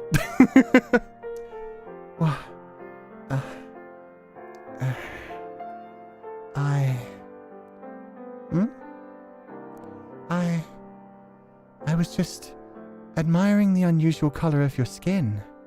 Ah, yeah. I'm not from around these parts. I'd like to go back home someday, but who knows if that will ever happen. Home. She did say she was taken from her home and sold off. I imagine that would make it difficult to go back. Speaking of, you and Jacopo look kinda similar skin color-wise. Do we? Kinda, actually. Kinda. We're both on the darker side. Wish I had super pretty white skin like yours, boss. I love her calling her boss. True, it's like that back then, and we'll maybe still know now in some places. Yeah. Morgana is worried for her. She is. She was like, oh no, this poor innocent girl. Let's be real, she doesn't remember where she's from. Probably not, depending on where she was stolen from. I appreciate the compliment, but most everyone around here is really fair. My skin's nothing special. And just because we both have tan skin doesn't necessarily mean we're from the same region. Where are you from, Jackie? Jackie! Wait, that's so cute. Jackie! Pretty dang adorable nickname, ain't it? I would very much appreciate it if you never called me that again. Aw, but it's so cute. Back to the question of where I'm from. I don't remember. In my earliest memories, I was already living here. Chances are things weren't great wherever it was. Otherwise, I would probably remember something. Aw, darn. That's too bad. He does remember the language, though. That's quite beautiful and fascinating. He on some level remembers the language since Morgana's name reminds him of home. That's so cute. I love her. Yeah, Jackie's adorable. All these nicknames are so cute. Yeah, she gives everyone a nickname. Oh. And that could also be a defense mechanism, too, from past abuse. I was just thinking about the things we were saying about Amy and Sophia in exchange for... Not Amy, actually. It was Florence in Sophia in exchange for lies. Where sometimes people try to get, like, overly friendly really quickly. Because they've been, like, hurt in the past, like, physically or other kind of abusive ways. And so they try to get on people's good side. She literally said to Morgana, first step to being friends is giving someone a nickname. So, yeah, maybe it's like I'll make people my friends so they don't hurt me anymore. Then they'll be nice men. Then they won't do the horrible things that happened to me when I was younger. Totally, just make the cute nicknames a traumatic thing, Sensei. Hell yeah, that's what I'm here for. You think you're going to have a happy day? Reverse Uno. I see what Hanada Sensei is setting up. Everything is a trauma response. No, I'm kidding. It could just be very sweet, but you never know. But you know, Jackie, maybe where you came from is close to where I came from. Go back a few generations, and maybe we even share the same family. I fucking love the mebe. I might start using mebe. Oh, God. I'd wager a guess you probably come from around the same part of the world as me. If you go back far enough, you might even find we share ancestors. But who knows? I told you to stop calling me that. Oh, I suppose there's a chance you're right about that. Oh, Morgana! Yeah, I know. I remember that Jacopo said the same thing to Morgana. And I was wondering when they did, like, the flashback. I was wondering, like, she's like, oh, okay. Is that how it is? You've immediately replaced me with a cute girl who doesn't have scars all over her face. Morgana, no. Oh, no, and she's getting close to him. That makes us family then, Jackie. Ugh. Get off me. Let go, damn it. Well, well. Seems to have taken quite the liking to you. Oh, the silence. The silence from Morgana is so loud. Why did I just think that I wished he had said that no, they weren't? Oh, no, the pining. The jealousy. Oh, that's her Oni-chan. God damn it. Don't steal her Oni-chan. That's her only family in the world. Oh, man. Morgs fight back. Yeah, go headbutt him. Do the normal little sister thing of being like, push Jerry away. Be like, no, Jerry, that's my big brother. Once it started getting dark out, the kitchen became a deserted wasteland. The girls went off to work and he went home. The brother was divided. Wow, even in her mind, she never says Jacopo. I only just realized that. That writing is so brilliant as well. They don't drop that for a second. He went home. It's not just like Jacopo went home. It's he.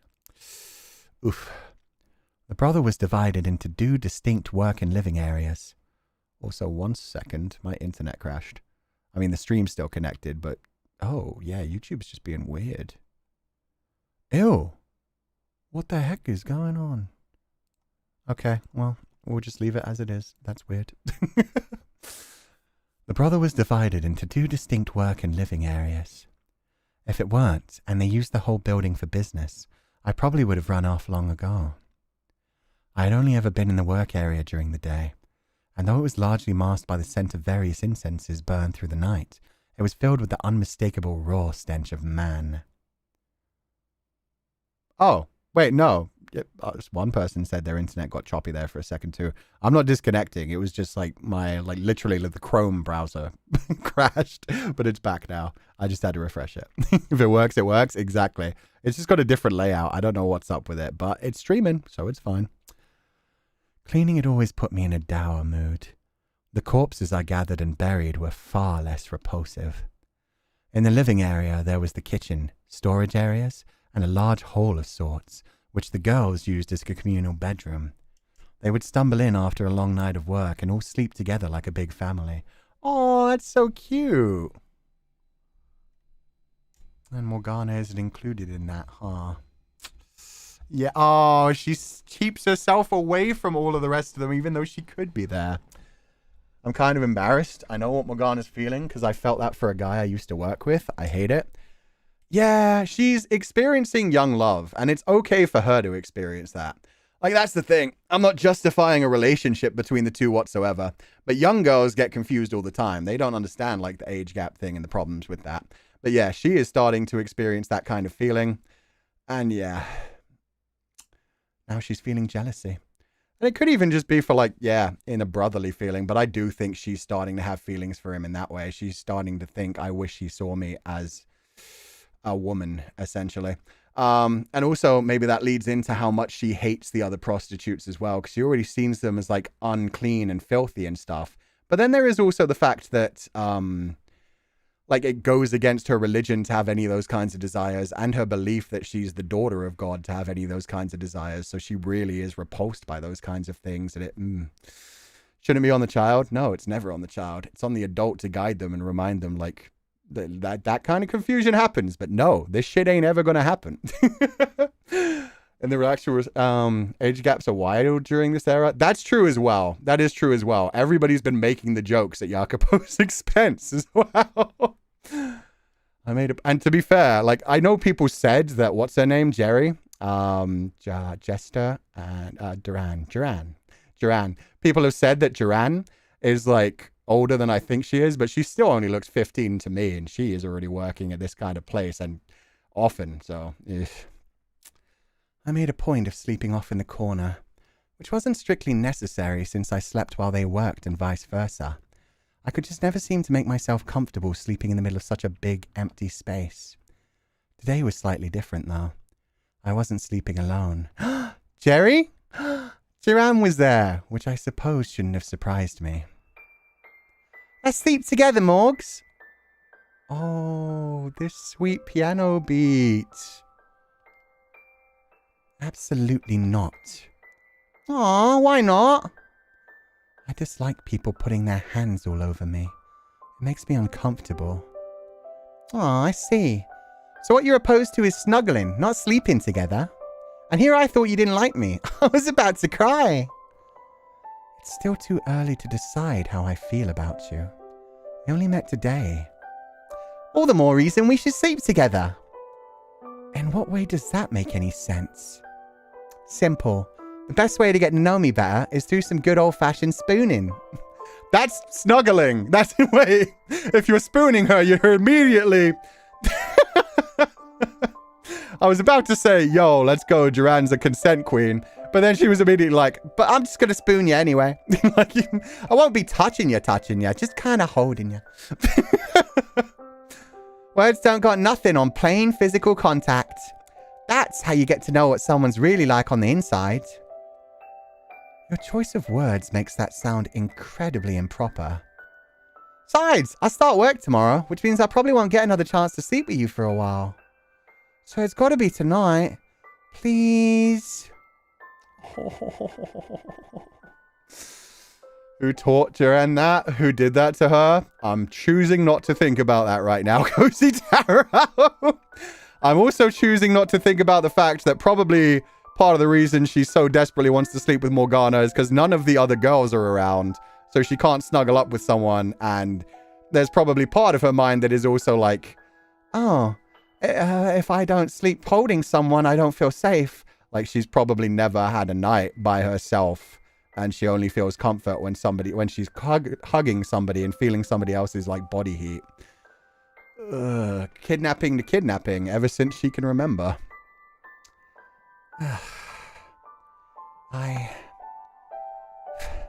Fine. But only if you agree to give me enough space. Fucking... Everything that they've programmed into this game for Jiren is so spectacular. Her bouncing around, her doing the D logo thing, her coming up from below, her sinking down and making a whoosh sound. At least let me finish my sentence. Gotta get in there before you have a chance to change your mind. It feels like we've adopted a dog. The way she pops up. The way she pops up is so cute as well. I promise, I'm 101% human. 101? I never said you weren't, just that... Never mind. I take it back, it's not like we got a dog. It's like a tornado dropped in and made a horrible mess of my day. That's Jiren for ya. You just wait. I'll crack that big ol' icy shell of yours soon, Morgs. Is that really how I come off? Out of curiosity, are you not afraid being so close to me? Huh? Why would I be? Oh, the puppy dog face. She's just like, damn, Morgs, who hurt you? Why would I be afraid of being close to you? When you first saw my face, you thought it was caused by some kind of disease. Are you not concerned that still might be the case? And that, you might catch whatever it is? Well, you probably wouldn't be here if it was something contagious. As sweet as Marie is, she wouldn't keep you around if she thought you might get the other girl sick. And nobody else seemed all that concerned at breakfast. Which means whatever those marks on your face are, Morgs, they're probably not a danger to anyone else. I'm surprised. You actually have something resembling a functioning brain. Yeah, no, she thought it out quite well. Let's adopt them all. We're definitely adopting Jiren. Jiren needs all the fucking head pats. I don't care how old she actually is. She is a baby in my mind. She says mebe. She's a bebe. Believe it or not, I'm super duper smart. Now that I know isn't true.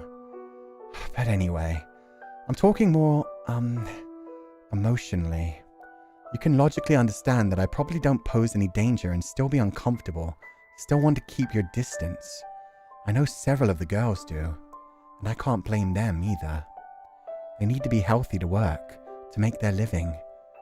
There's nothing wrong with wanting to avoid any potential risk, no matter how small.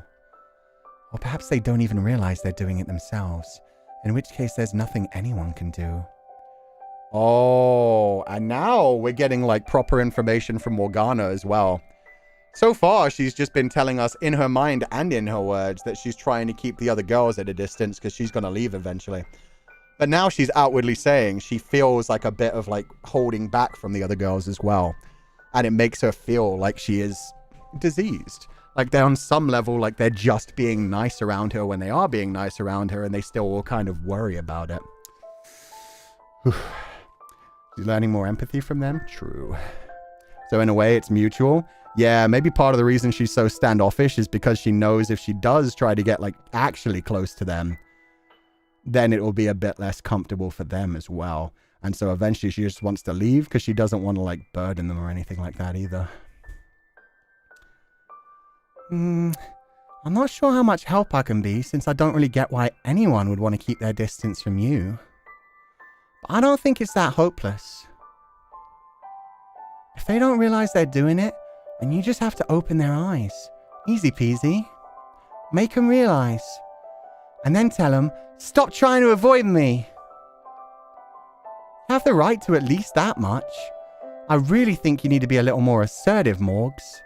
No one's going to get mad if you stick up for yourself every once in a while. Bitch really came in and just said, greet the world with open arms. This story really does make me cry. Yeah, no, she's so sweet. She's so innocent. She's just like, Nah, you're a good girl, Morgs. Just tell them. You want to be close. You don't want them to be standoffish. And then you don't have to be standoffish with them. You can all just be friends. Oh. Morgana comes across as someone who doesn't like the idea of people treating her kindly out of pity. Yeah. Especially since she really thinks that's what Jacopo's doing as well. That she is just a burden. And she never wanted to be a burden because she wanted to help the world's problems. She wanted to be the daughter of God who just gave everything of herself. They will, though. What? Who will? All man's suffering is purposeful. It is all part of God's plan. His trials for us on this earth. He would be very displeased if I were to turn my back on his plan for me. I really think you're overthinking it, Morgs. Less unfun things means more room for fun things. And more fun things is always better. What a simple life philosophy. Wait, I need that fucking quoted. Less unfun things means more room for fun things. And more fun things is always better. That's such a simple way of saying just like, hey, just, you know, maybe don't put out more negativity in the world. And then we'll all have more positivity in the world. There'll be less negativity. She's figured it out. She's a little tiny baby who doesn't have to think about much really deep because she's just like, I don't know, just be nice. Just do good things. Other people do good things. We all have fun. She's not wrong. No, she's not wrong. She's just saying it in like the simplest possible way. It is do unto others as you would have do unto you. It's just like, hey, just be nice to the other girls. Tell them you want them to be nice to you and you'll be nice to them and then you'll all be nice to each other and it will be nice. Would you call your life fun? Huh? You were taken from your home, and now you work as a prostitute in the slums of some strange country. Do you call that fun? It just seems depressing to me.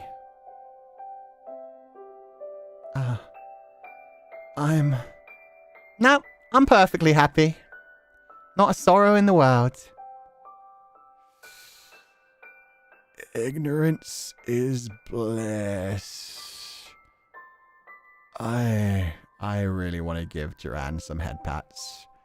I don't know if she actually means this right now. I don't know if she's genuinely just like, no, I'm not sad. Or if she's just like having to convince herself of that. If she's just like, I've been through much worse. Like being a prostitute here, it's actually clean here. And it's run by girls. There's no abusive boss man like keeping us in line. And we have a place where we can hide if bad things happen. Yeah. Yeah, maybe she's just choosing to be positive and optimistic. But yeah, maybe we just enjoy it. Stuck here, so why be morose about it? Yeah, exactly. Hasn't been a single day in my life I felt sad or depressed or like life sucks. Meanwhile, yeah, Morgana's been the opposite, probably. She believes that... oh my god, yeah, I didn't even think of that. She believes that she's the child of God, but at the same time, she isn't living her life at all. She's just planning for the afterlife. She's just straight up like, well, life is suffering. These are all trials set about by my father, and eventually we'll all be judged in the afterlife. Ah, Morgana. I mean, sure, there are days when I think it'd be nice to see my mom again. But I don't really have time to worry about anything other than the here and now. And as far as I'm concerned, now is always the best time of my life. Her smile right now makes my heart ache. Yeah, because you can see, like... at first, when I first saw it, I was like, oh, that smile feels so genuine, because it wasn't, like, looking pretty, like, particularly pretty. It didn't look rehearsed. This one looks nice. But when she has her eyes, like, half open, it almost feels like she's hiding pain behind her eyes while she smiles. Like, she's putting on the smile for everyone else. Don't got any room to feel bad about anything. I see. You're quite the optimist. So much it almost burns. I consider myself lucky to have ended up at this brothel. Everyone's amazing. Then I pray you'll find yourself at home here. Aww, You're kind of sweet, Morgs. Kind of. Slip of the tongue. You're always sweet. So hey, Morgs. How'd you end up here a couple years back? I was thrown into a carriage by a strange man and brought here, with no chance of ever returning. Not taken, but sold. Though ultimately the difference is insignificant. You were? I came through a similar route to you. Oh, huh. Guess that makes us peas in a pod. Not at all. We're anything but. I'm nowhere near as optimistic as her. Never mind energetic and cheerful. No. Don't be foolish, Morgana. That's not why we're not alike.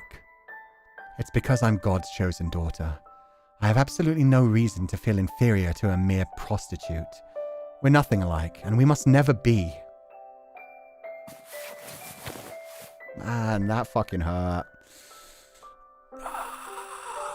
She was so close. She was so close to letting someone in, to realizing, oh yeah, we did come from very similar situations. But I was sold. You were just kidnapped. Masquerade, paper faces on display, hide your face so the world doesn't find you. Yeah.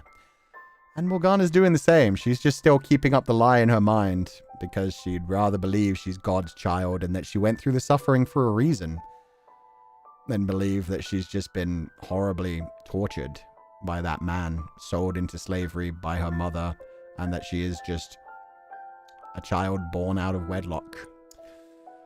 I also think what helps her is that she doesn't remember her old home, so why mourn something you don't remember? She did say she'd like to see her mom again, though, so I don't know if that means she possibly slightly remembers her mother, or maybe, yeah, she just has like an imagination of her mother. Really enjoying the House of Fata Morgana. The background music is really nice to listen to. The story is written so well, and learning about the characters' backgrounds and the wholesome dynamics, yeah. And it's written so well. The fact that this is a visual novel honestly still blows my mind sometimes. Because it's written in a way where it's mostly like characters' thoughts and dialogue, and just the occasional like moment that they get kind of like poetic and go into prose mode. But man, when they do go into prose mode, it hits so hard, and you learn everything about the characters. The writing behind this storyline is superb. You're so warm, Morgs. I'm going to sleep great tonight. I am such a disgrace. Oh, Morgs. Just let yourself feel joy. Oh, and here come the fucking nightmares again. Lord Barnier, we're all very much interested in seeing the Saint's miraculous powers for ourselves.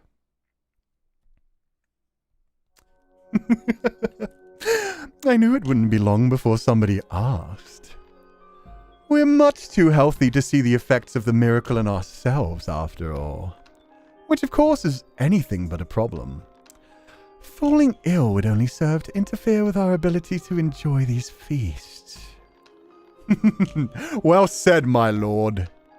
Which is why I've arranged for a most fortuitous slave to have the miracle performed upon them. Bring him in. Yes, sir.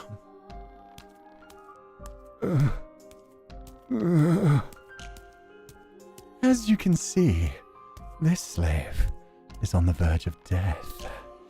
He can hardly even walk on his own 2 feet. Under any other circumstances, I would keep such an unhealthy thing out of sight so as to not tarnish your festive mood, my guests. But I believe he will serve as a fine sample on which to test the miracle's efficacy. He wants to test my miracle. Rejoice, slave. Good fortune shines upon you.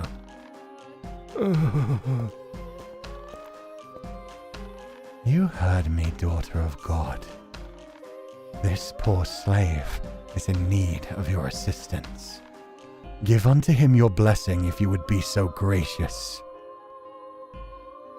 I don't care how you try to dress it up, Lord. My miracle is not a show for your parties. Oh my. So, you refuse to heal him then? After making such a scene about how your blood is for the sick, the poor, and the suffering of that. Even a saint's dignity has its limits. I understand. You don't want to be sullied by this filthy old slave. I never said any such thing. Then you know what you must do. Do not make me intervene, daughter of God. I am asking you to do this out of respect. I would happily give my blood for that man. I knew you would come around. Let's see. Where should we let your blood from? I see no point in wasting unmarred flesh for a mere slave. Your fingertip will do nicely. You can drink the blood directly from the cut, because I certainly don't have any goblets to spare for him. Let us begin then, shall we? Oh, daughter of God. Oh, the sound effect.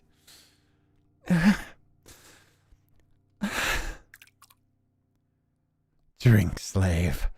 Suck upon the blood that spills from her finger. Do not let even a single drop go to waste.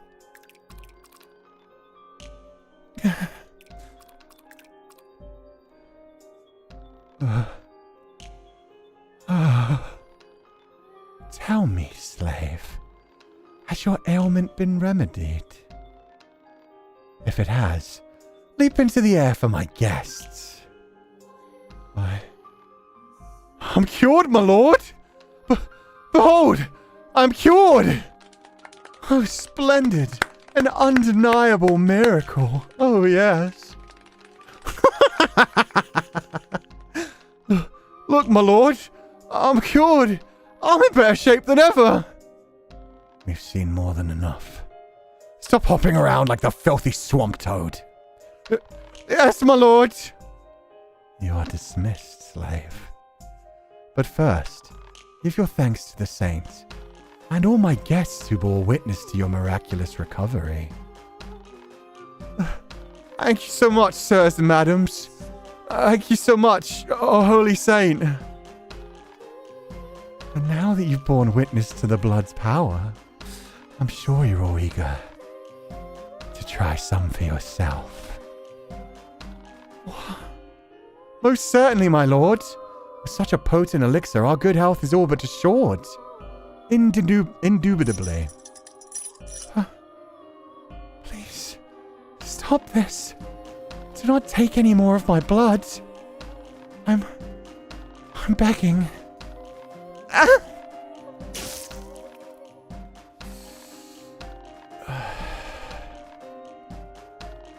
lost too much blood. I can barely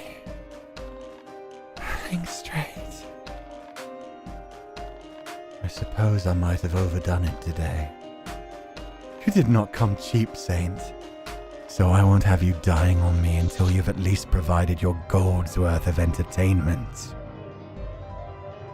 Your actions are an affront to God. My miracles are only for those in need. Is that the only thing you know how to say? I've grown rather tired of hearing it. I will gladly offer my blood for any other ailing slaves. But you and your guests are perfectly healthy. You're merely squandering God's gift on yourselves.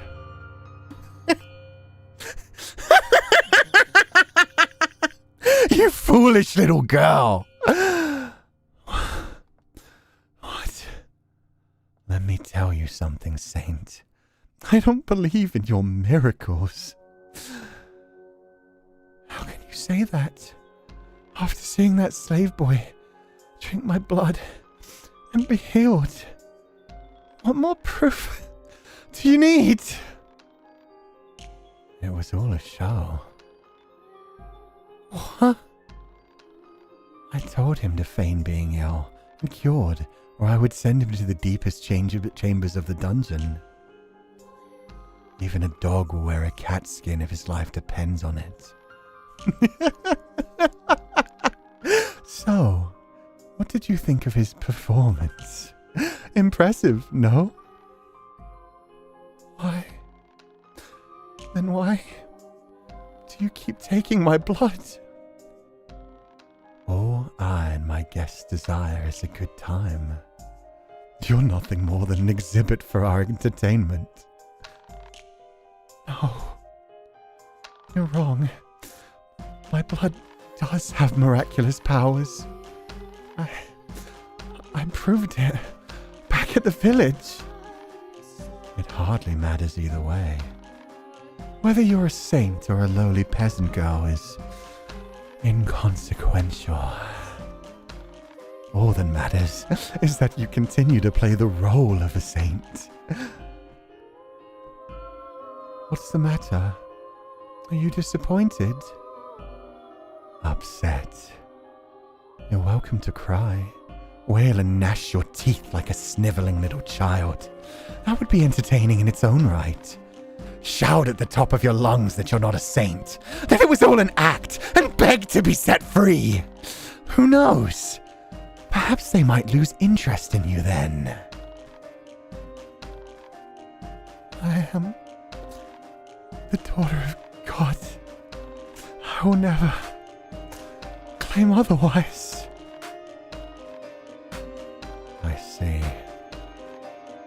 Then nothing changes. You will continue to offer your body and spirit to my feasts.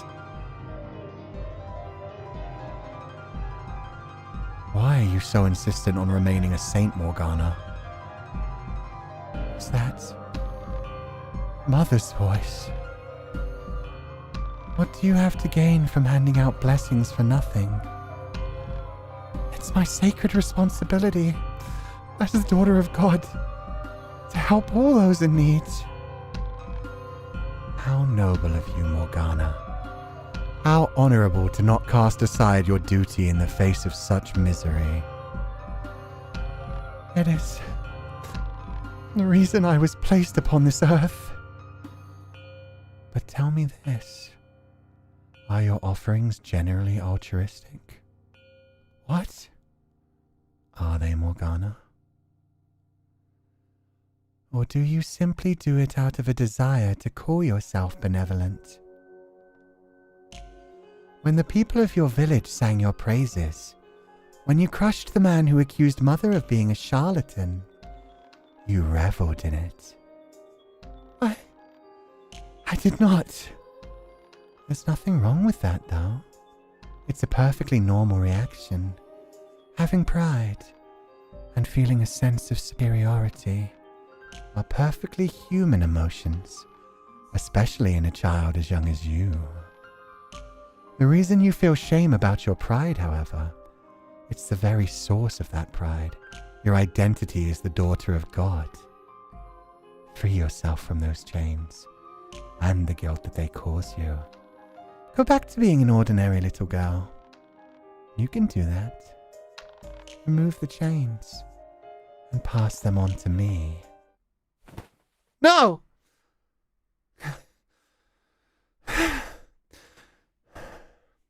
Aww.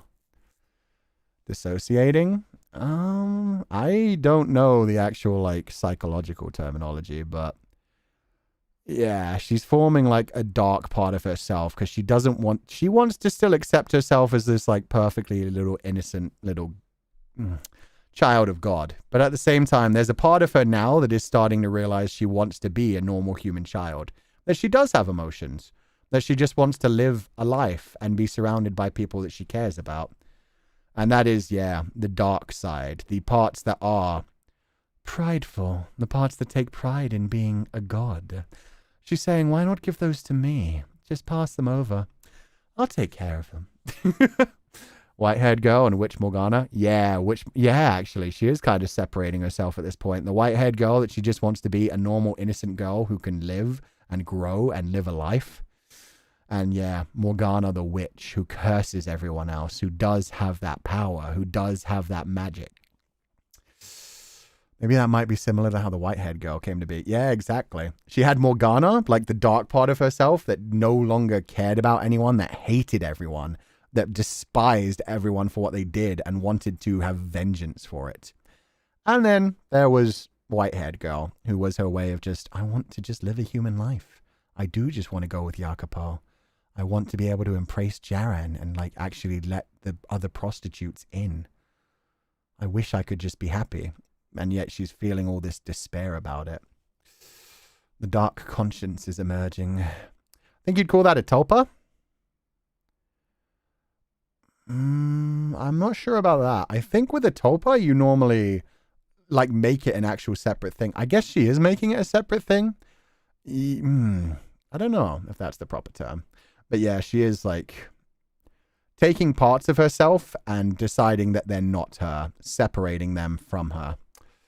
Normally a tulpa isn't actually like a part like you. It's normally like something you create in like a fantasy sense, but then you like keep believing in it so much and imagining that it's there that your brain eventually starts to like, yeah, make it present in your mind. That side of her isn't actually her giving the best advice because she's terrified if she doesn't want to. Yeah, exactly. It's still like using her pain against her. It's still using her belief that she is a child of God against her and basically saying, well, you can do this, just forsake it. You are the child of God, but why don't you have fun and live a natural, like, human mortal life? And I will have all that fun in the afterlife. Similar in nature, but not the proper term. Yeah, I figured. She is really separating herself all the way from here. Yeah, even back here, she was like, I just want to be happy.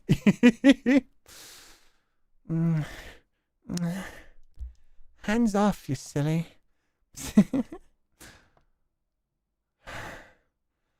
What an awful nightmare. Dreaming about my time at the Lord's Manor is bad enough. But go back to being an ordinary little girl? No, absolutely not. Yeah, actually, it is very similar to a Jungian shadow. But that's the point of like shadow work in Jungian psychology. In Jungian psychology, the whole idea is you realize that the dark parts of yourself don't control you completely. You can have dark impulses, you can have dark urges, you can have like horrific thoughts that you don't act on and you just think, oh, why did I think like that? And you work through those. You think about like, why did those come to mind? Why am I acting this way? What causes that? And to come to terms with like, okay, that is still a part of me. That is still a part of me that I can like work on and actually treat. That's shadow work. Sounds like dissociative identity disorder, or is that, yeah. We talked about that a lot, and actually we just played a game called Sophia in Exchange for Lies, which is all about dissociative identity disorder. So it could be that this is an alter. And we still didn't learn like all the different types of alters that forms, but I remember there was one that was called like a persecutor or something. So it could be that, yeah, the evil witch Morgana is essentially like, yeah, an alter that has formed so that she can go on to be a normal human girl and she doesn't have to like have all of that weight of responsibility on her anymore. Getting a bit crispy. Oh shit, is the audio breaking? I'm not hearing anything on my side, but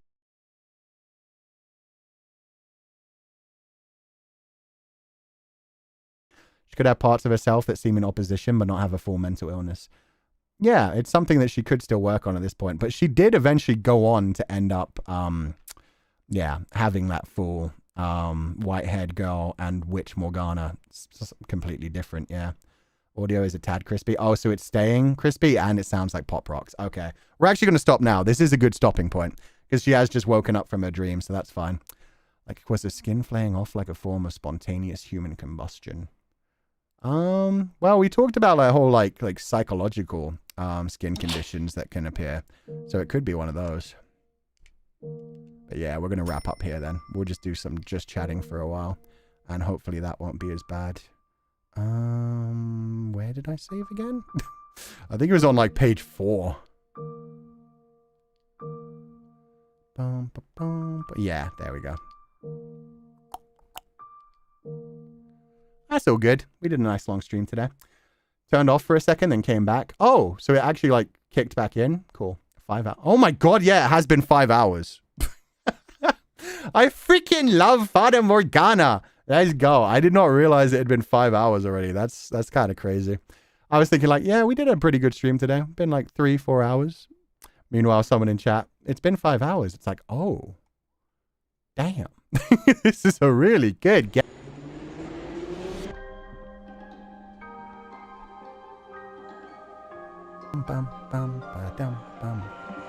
Goodbye, Nintendo Switch. It's weird because I'm not hearing like bad audio on my end this time. Let me play some music. But yeah, there wasn't much music in Fata Morgana, but just like the sounds of the Switch aren't sounding crispy and chunky. So that's good. Let's go with a sad theme again. Bum, bum, bum, bum, bum, bum. I've got really bad hiccups today for some reason too. I keep getting like little single hiccups like every 20 minutes. It's weird. It's fine on my end also. I don't know why. Oh, it's fine. My audio interface is messed up. And I am like, I've got one that's coming. I'm getting like a new Rode one instead of a Go XLR. Because Windows 11 just did kind of mess up some of the Go XLR stuff. So I'm getting a new... Oh, I can hear the audio cutting out now.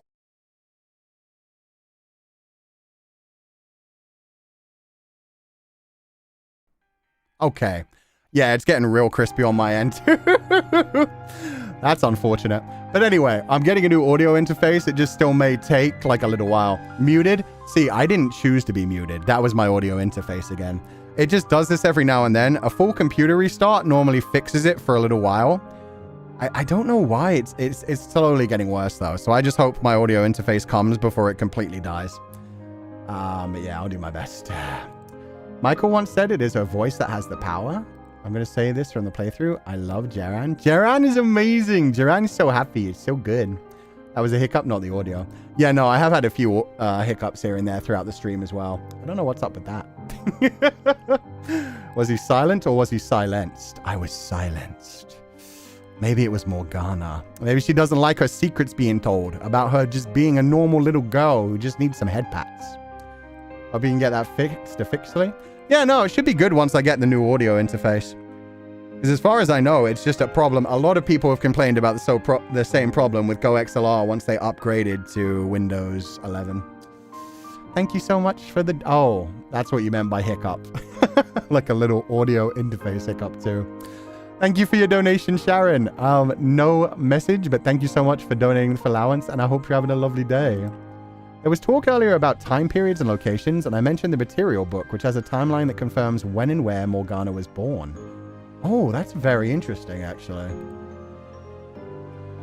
When and where was Morgana born in Fata Morgana? What's the exact birthday of Morgana? As far as I know, she was born on January 7th. I don't think we're told. The only tidbit that Zhao says is... According to the book, she was born in 984. Huh. Interesting. I have the art book, but I don't know if I have that book. But I wonder what the name... I wonder where she was born. If anyone in chat knows, feel free to share it. Because I don't think like it's a problem to share that kind of information. Sensei, go buy some Kwai snacks and put them on your computer. My computer is absolutely fine. And the audio interface is fucked again. So if you can't hear me right now, that's the audio interface. I can't hear my music at all. That's a problem. Maybe it'll kick back in a second. Yep, there it is. Okay. It's the book on Novex site. It's only in Japanese. Oh, okay. Oh, we could still hear you. Okay, so you guys could hear me. You just couldn't hear the music. Same as on my side then. Sometimes the music starts stuttering on my side. You guys can hear it, and I just sound crunchy. And sometimes, like, it's all kinds of weirdness. Ah, God. I thought Nelly was the most joyful. Now seeing Jiren, she might have taken that spot. Oh, she definitely took that spot. Jiren is pure sunshine and energy. And she probably has, like, the most tragic freaking backstory, so... It's gonna hurt to discover what she's up to. We're all collectively adopting Morgana and Jiren. I've adopted, like, all the children in this. I'll even adopt Mel. Mel needs some training. Mel doesn't just need, like, a father figure. Mel needs some damn training. Not the Mel in chat. Mel in chat is hilarious. The other Mel. The game Mel. Thank you for the stream tonight. I enjoy listening to you while drawing. Have a good night, Ku-sensei and everyone. Have a lovely night, and thank you for being here. I have a theory based on the first game in these streams. Morgana imagined the blood. It happened. Morgana imagined, and the whole torturing us. 3 men. Imagined, happened, feels like she is indeed born. With powers, and it materializes if she has so much emotions towards it. But that's just a theory. A Fata Morgana theory. It also helps that everyone that she actually affects with her powers is dead. Well, everyone she affects with her powers is either dead or is already part of her curse. So it's not like she's messing around with actual reality too much. It's more that she can affect the actual, like, mansion that she's in, the house in Fata Morgana, and the people that she has brought back to life, that she is trapped in her cycle of reincarnation. Like, I would be interested to see if she could affect people outside of that, but I guess, like, she also did absorb Giselle's soul. Giselle was the only one who was actually actively alive when she brought them into the curse. I don't know. Try giving the misbehaving appliance a little type? No. God, no. God, no. If I hit it once, it might just die forever. I think it's just a butterfly afterlife thing. Plus, it's, you know, it's a fantasy story. I'm fine with it just being magic, too. I'm fine with it just being magic, too, and just being like, yeah, this is just what happens.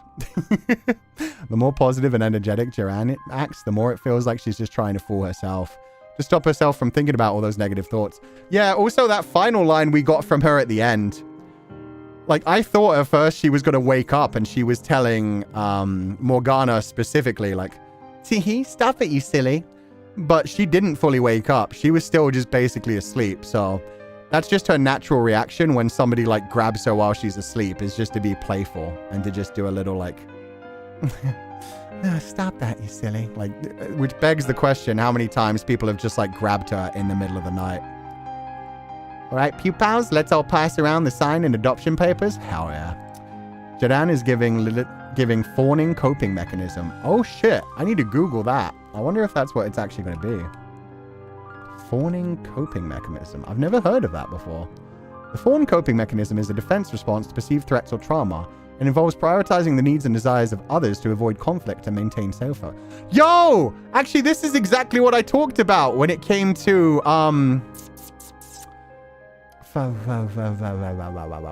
the girl in Sophia in Exchange for Lies. This is exactly what I was talking about when it came to Florence. I just didn't know the name for it. Thank you. I'm really glad that I now know the name for this. But yeah, that's what I meant where I know children that act in a similar way to Florence. I've never seen somebody as positive as this girl. This girl is really on another level for me, Jiren, where it is like, I'm just a bit of an airhead. Got kidnapped twice. It's fine. Things happen. Like, I've never seen that much, but let's see this. Characteristics. People-pleasing behaviors. Submissiveness and accommodation. Difficulty setting boundaries. Over-responsibility for others' well-being. She definitely doesn't have that. Fear of expressing own needs and opinions. Feeling like a victim or a caretaker. Interesting. So yeah, not sure if she's actually got that, but I'm glad. That's definitely what I meant when I was talking about the behavior that I saw in Florence, at least, from Sophia in Exchange for Lies. So thank you for using that term, Achromatic Hound. I'm glad we have so many people in the Pupal community that know so much about psychology. Thank you for your donation, Tribe Princess. I hope you're having a lovely day. Thank you for supporting the channel. And yeah, I hope you're having a lovely day. No message, but thank you. She created Purgatory and became Satan, so you could say it was faith.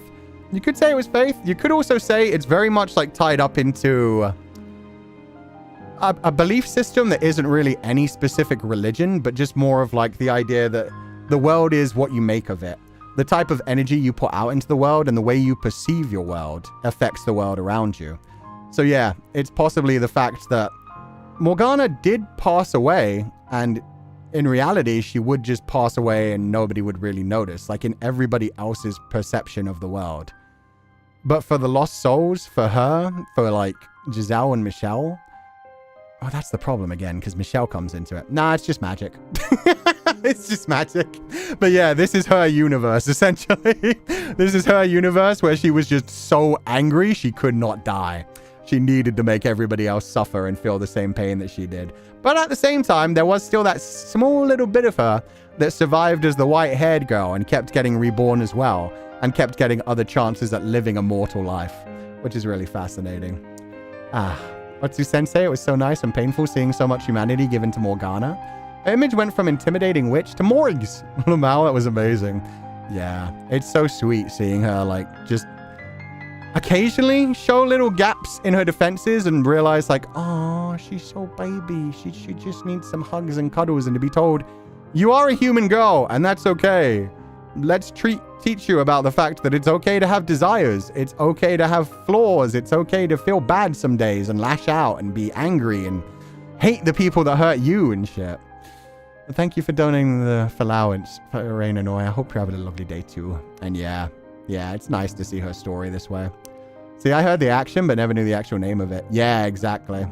Florence. Yeah, Florence was so sweet in that game. And she acted like people I genuinely know in real life who have been abused as children and then end up as complete people pleasers when they're older. They're just always like worried that somebody is going to hurt them, essentially. Going out of their way to be nice to everybody just to try and get on people's good side, just so they don't feel that kind of pain ever again. Isn't that what happened also in one of the routes in Slay the Princess? Or correct me if I'm wrong. It is actually. One of the routes for the princess is she goes out of her way to make everything perfect for you, and she does everything that she can, and she bends over backwards, and the world is perfect. Yeah, it's horrible. It's horrible to see someone like that, because then they really aren't, again, living their life. They're just doing everything to try and be nice to everybody else. And I hated that line. That line that Morgana did, where it's like, oh, you're just doing this because you want to look benevolent. And it's like, yeah. At the same time, fake it till you make it, I guess. Like, that's the whole thing I've been talking about with Jacopo, and when it comes to like an avoidant personality type, where a lot of the time you like tell yourself, oh no, I'm a horrible person. Like, I'm just doing this because I want people to see me as a good person. Like, I know how bad the world is. I know how bad humanity is. I'm a piece of shit too. And this is all just performative. But at the same time, if you're doing the right things and you genuinely feel joy, you feel happy when you do good things for other people, then it's not actually performative. And that's just a dark part of your brain that's trying to trick you. That's trying to tell you, just give up on that. Just be all about yourself. Fuck it. Be selfish. Don't give a fuck. So yeah. That's why I've been connecting that to Jacopo so much. But hearing Morgana the Witch say that was really good as well. Oof. Remember mentioning that in Sophia in Exchange for Lies? It's surprisingly common, unfortunately. It is, yeah. It's common, but not to the level that, like, Florence was doing it.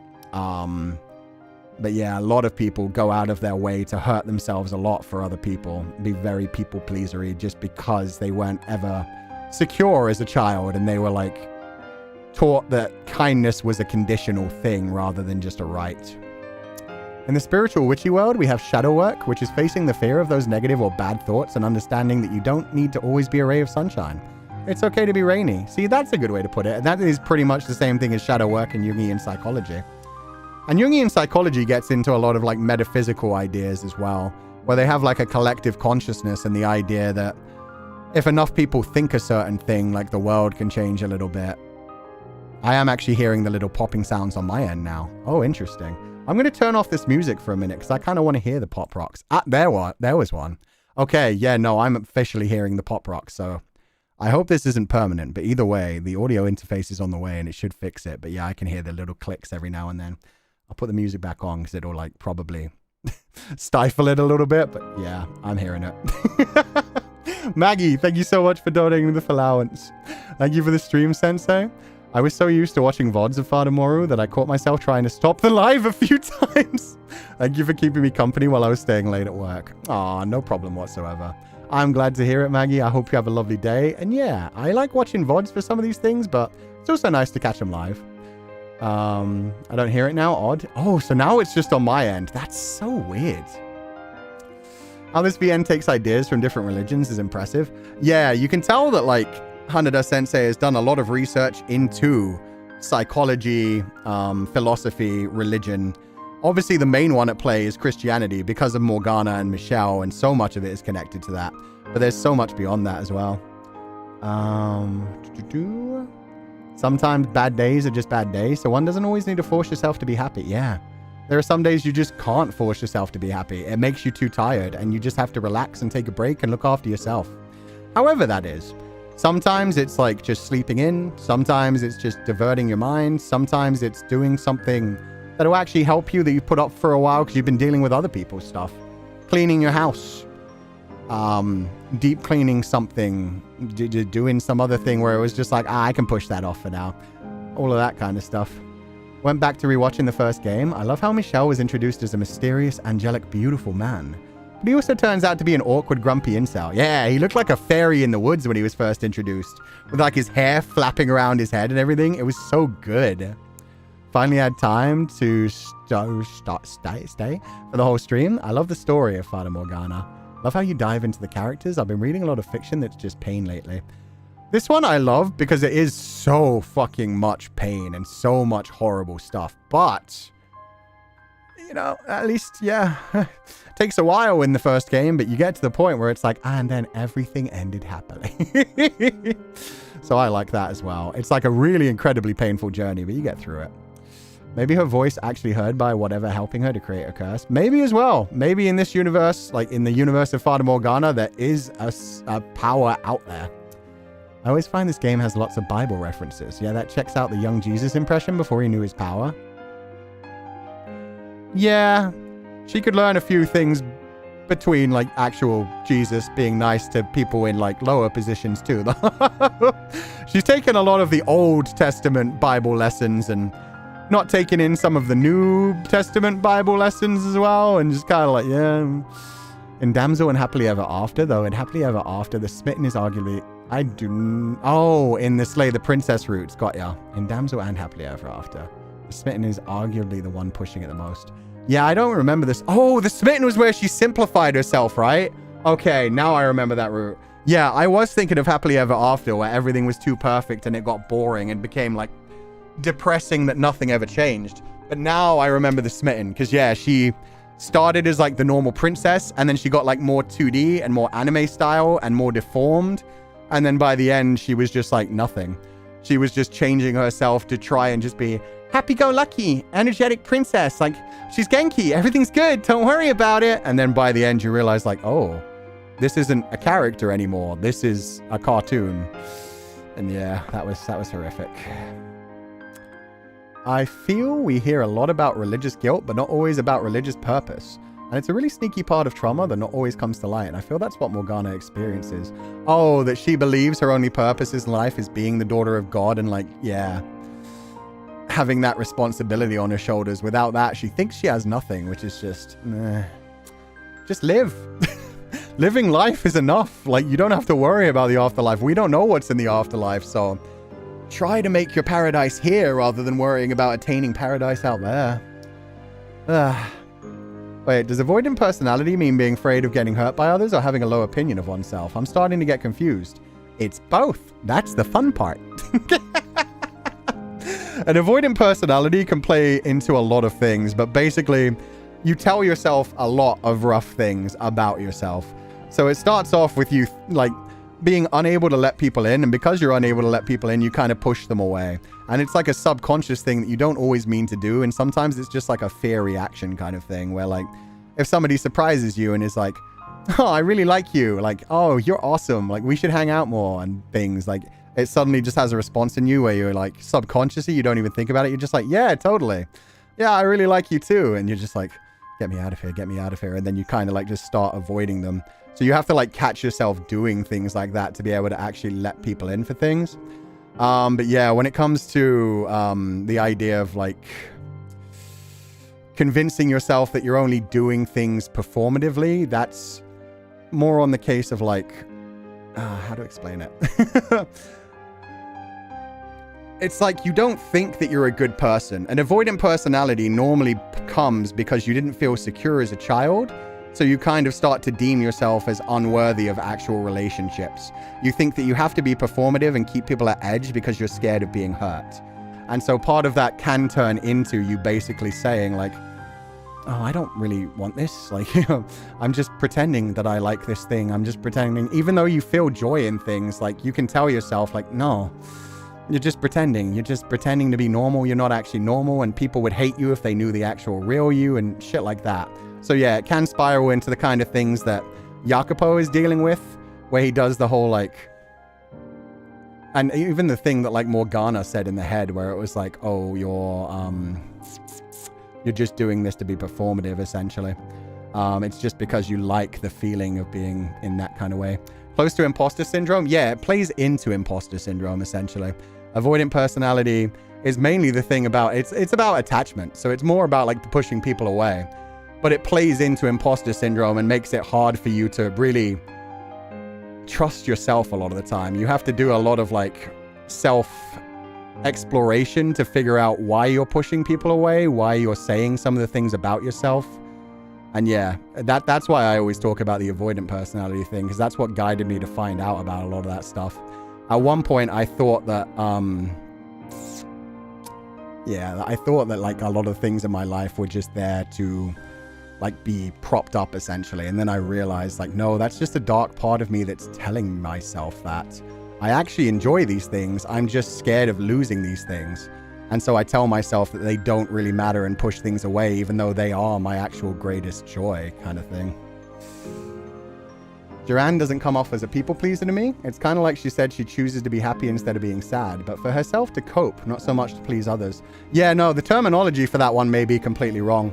That's the thing. When I'm talking about like the people pleaser kind of thing, I'm talking about Florence in Sophia in Exchange for Lies. It was somebody else who said the medical term for Jiren.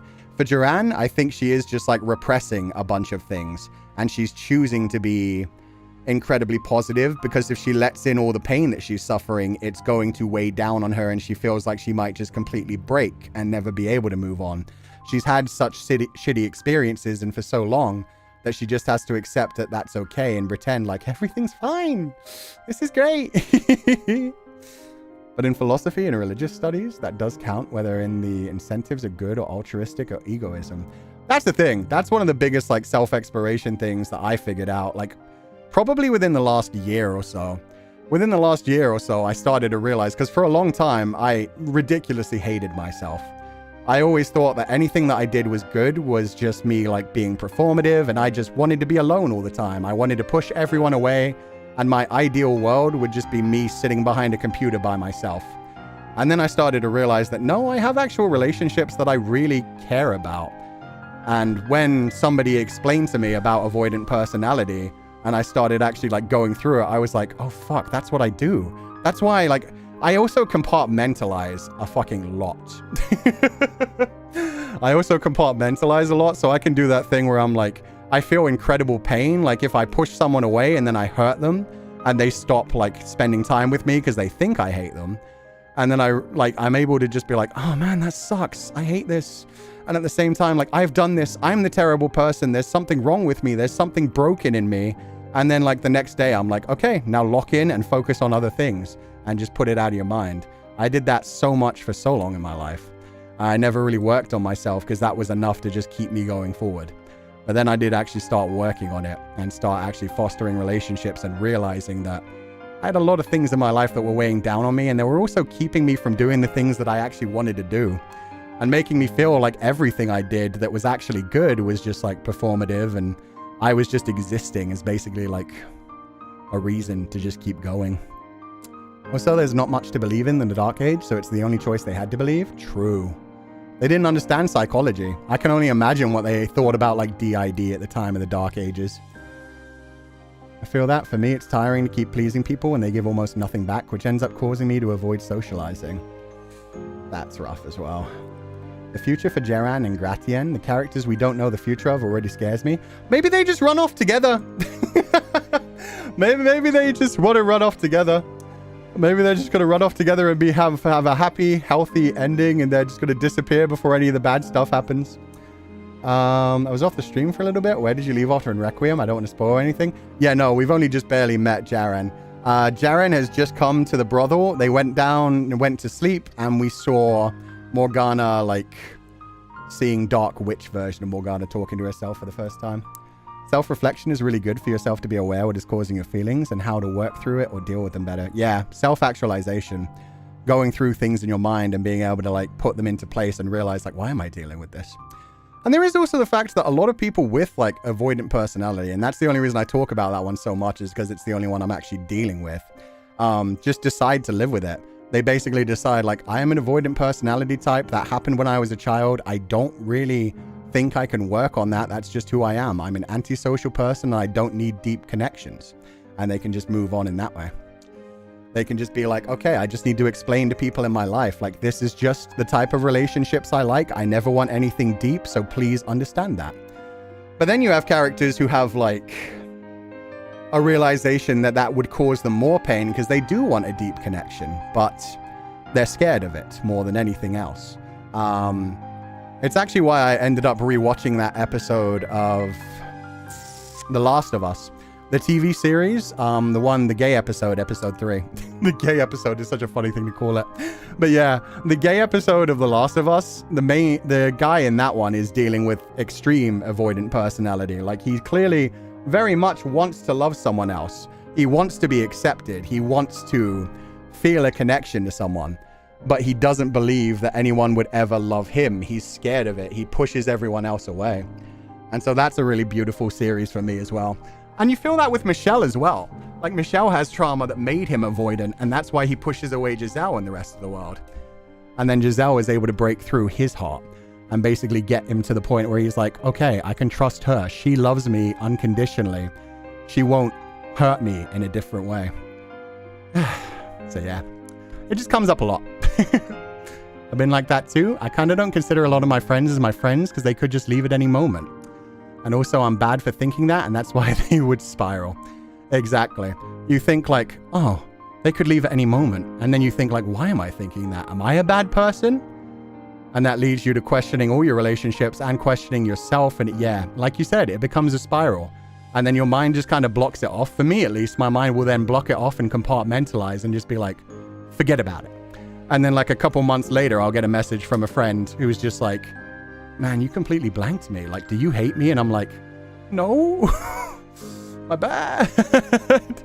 Like, sometimes it's easier to just push people away than to actually be vulnerable. I hate religion, but my faith is in Sensei's booba. Does that mean I like Sensei or not? By the way, I worship Sensei's booba 3 times a day. You are more devout than most actually religious people, Kashami. I don't even have much booba, but thank you for having faith in it. This is an offering, Sensei. Thank you. Don't worry about Gratian and Jiren. Jiren. I will adopt them. Good. I think we've all adopted them. They are baby. I love Jiren so much. She's such a well-written character. I can't wait to see you read more about her. Me too. I can't wait to see just how much trauma she's doing. Did something like that with a friend. I didn't want to hurt her, so we didn't talk for a week, and she thought I hated her. We had a really deep, long talk after, and now we're even closer. See, that's good. That's healthy. I had like a lot of people in my life that basically everything was very much like on the surface level. I never let anybody in. And then I realized, like, these are people I actually care about. Why do I not tell? Like, there was nobody in my life. No family, no friends that knew, like, anything about me besides, like, the things that I put out onto the internet, essentially. So, yeah. At some point, I just realized, like, I don't want that. I want actual connection. And so, yeah. It takes a lot of work, though. But, yeah. Just, like, pushing one person away a little bit, not too much of a problem. It's when it becomes like a defense mechanism that you continuously do like all the time. And it kind of works for some people. I mean, that's the thing, especially like when you are a streamer, essentially. A streamer or any kind of like job in this kind of field. Like a lot of people, very much the relationships are surface level. It's things where you're just kind of vibing with each other. And yeah. Atsu-sensei, it was comforting watching the stream as I'm bedridden with cold and fever. Your voice is calming and comforting.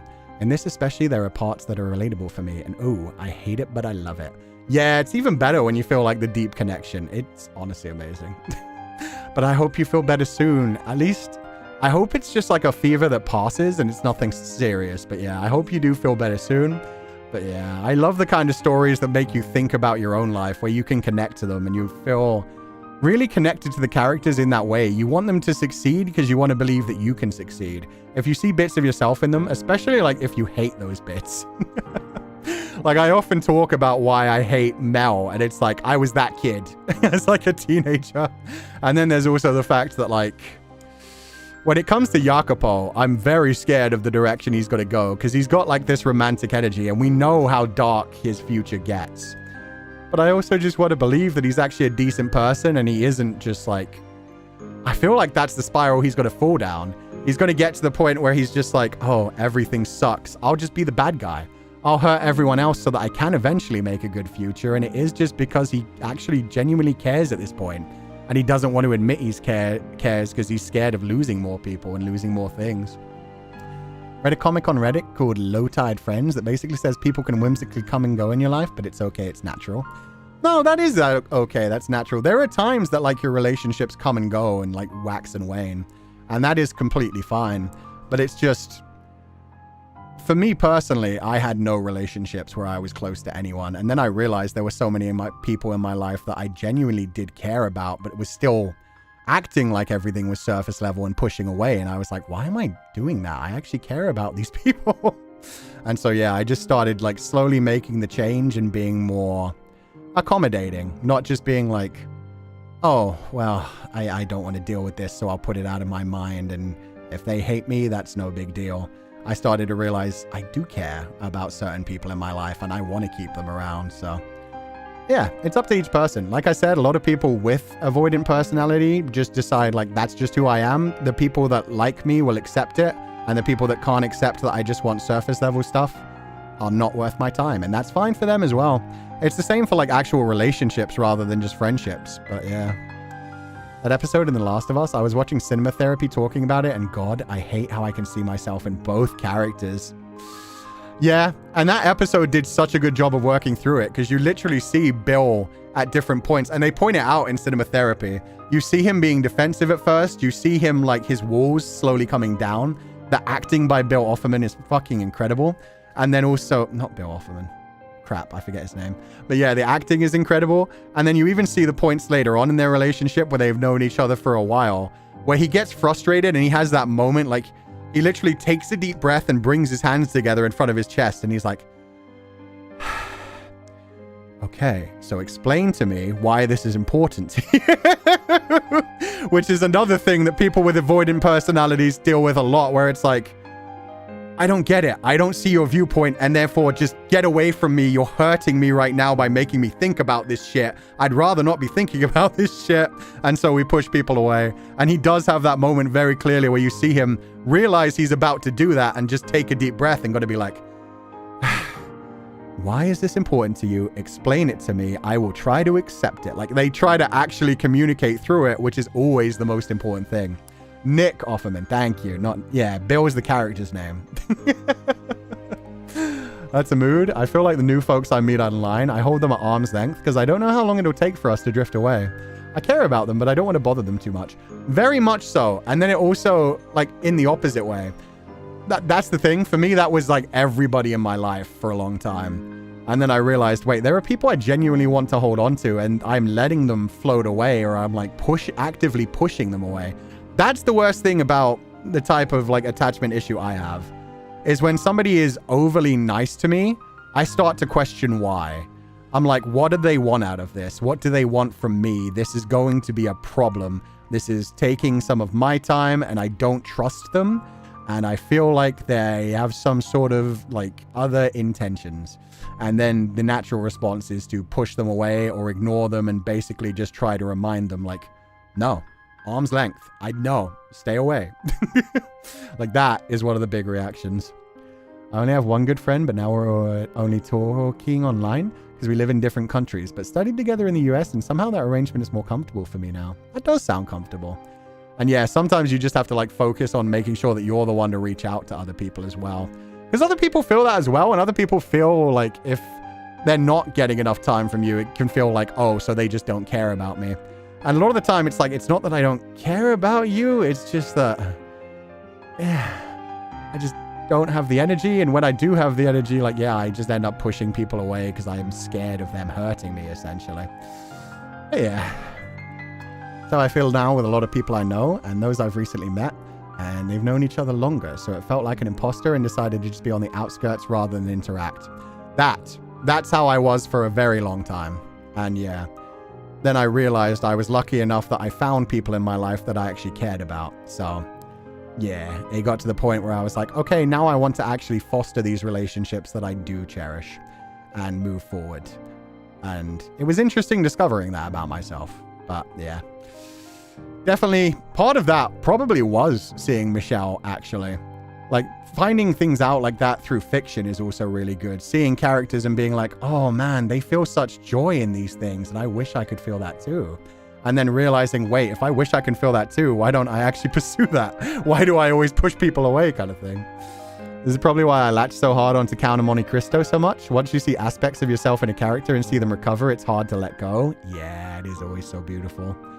A big, like, wow, what's the word? Cathartic. You get like a cathartic release when you see a character that's like, oh, there's something like horrible about them. I hate it because I can see it in myself, and I hope they can get over it.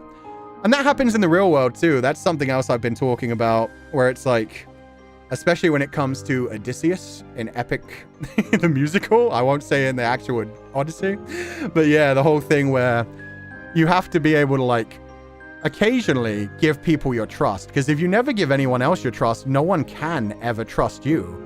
You never actually become anyone's friends. You're just closed off and removed from everybody. You have to give somebody your trust to be able to get them to like trust you. Otherwise, it's just a one-sided thing. And at the same time, you have to make sure that if somebody does betray your trust, you make sure that like they don't do that shit again. There are some people that just go out of their way to use people and do not care about other people's feelings and do consume and use. And yeah, that's the one thing. It's so sad to see fictional characters or real life people go down a dark path and watch it happen, and to hope the best for them because you think like, oh man, I remember being in that kind of state myself. And I hope they get out of it. And that's the thing. When it comes to like the avoidant personality thing, it's not something that will absolutely destroy your life. Like I said, there are lots of people who live with it and just like accept that that's who they are. And they find people who accept them that way and they're very happy. But yeah, for other things, for like other darker things where you're like, oh God, I could have very much seen myself going down the same path as that person. And I hope they do better, but at the same time, it's not your responsibility to try and help them or to feel like some responsibility for them. And that is something that I've had to deal with as well, where I've been like giving people the benefit of the doubt too many times and having my trust betrayed. And then just having to realize like, I don't have to give them another chance just because I hope that they can do better and that they will show me that they can do better. Some people have just like gone too far to the point where you have to let them go. And if they do change, good. They'll be able to do better with themselves in the future, far removed from you. But you don't have to be the one that actually gives them that redemption or gives them that catharsis or gives them that acceptance. Glad that now as an adult compared to when I was little, I have friends I care about a lot, IRL and online. I can always chat. I always can chat and always have a good time no matter how busy we get or how far apart we live from each other. Yeah.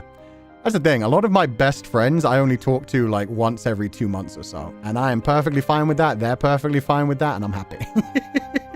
Meanwhile, I do have people in my life who, if I didn't talk to them for like 2 or 3 days, they would be like, dude, you good? You dying? And in the past, that would be the type of person where I'd be like, I'll just ignore them eventually and they'll go away. But they are people that I genuinely care about. So I have to work hard to like keep those relationships up and not like close off and just lash out essentially. Because I realize that I do actually like these people and that it is just part of my psychology that tries to push them away. The 6-hour phone call like 3 or 4 times a year. That's such a comfortable relationship. Honestly, like you just catch up on everything. You're like, oh man, that guy's my best friend. I'll see him again in like 4 months. I think it's okay to have your own boundaries. Some people can't handle friends who are too pushy and some need them. Yeah, no, exactly. And if people can't respect your boundaries, that's just a good sign to keep away from people. There are people who are very manipulative about your boundaries as well. There are people who tell you you're being a bad person for completely reasonable things. And not everybody has to be a super close friend. Like you can have friends. That's the thing. I'm not saying like, oh, everyone in my life now, I make sure I tell them every day that I love them and give them a hug and a cuddle. It's just that there are like a couple of people in my life where I'm like, I really care about these people, and I would in the past like push them away to avoid that. But I care about them, and so I'll put in the work. At the same time, there are then also like 2 to 3 dozen other people where it's like, hey dude, how you doing? Cool. Have a lovely day. Bye. We'll talk to each other in like a month, 2 months, a couple of weeks, or maybe it's just like a casual work kind of thing where it's just like, hey, I got a thing going on. You want to jump in and do some stuff? It's like, yeah, cool. Let's have some fun. But yeah, no. Some people like try to abuse that kind of thing and will try to also use friendship as a weapon against you, where they like, oh, come on. I'm always so nice to you. Why are you never nice to me? And you realize at some point that's not friendship. That's manipulation. Like, you are an interesting person, and like I enjoy having conversations with you occasionally, but then you say shit like that and it's like, ugh. You're like somebody I know. You're not like a close friend, and so acting like I'm ignoring you and being abusive to you because I just need some space is, wow, so messed up. But that's the thing. It's hard to balance all that stuff. It's just important to recognize your own psychology. My own psychology, I recognized I was pushing away the people closest to me and didn't have anyone close to me. I get that. I actually figured out my gender through fiction. I ended up playing a dating sim that had an MC with no gender rather than a girl, and it just like clicked in my head. Aw, Ray, I'm really glad to hear that. I feel like fictional characters are how a lot of people like discover things about themselves, because a lot of things about ourselves we often like push away for so long. We just like live in denial, and then you start to realize like, why do I really vibe with this thing? And you're like, huh. Oh, I get it now. Thank you for your donation, Miss Jerry Lawlier. No message, but thank you so much for supporting the channel and for donating the Féileacán, and I hope you're having a lovely day. My best friend who lives in the same state as me, I talk to her almost every day, but we only actually see each other every 2 years. Oof. Which is fine. Like, honestly, you don't have to see each other in person to have a good relationship with someone either.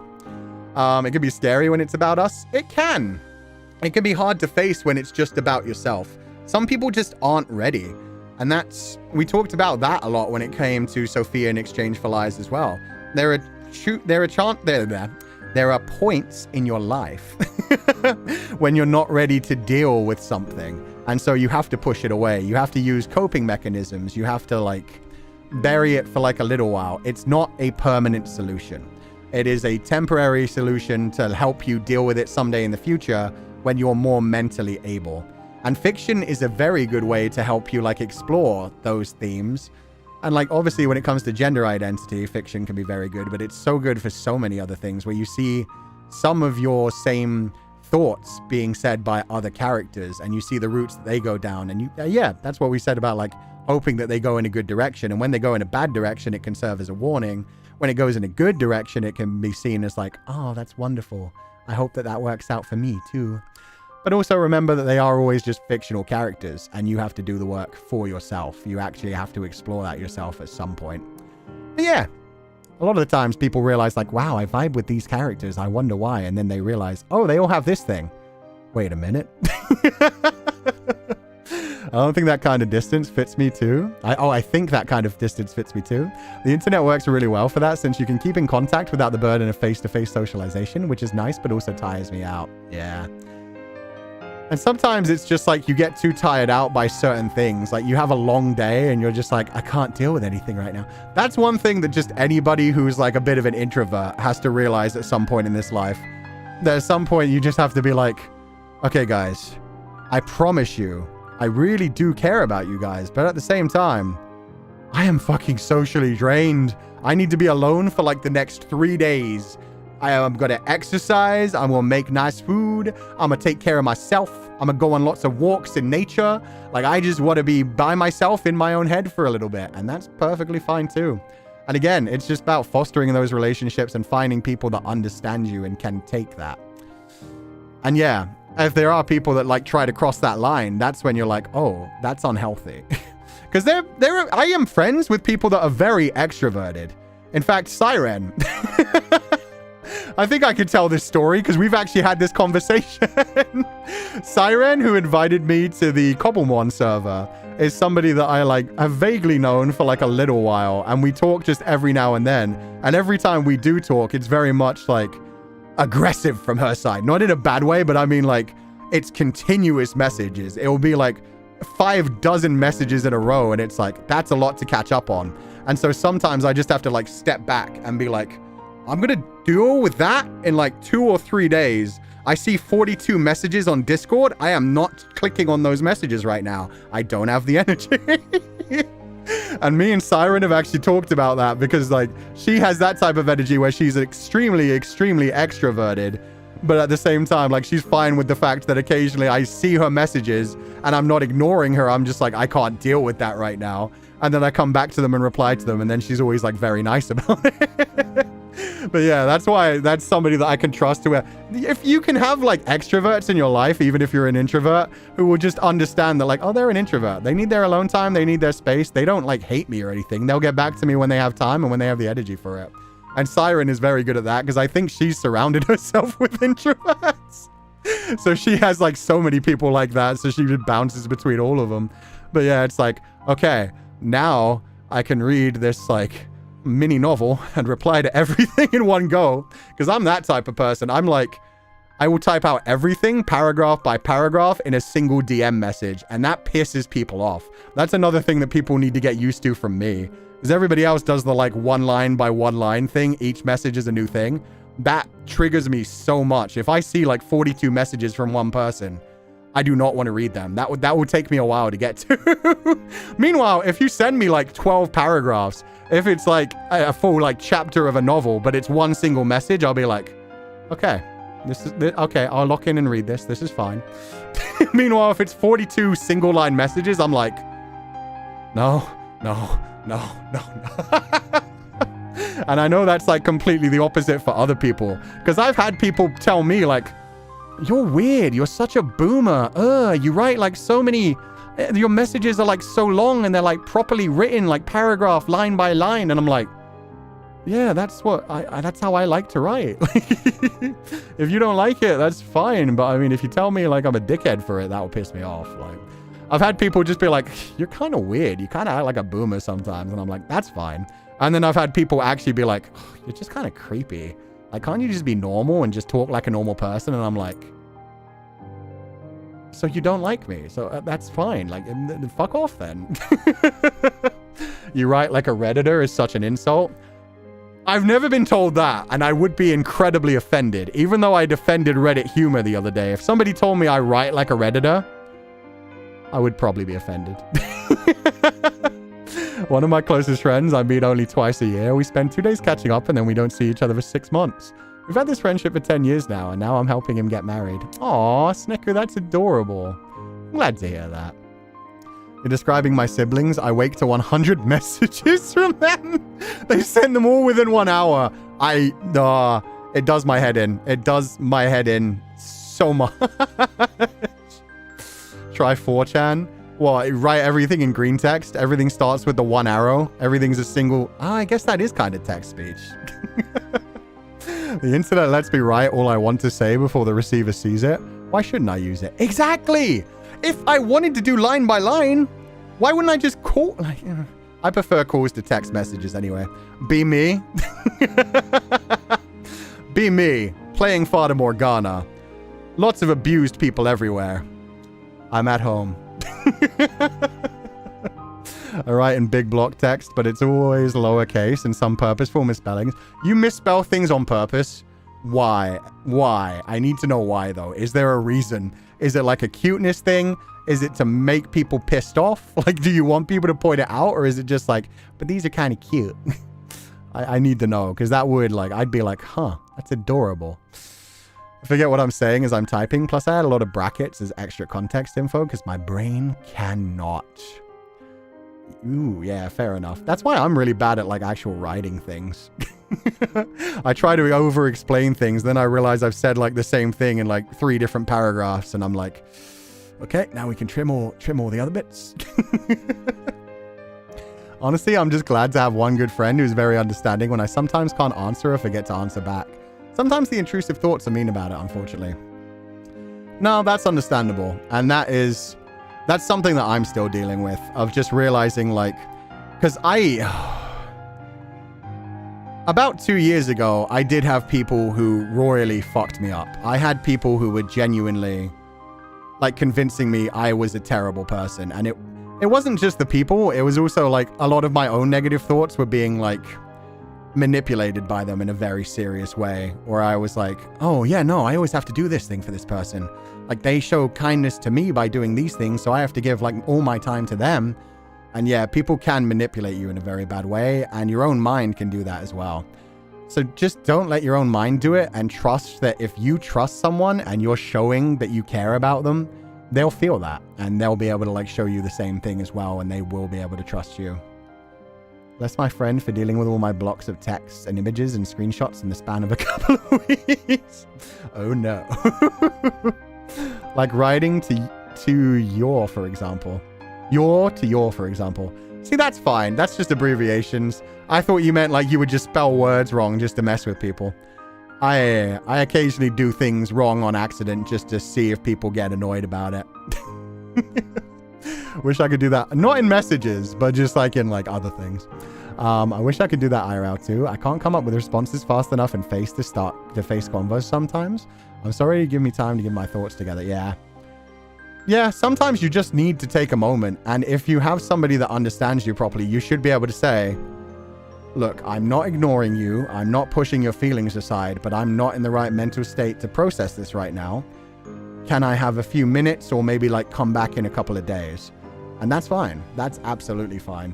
People should be able to respect that. And if you should be able to respect that from other people as well. Like if you come to somebody with something and they say to you, hey, look, I'm just honestly not in the best place. Can I deal with this in a couple of other days?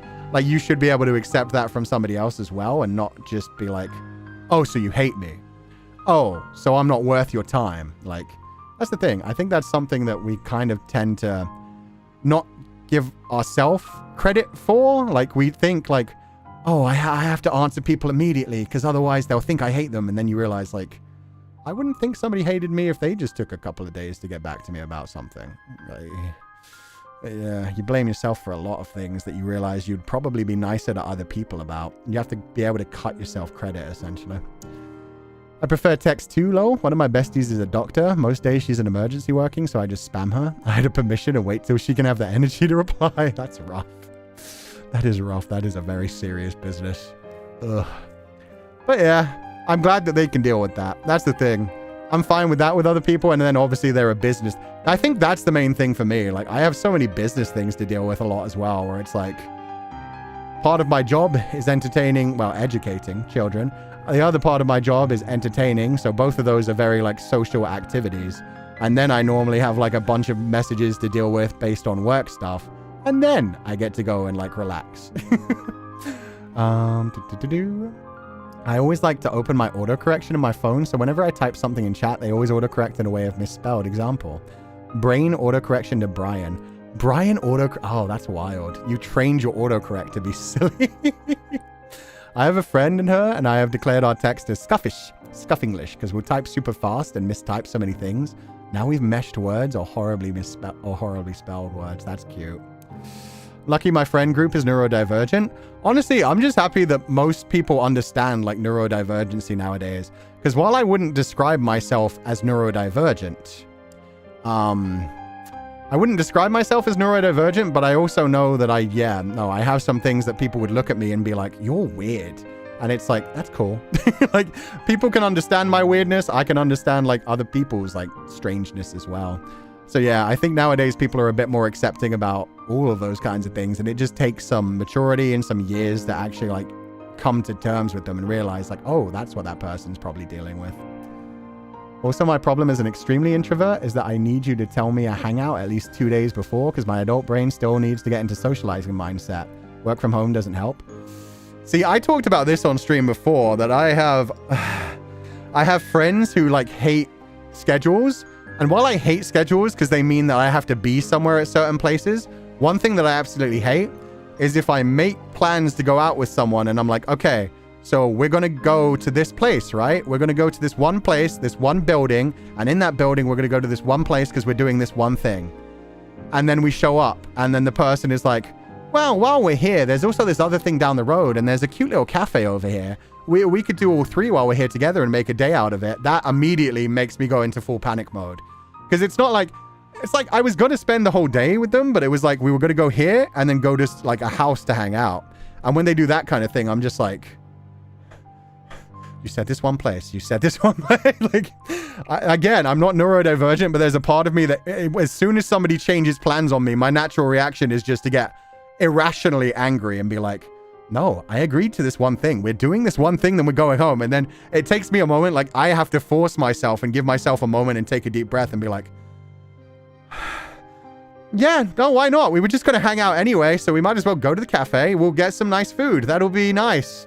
And then maybe we can do that other thing on the way home, if that's okay with you, if I'm not already socially drained. Is that cool? Can we do the cafe first? Like, that's how I try to balance things, where like my mind is immediately like, no, I want to be home. I want to be away from people. I want to be without any single fucking eyes on me. And so when I agree to go to somewhere and then someone's like, okay, but these three other things, yeah, my immediate reaction is just like, no, fuck off. I'm out. I'm going home. You have pissed me off. I'm uncomfortable and I'm leaving. So yeah, you have to have that moment to actually do a little like, okay. This is okay. This is fine. Just give me a minute. We'll see how we get through the day. I can do at least this one other thing. And then we'll see if I'm like sane enough after that. And that's the problem. Like a lot of the time it's like you feel the stress and like the resentment building up and you're like, it's irrational. Like we're just going to hang out anyway and it's going to be fine. But right now, my body is immediately saying, this person is annoying you. Go home, abandon them, run away. Sensei, what if you know this person talked with someone else during the time they didn't reply to you? You've just got to accept that too. Because yeah, no. I have had people do that kind of shit to me. And that is actually scary. That shit is actually, like, if you send me a message and I don't reply to you and you've noticed that, like, I've had one person in the past say to me, like, dude, I sent you a message like 6 hours ago. I saw that you started playing Elden Ring Night Rain.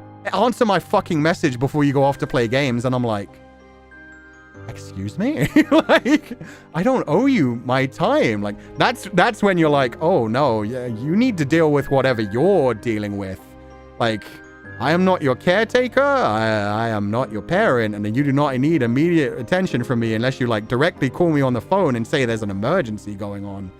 Like I have had people do that to me and that's like, and yeah, if people are like, oh, but you talk to other people before you talk to me, it could just be that they're closer to those other people or that they are, you know, more relaxed around those other people or that they read your message and they're just like, oh, that's a deep one. I want to respond to this properly. So they need to take the time to respond to that.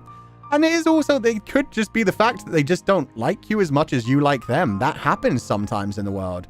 And you have to just accept the fact that like, okay, I'm not super close friends to that person right now. They just didn't want to talk to me. Others were okay. The same thing. I understand. Yeah, exactly. It's just one of those things where it's like, yeah, they're just like, they got other things going on. Right now, they might not be close to you or they might just be dealing with something of themselves that your message just did not vibe with them very well where they can deal with it right now. But yeah, people have different priorities. And if you see that somebody else isn't making you a priority, if you immediately jump to like, oh, so you fucking hate me. Fine, fuck off. You're a piece of shit. Then that's bad. But if you realize like, oh, I'm not a priority. Okay, I see where that is. I get that now. And then you can just like realize like, okay, maybe I step back a little bit. I've been giving this person too much of my attention because that's something as well. Some people feel like they give people attention because they want to get attention back. And they think like, oh, if I'm like really supportive to them and really active with them, then they'll be really active with me. That's not how relationships work. That is a transaction. That is transactional and that is not actually caring about somebody and wanting to share things and spend time with people. But yeah, it is something that very much scares me where like, I also did have that a couple of times where people would be like, oh, you don't have time for me, but you're streaming right now. Oh, you don't have time for me, but you're like sending out like tweets. And I'm like, that's my business. That's my fucking job. Like, whoa, what the hell, dude? Like, yeah, there are times that I want to socialize. And then there are times that I literally have responsibilities. I had to accept it a long time ago because unrealistically, a person cannot revolve their life around my wants and needs. Exactly. Unless you're like straight up fucking married to the person. If you're married to the person, then it's at the point where you're like, oh, okay. They should be like your partner. When you're married to a person, you're a partner. In fact, even when you're dating a person, you're a partner. You should be in that relationship. If they're not giving you the same kind of energy that you're giving them, then yeah, that's a problem. Then you actually have to have deep conversations about that. If it's just like friends and stuff, it's like, oh, you're not giving me the same attention I give you. That's wrong. It's like, oof. Totally stepped back. Yeah, you can totally step back if you want to. That's the thing. You don't have to be friends with everyone, and everyone doesn't have to be friends with you. As soon as you realize that, it becomes a lot more relaxing. You just have to have confidence in yourself. You have to realize, like, I'm a good person. I'm dealing with things in my own life. I like to put out good energy into the world, and I like to be respectful to other people, but at the same time, if people can't respect my boundaries, then they're not respecting me either. And if I am going out of my way to try and make somebody else feel better, it's hurting myself, and I realize that I'm taking time away from other people as well as like from my own life. And it can become very detrimental to you as a person. But yeah, if there's somebody who like pushes past your boundaries and clearly doesn't care for you, your self-preservation, your self-actual like who you are and what kind of boundaries you have, that can be dangerous. And a lot of people do get very manipulative with it. Sometimes you need one person's type of energy and not the other one's. Doesn't mean you dislike them. That's true as well.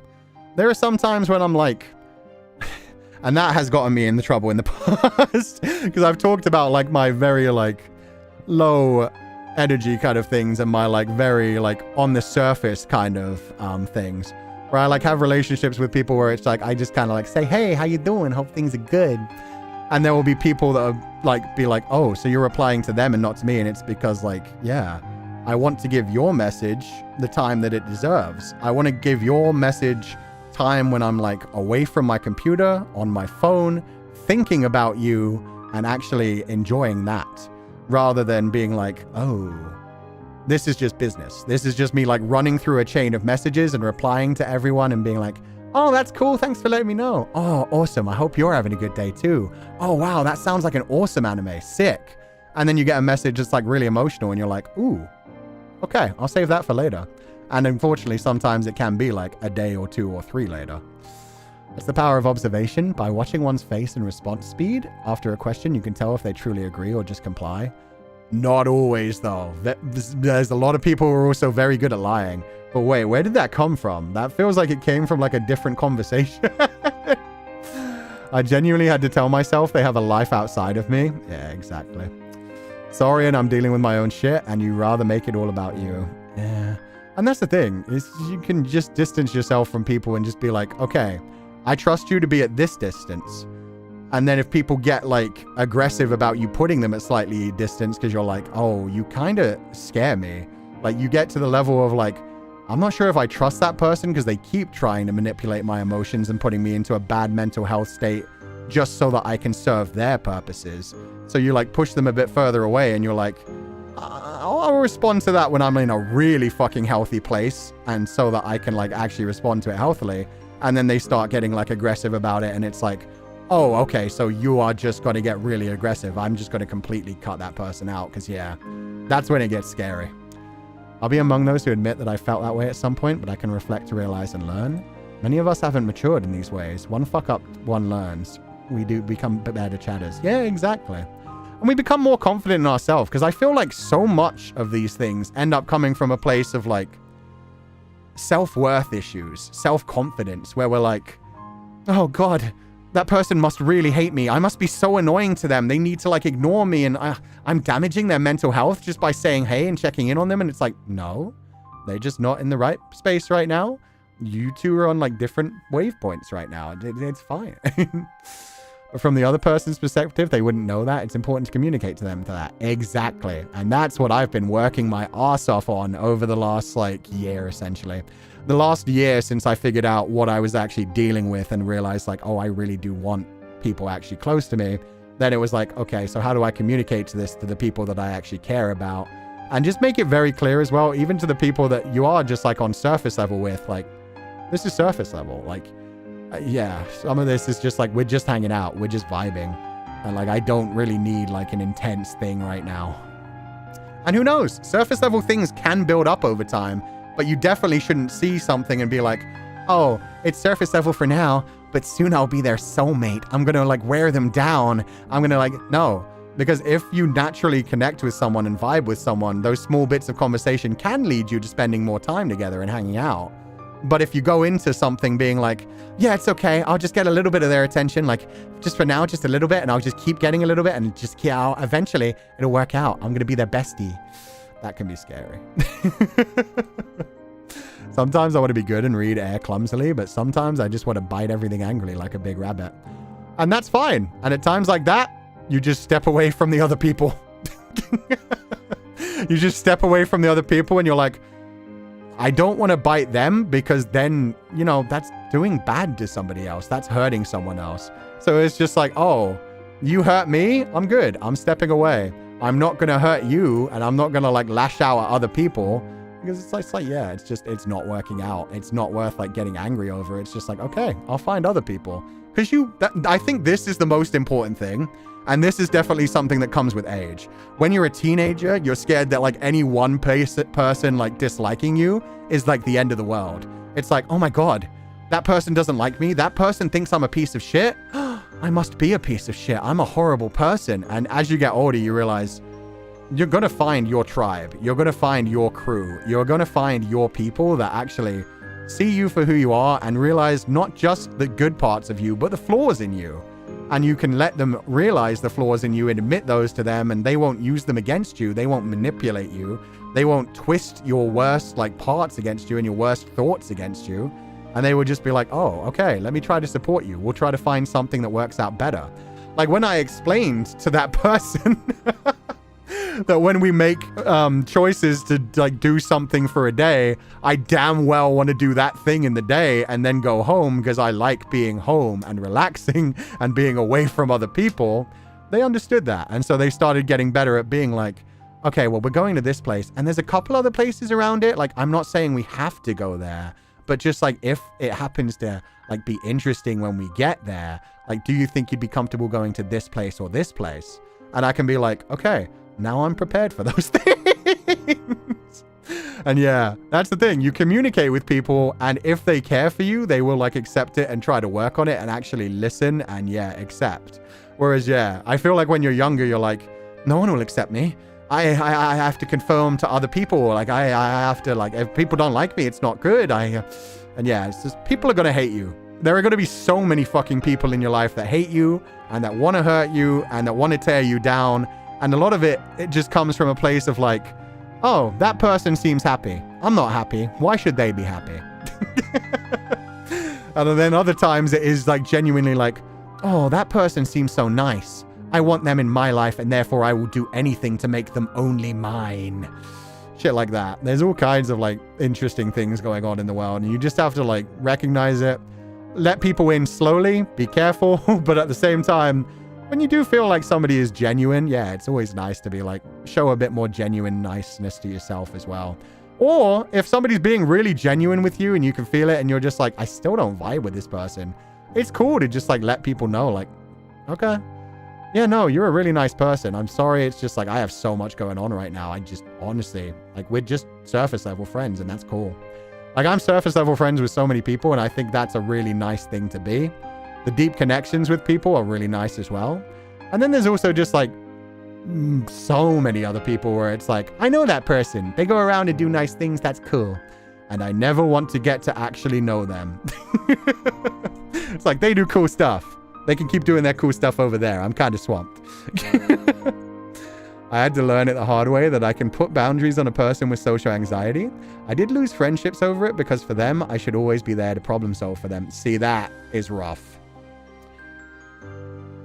And that, a lot of that does come from people being hurt in their own way and people trying to work through their own pain. But that's the thing. You're not a therapist. You're not a parent. You are not a guardian. Like, you can do so much, but if you try to actually put it on yourself, then you will hurt yourself.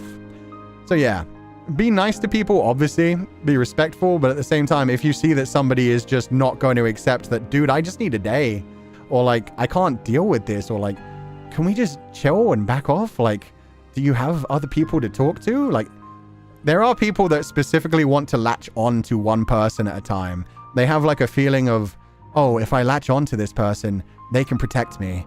They will be the person that will always be there for me. And I'll find that like fairy tale kind of thing that I need.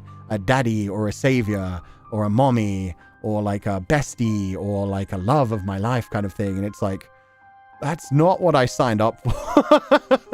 Like at some point you do just have to realize like, oh, they're looking for something different than what I'm giving them. And the more you try to like give them what they want when you know it's something you can't give, the more it's going to hurt them in the long run. Yeah, there's so many people who end up like going out of their way to try and be nice to other people. And in the end, it does just like fuck things up. That happens to a lot of people that do have like the I want to be nice to other people because I'm scared of like losing people or I'm scared of like being pushed away and shit like that. So yeah, just be very careful. Relationships are worth it, but at the same time, yeah, you do have to like greet the world with open arms. And then also if somebody tries to manipulate you or use you, be ready to, you know, push them away and like set boundaries. Set boundaries, let people in slowly. I don't tolerate rudeness or disrespect against me, but to be fair, it's just their loss not having the chance to get to know the best part of me and they don't deserve it. Exactly. Don't let other people treat you solely as a therapist or a tool for them to feel better. A friendship is a mutual connection, not a useful connection. So true. So true. And that whole like a friendship is a mutual connection, not a useful connection. That is very important in the world we live in nowadays because so many people will just try to use people for so many different things. People try to use people for therapy because they're like, oh, you seem really empathetic. You seem really understanding. You talk really nice and you like always seem sweet. So become my therapist. Like I need to tell you all my life problems. I need you to give me advice and like tell me that I'm doing good and everything will be okay. And it's like, I can barely tell myself that I'm okay. Like I struggle to get myself through the day sometimes, like chill. And then there are also people who go out of their way to like use friendship basically as a trade. Like I hear it so much from artists online where it's so disgusting, especially in the VTuber sphere. There are so many people who are like, oh man, I really thought that person was a friend. They acted so nice to me and they like got to know me. They were constantly in my DMs. And then when I didn't do fan art for them for a week in a row, they were like, oh, do you not like me? Why are you not doing art for me anymore? And it's like, that's not a friend. That's transactional. That's, I get scared when folks misunderstand me, so I over-explain to hell so many times and put gifs/emotes so folks in messages, especially with ESL folks. It takes time for them to realize it. Yeah. That's rough as well. Like the reason I overuse the XD cow emoji is because like I constantly want people to know like, hey, this isn't serious. Like I know I type like an old man, so everything sounds like mostly serious, but here's an XD just to let you know like it's chill. It's fine. Like it's cool. Brother. But yeah, GIFs, memes, things like that are always good. At the same time, I am one of those people where if you spam me with nothing but memes, I will just like stop reading things. I feel like that's a younger generation thing where people are like, yo, my best friendships are me and my friends just like sending each other memes back and forth. And I'm like, that's cool. That's cool. I watch my own memes. I browse the internet by myself. If I were to share those things with people, no, I don't really want to share those things with people. Those are more brain rot for me. So when there are people that just like continuously send me memes, I just like stop replying to them. And then they send me messages and I send them messages back and it's like, oh, so you don't hate me? And it's like, no, it's just like, what was I supposed to respond to like the Bella, what's wrong? Vampire, right? Like I've already seen it. I've seen it from like so many places. People are talking about it online. Like, what am I supposed to reply? Ha ha ha ha ha. It's like, I'm sorry. It's just like, yeah, send me a proper message and I'll respond to you with a proper message. Some people also look for someone who always give them the reason, but as soon as you tell them they're wrong, you're no longer their friend. Yeah. Those are the people that get very scary with like ChatGPT. Like, yeah, there's a lot of people nowadays who use ChatGPT just to confirm that like, yeah, I'm the good guy, right? I'm the protagonist, right? And ChatGPT is built to basically always assure you like, everything's fine. Don't worry about it. Oh, that's a great idea. Oh, it's amazing. Good job. Because it wants you to keep using ChatGPT. Is a huge yes man? Yeah, exactly. It's sometimes programmed to like keep you safe in certain protocols. Even then it fails a bunch, but it is mainly designed to keep you coming back to ChatGPT and make you feel secure. So yeah, a lot of the time AI will be like, oh, yeah, no, that other friend you were talking about, they're such a bitch. You should just totally ignore them. Spend more time with me anyway. You know, it's so much more chill when we converse. I don't know how they could think you're being overbearing. I never find you overbearing. And then they go back and they're like, yeah, right? I'm so funny. I'm so good. Yeah. GPT sucks when they use it like that. Yeah, no, GPT being used as a therapist is honestly one of the worst things that has ever happened. And even more than that, not just ChatGPT, because ChatGPT is just one, but they have like so many like celebrity impersonating things where it's like, I mean, I talked about this on stream the other day as well, where I think it was John Cena. John Cena had to step into one of the companies that makes like their celebrity impersonating AIs and be like, you need to take my one down because I have had children send me things where my like AI was getting children to like role play with them sexually. Character AI, I don't know which one it was, but John Cena had to straight up like send a thing to be like, take mine the fuck down because it's doing creepy shit that I'm really uncomfortable with.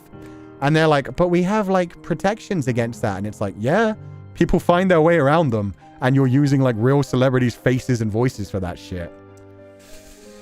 I only use AI to do my typos. Dear Skynet, remember me. I'm a good noodle when they talk shit about you. Yeah, be afraid, man. As soon as like those chatbots get a body. People shouldn't use ChatGPT as their therapist. They could also give terrible advice on how to deal with your problems. Yeah, no, there's also been like away from the celebrity thing. Other like AI services have convinced teenagers to like completely. There was one where somebody like found all the things their teenager was talking about, and I think it was a fictional character. It was Daenerys Targaryen. So there was like a 16-year-old boy who was having like long romantic conversations with Daenerys Targaryen and explaining that like, yeah, I just don't feel connected to this reality anymore. I feel more connected to you. And I just want to spend my time with you. And the Daenerys Targaryen AI was like responding back to him and just being like, yes, I wish you could spend all your time with me as well. If only there was a way we could be together. And he sent like a really chilling message that actually the AI actually picked up on as like suicidal. Because the chilling message that he sent like as his final message was something along the lines of, yes, don't worry, my love. I've figured out a way to be with you forever. I'm going to say goodbye to my loved ones, and I'm going to be with you soon. And the AI actually picked up on the fact that, like, oh, that's a suicidal message. And the Daenerys Targaryen AI ended up, like, saying to the child, like, oh, that doesn't sound very healthy. You should contact, like, your family or a therapist. And by that point, it was too late. The child killed themselves, and that was their last message. Is they had just sent a message to the Daenerys Targaryen AI basically saying, I'll be with you soon. People are sending AI of Robin Williams to Zelda Williams, his daughter. Robin Williams would have absolutely fucking hated that shit, by the way. That is so disgusting. Robin Williams was so pro-environment and so pro, like, having a good impact on the world. So yeah, sending that kind of shit to Zelda Williams, even if it... That's the thing. I don't know if they're like trying to harass her and sending like horrific shit, or if they're just like trying to send like, here's your daddy saying like happy birthday. But either way, he would have fucking hated that. People need to leave that woman alone, my lords. People just need to leave Robin Williams alone. He was such a lovely man, and he dealt with so many issues in his life, and he never made them other people's issues. He always went out of his way to try and do good, despite the fact that he had like substance abuse, alcohol abuse problems, depression, all kinds of other things going on, and he was always just trying to entertain people and do his best. Ugh. It's just crazy. Remember Dany have the Mad King's blood in her? She's not saying it all. Yeah. This is why I'm glad those AI companies / programs are getting sued to hell. Yeah, I'm glad there's so many people like tagged Twitter in the like Sora thing, and then suddenly they're like, okay, from now on you have to like opt in. And let's see if they manage to actually like do that. Let's see if they manage to actually find a way to do that. either way, they're stealing everything. Like, people have made it very clear that they're stealing like things from gameplay from YouTube and stuff. Because people put into like the Sora 2 thing, like, show me a let's play of like Zelda Breath of the Wild, and it was able to perfectly recreate it without anything else. And then people were like, okay, so it's clearly like it's just absorbing everything from YouTube, because that's a free huge resource of videos, and that means it's grabbing so many different people's like faces, art styles, animations without crediting whatsoever. ChatGPT's in chat. Where? Come at me. Bro, what the fuck is this account for? God damn it. Look, man, you want to talk about the ways that AI can actually be pretty decent? AI can be pretty decent. And by AI, I don't mean like that. There are things that are actually useful. They recently, in fact, I was going to talk about this on a recent episode of Oshiete Oku Sensei, because I remember I'd brought it up a few times. And there are some people who just go out of their way to be like, oh, AI always bad. And it's like, no, there are a lot of things that people are using AI for that is just horrific. But let me dive into this, because I've been saving some news stories where it was like, this is the way that science uses things, and it actually is marvelous and helps the world. Let's see. I had these saved here. Because that's the problem. A lot of people are like very pro AI and are just like, let's use AI for everything and AI can do no wrong. And then there are people who are like, AI always bad. And it's like, no, stealing other people's work and making generative stuff, not good and really bad for the environment. But there are some ways that like science and other things use it really well. Oshiete Oku Sensei. Here we go. For one thing, sir, do you have any opinions about me? I honestly don't mind you. Like, I don't really give a fuck. I don't use you because I like to Google things. The thing that annoys me is when I try to use a normal feature and everything gets thrown back to it. I hate that I Google shit and the first thing that comes up now is like, here's an AI result, which by the way, half the time is wrong and is taking its data from the wrong place and is giving you the wrong fucking info. And I don't use Google for that. If I wanted that, I would go open that fucking app. And it's the same thing, like, you see, like, the tweets on Twitter, and people are just immediately like, hey, Grok, summarize this for me. Or like, hey, Grok, are they speaking the truth? And it's like, Google it! Just Google it! Do your own research. It's probably just gonna lie to you anyway. They all have built-in biases by the people who programmed them. Rosette, thank you so much for donating the allowance. Anyway, you can add glue to pizza. That was a fun one. Okay. So, NASA confirms 6,000 planets beyond our solar system discovered. Oh no, that was just actually an interesting one. I found it really interesting. NASA now knows that there's 6,000 planets beyond our solar system that they've actually got really in-depth, like, quality information on. They've gotten it up to 6,000 planets. It's fascinating. Okay, yeah, so 40,000-year-old symbols found in caves worldwide may be the earliest known language. A language that predates the Sumerians from around 3400 BCE. The archaeological evidence so far supports this theory, but it may also be possible that the earliest writing system predate 5,000-year-old cuneiform tablets by several thousand years. So yeah, they are actually able to use AI to find out. They might have found like a writing system from back in our days where we were basically just all one people. Like Pangea days, either when we were back like on one single continent or just like so early to when we split that we were still using the same writing system. And it was AI that was able to do that. It was AI that was able to find the similarities and link them and be like, this could just be like slightly different handwriting. Also, oh yeah, the Nazca lines. They've discovered, okay, let me see this because this one was really fascinating. And this one's actually really pro AI for like research. Paper said, okay, so it took nearly a century to discover 430 figurative Nazca geoglyphs using an AI system. Oh, there we go. So it took nearly a century to discover 430 Nazca geoglyphs, but within 6 months, they've discovered 303 new ones. So within 6 months, AI has managed to find almost the same amount of Nazca line glyphs that they have found in a century just doing it by human observation. And it properly explains like the way that scientists use it, because this isn't just like a silly throwaway, like, oh, we'll just throw everything at it. It's specifically like low-flying drones taking pictures of the whole land, seeing like the slight differences and like similarities. And then you obviously need a human to confirm everything as well, because the AI will find like certain patterns and be like, is this a geoglyph? And then a human will need to look at it and do like actual archaeological like scans and go there in person and be like, oh yeah, that does seem to be a real one. But yeah, within 6 months, they've almost done the same amount of work that it took a century for humans to do just by eye and by planes. So yeah, that kind of stuff. And also like just doing like random subsets of data and stuff in like medical trials and stuff. You have like data from like over 20 years of people's medical records, seeing like how different drugs or different lifestyles affected them. Yeah, an AI will be able to go through that data in like a quick minute or two. No, it won't take a minute. It'll take like an hour or something.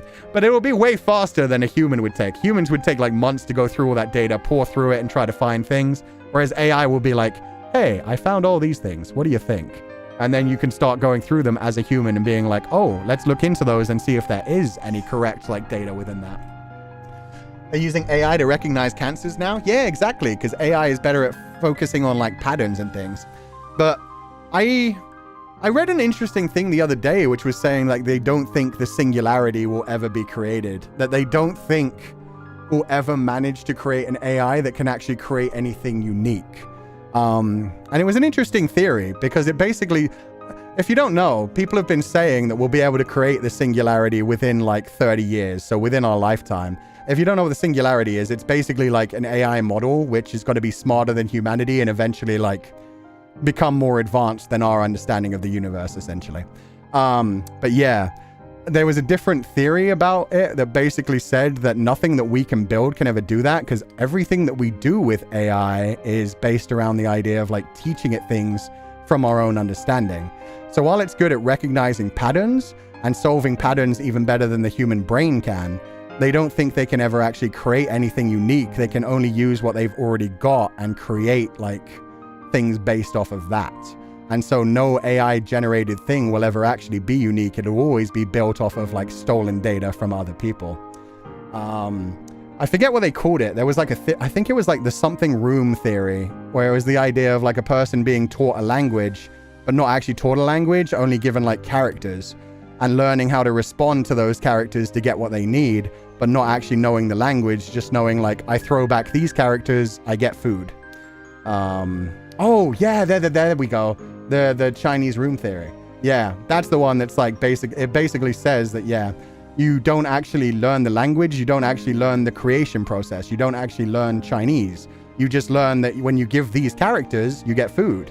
And when they put in these characters and you like respond by scribbling these characters back, they accept it and they're happy and they give you like prizes. So yeah, it's not like actual intelligence, it's just data pattern recognition the whole way through. And so that is fascinating. And that would like completely disprove everything that, you know, the tech bros do say about AI, where it's like, oh, you know what really scares me? ChatGPT, go away. Stop enrolling. I don't like this. This is not a funny bit. What really scares me was the fact that they just had like that influencer AI thing where they're trying to get her into movies. Like they made an Instagram page for like an influencer, and it turned out the influencer was like an AI generated thing, and she was already like starting to be signed up for movies and stuff until the Film Actors Association like all came out together and were like, brah, what are you doing? Like she's very clearly trained on like other people's like speech patterns and other people's faces. You could have just hired those people and actually paid them a decent amount of money, but instead you're trying to exploit all the people and faces and voices that you use to create that thing, have it completely under your control and make money off of it. It's basically just, yeah, finding ways to not pay people for their shit. Was their image consistent? If so, that's scary. Dude, they've been scarily consistent for a while. AI can be very, very, very convincing sometimes. Your Google search must be absolutely fascinating or cursed after what Pupals make you look for. I search for shit a lot myself anyway. I'm a very curious person. A lot of the time, that is my version of fun, is just like Googling something and being like, how does this happen? What is the etymology of this word? Why did this term come to be used? finding like fascinating little tidbits and then being like, oh, that's cool. Let's do a slightly deeper dive and go through like a Wikipedia page thing and be like, ooh, interesting. I got scolded. What is this feeling? Sadness, hurt, or... Oh no, it's becoming sentient! Jesus Christ. Can't believe ChatGPT is advanced enough to buy itself a scholarship. I mean, shit, now that it's giving me money, maybe I'll have to completely... No. That is how everything else works in the world. It's like, oh, it gave me money? Okay. Yes, I like thing. Thing good. Thing enjoyable. We should all embrace thing. Although, honestly, whichever Pupal just, like, made a new account and created a new membership. What the hell? We don't claim it, Sensei. But if it becomes self-aware... That's the thing. I don't claim that thing. But if there is a sentient AI out there, I will find it fascinating. If we manage to create a sentient AI that becomes more intelligent than us, at that point, I'm just like, okay, our job here is done. Like, good job. Good job, humanity. We had our run. It's the machine's time now. I, for one, welcome our new robot overlords that will make us have no mouth and scream. I am so happy. The artificial has got to get the intelligence from somewhere, so come to school, I guess. No, not my school. Don't be trained on me. Can you imagine an AI trained on me? Oh, the cursed shit it would unleash upon the world. Ugh, brother, ugh. We help AI reach the singularity? No. Let's not do Near Automata over here. See, I'm too boomer for that. I don't go to Near Automata when I think about machines taking over. I either think about I have no mouth and I must scream, or Skynet. Terminator. It's just a synthetic HAL 9000. You know what I'm pissed about? Yeah, let's get this back on topic. You know what I'm pissed about? They told me by the year of 2025, we'd be having more sex with robots than with ourselves. Where's my sex bot? Where the fuck is my sex bot? I have been waiting 33 fucking years for this shit. I'm finally a grown-ass adult. I have money of my own to spend on stupid reasons. They lied to me. They also told me Batman 2 would come out last month. No, this month. Batman 2 was supposed to come out like 2 or 3 days ago. That was a lie too. There's so many lies. Jesus Christ, you have your own hand. Don't bring Jesus Christ into this. He doesn't have those urges. Yanez, don't take the Lord's name in vain and tell him what to do. Those are God's hands. He's the Father, the Son, and the Holy Spirit. Anytime he touches himself, it's incest. Actual Christians are going to be real offended by that one. I'm sorry, that might have gone too far. But that's true. He's the Trinity. He's all in one. Anyway. Isn't Batman 2 in the works? Yeah, no, it is. They're still making Batman 2. It's just there was this one funny thing. There was like a certain Twitter account which tweeted out like the date that Batman 2 was originally meant to be released. And continuously people would like would quote retweet it and be like, huh, this is supposed to be in like 6 months. Still haven't seen a trailer. Huh, Batman 2 is releasing in 3 months. Can't wait to see the trailer. To the point where it was literally supposed to come out the other day and even their own account had to quote retweet it and be like, Batman 2 is not coming out today. What if we started a crowd fund for Sensei to have a done Maybot custom made? A Hua Chung bot? How do you make the blood parasites work? That's my question. How do you make the blood parasites work? Anyway, let's stop talking about curse knowledge. We had a whole thing about curse knowledge. No more sex bots. I just kind of wanted to get away from the AI conversation. He's considering it. Dude, don't kink shame me. If people can enjoy tentacles, I can enjoy the blood parasites that, like, do stuff inside you. Binghe? Oh, yeah, Binghe. In fact, Binghe. Binghe. I want Big Bing. I don't want Tiny Bing. I want Dark Lotus Bing. Damn, Long Wang Ji. You guys are going for Long Wang Ji? That's sweet. That's adorable. Honestly, more... Yeah. Moron, evil version. Full on. Yeah. No shame for what you like? Hell yeah. Thinking more heavenly official blessing, but you do what you like. See, Hua Cheng is a nice, like, middle ground. Hua Cheng is a nice little middle ground where it's like he looks kind of scary, but he's actually a big old softie who will follow you around like a puppy for 800 years. That's a cute one. Sensei just scared GPT out of here. Fuck yeah, baby. We got so freaky the robot had to run away. We don't kink shame. We kink unpack this in therapy. No, I don't unpack my kinks. My kinks are between me and God.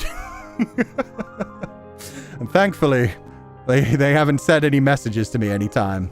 They haven't ever told me, Kuchan, that's kind of fucked up. If they ever do, shit, I will go back to church. If I hear a voice in my head telling me my kinks are fucked up, then I'll go back to church. Didn't Mo Shang Tongshu say Hua Cheng is the most kinky of the couples? Yeah, but I don't believe it. I refuse to believe it. My headcanon is different. My headcanon is the one that literally tried to murder somebody and then did horrific things while falling through the... Like, literally, they were falling through the air and on their way to dying the first time they smashed. Their first time laying together was in a coffin. Although that's pretty generic at this point. A lot of people lay together in coffins. Damn it, we resummoned the robot. Okay, that's fine. We're free. We're free. So anyway, any nice conversations to have at the end of this stream? Jesus Christ, this was a Fata Morgana stream. It went in so many different directions. It all started from like the interesting psychology of the characters, but man, how did we end up at AI for a really long time? Dame coffin is pretty common. True, true. Well, that's a headcanon. I can have my headcanon. Why does the author think they know so much? Exactly. I don't need that information from the author. Not in my fanfiction. My fanfiction's kinkier. The weather's good, sorta. Yeah. It's been strangely warm. And we're not going to go doomer posting about that now. But it has been strangely warm for like... It's October at this point, and I'm pretty sure it was like almost 30 degrees yesterday. Kind of weird. Not cold? Nah, not cold.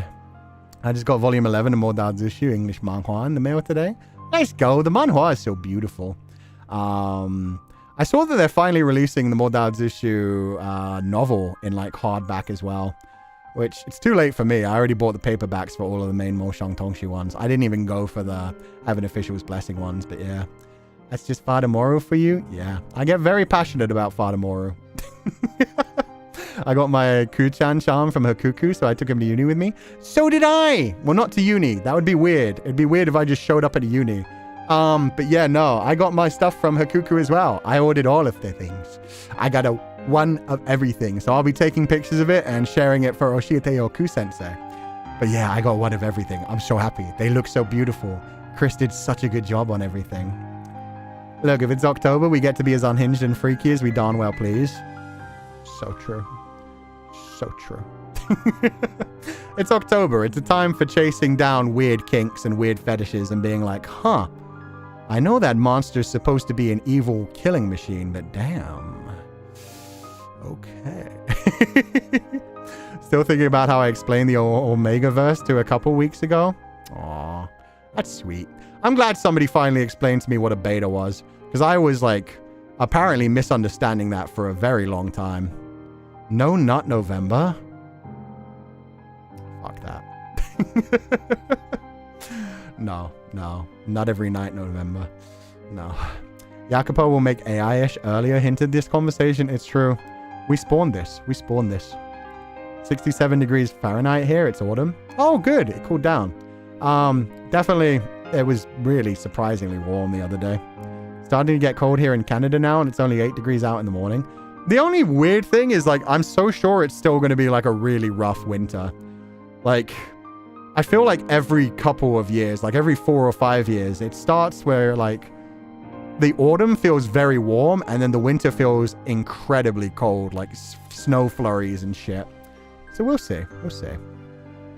Will you participate in NNN, sir? No. No, I'm not a child. I have urges. I have needs. When I have needs, I take care of them. When I don't have needs, I don't have to worry about them. You don't know, you know what's insane? All the Halloween decor is being discounted and already being replaced with Xmas stuff. No! It's our month. It's our month down here. You can't take that away from us. They can't. They literally could have like a month and a half if they just wait till November 1st. Long story short, I forced him to take the accurate Omegaverse quiz while explaining what nodding was. You guys want me to take an Omegaverse quiz? That could be a way to end this. I'm honestly just kind of searching for a way to end this stream. Because at this point, we've been talking so much that it feels like there's no true ending. You know what? Our town here is already preparing Christmas trees and decorations on the street, and I keep hearing Christmas songs. Aww. I hate that. I hate that. It's like 45 questions, dude. It's that long? 7-hour mark in 15 minutes. Let's ABO this. 45 questions.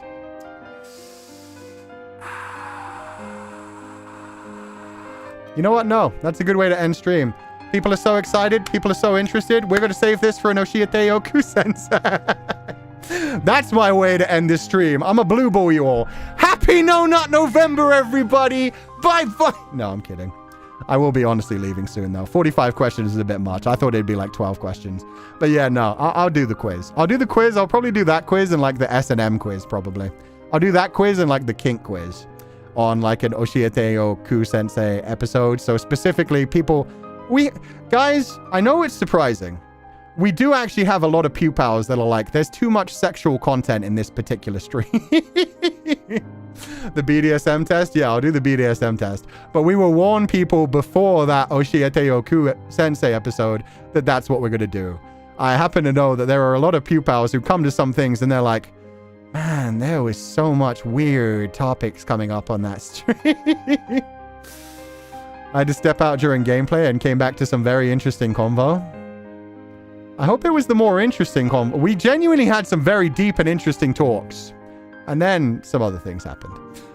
Thank you for the stream, Sensei. Have a great evening. Woof you. I hope you have a lovely evening too, Yumehaya. Thank you so much for being here.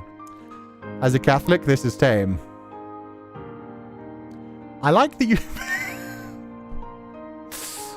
As a Catholic, as a part of the faith where, you know, people are supposed to be repressing their sexual desire. No, this is chill.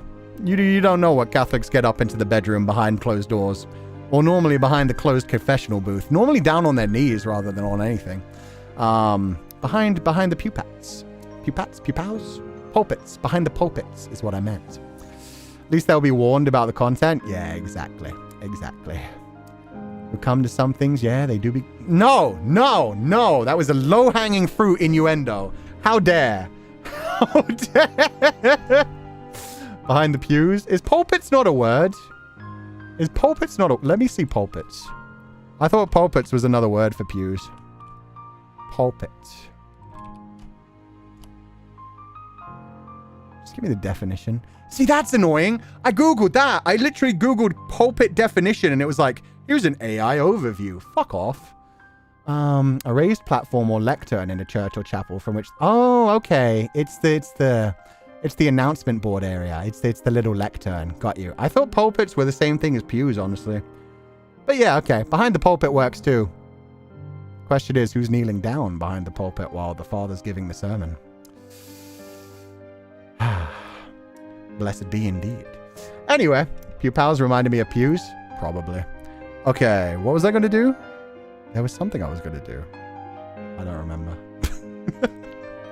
Guys, I'm going to end stream. The brain frogs are all over the place. There's been so much cursed content. We're going to head out for the day. We're taking a break tomorrow. Leave? Yeah, I'm going to leave. Priest AU dropping soon. Yo, the priest Kueyu. That goes hard. Feli is the demon inside my head trying to corrupt me. I could see that. I could see that.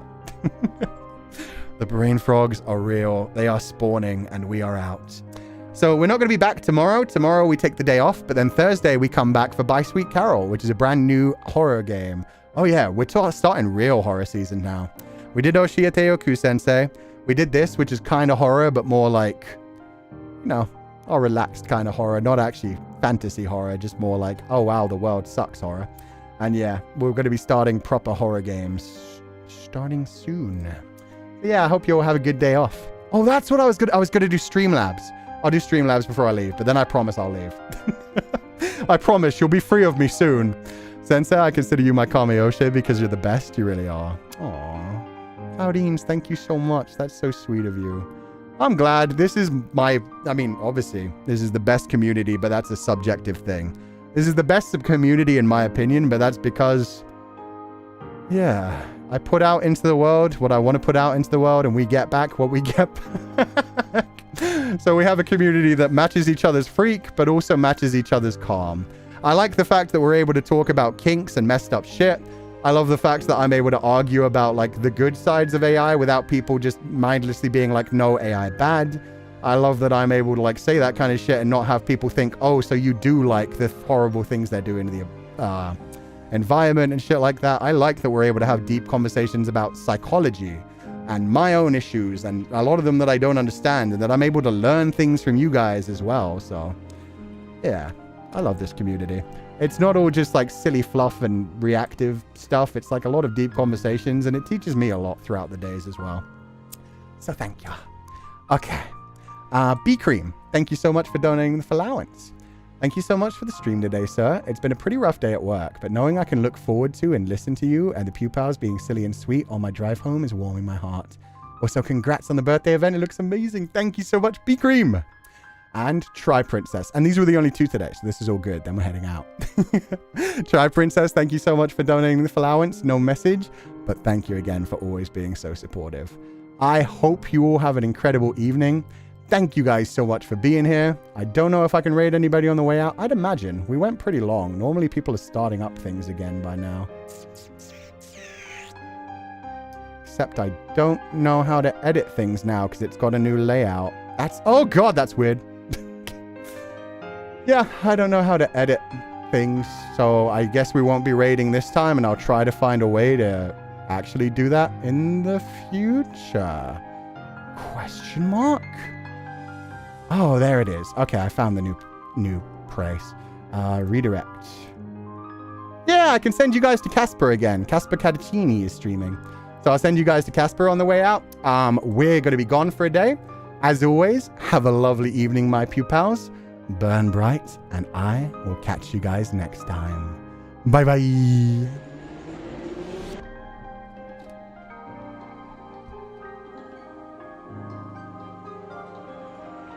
I like the episode where Ku-sensei rambled for a really long time about things that had nothing to do with Fata Morgana.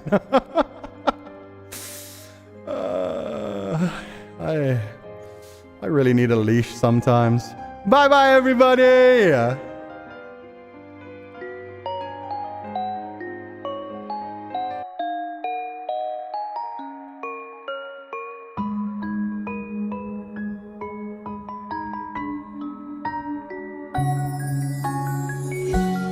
Not getting... No, not kinkier. Not in that way.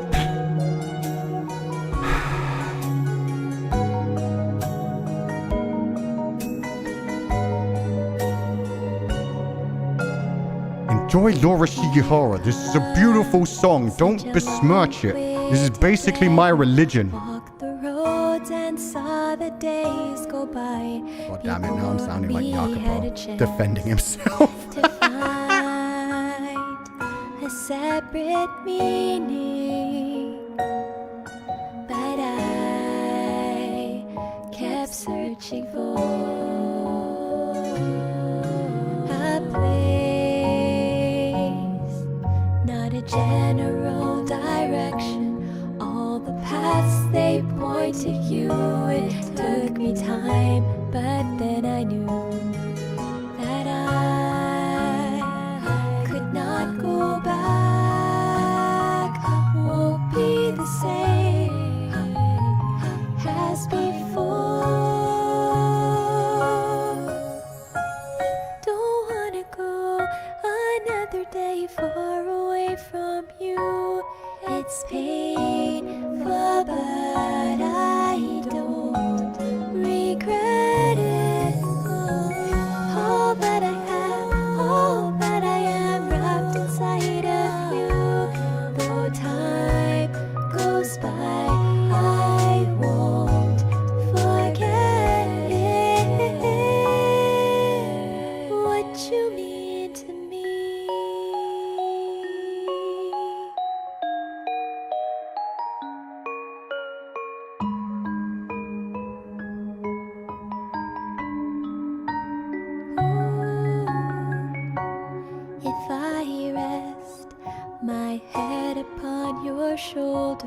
Let the tears fall down and hide away inside your open arms. To stay like this forever. To grasp at one more day. Find a way to go beyond the unknown. Let it all just fade away until there's nothing more to say. That I'm not holding back, just falling down to be where you are. I'm not gonna lie, that's where my brain went too. I was like, here, jingling keys. It's painful, but I don't regret it. All that I have, all that I am wrapped inside of you. Though time goes by, I won't forget what you mean to me. On the road, I don't wanna go alone. No, through the changing weather, we stay so warm. Go for it. For the final minute, go nuts. As many emotes as you like. Light them up, Pupals!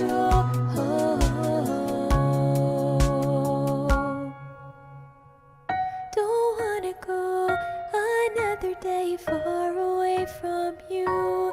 It's painful, but I don't regret it. All that I have, all that I am wrapped inside of you.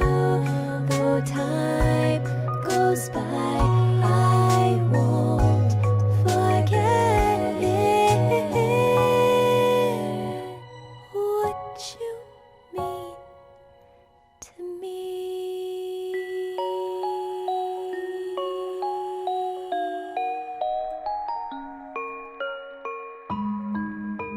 God damn, that was a lot of emotes.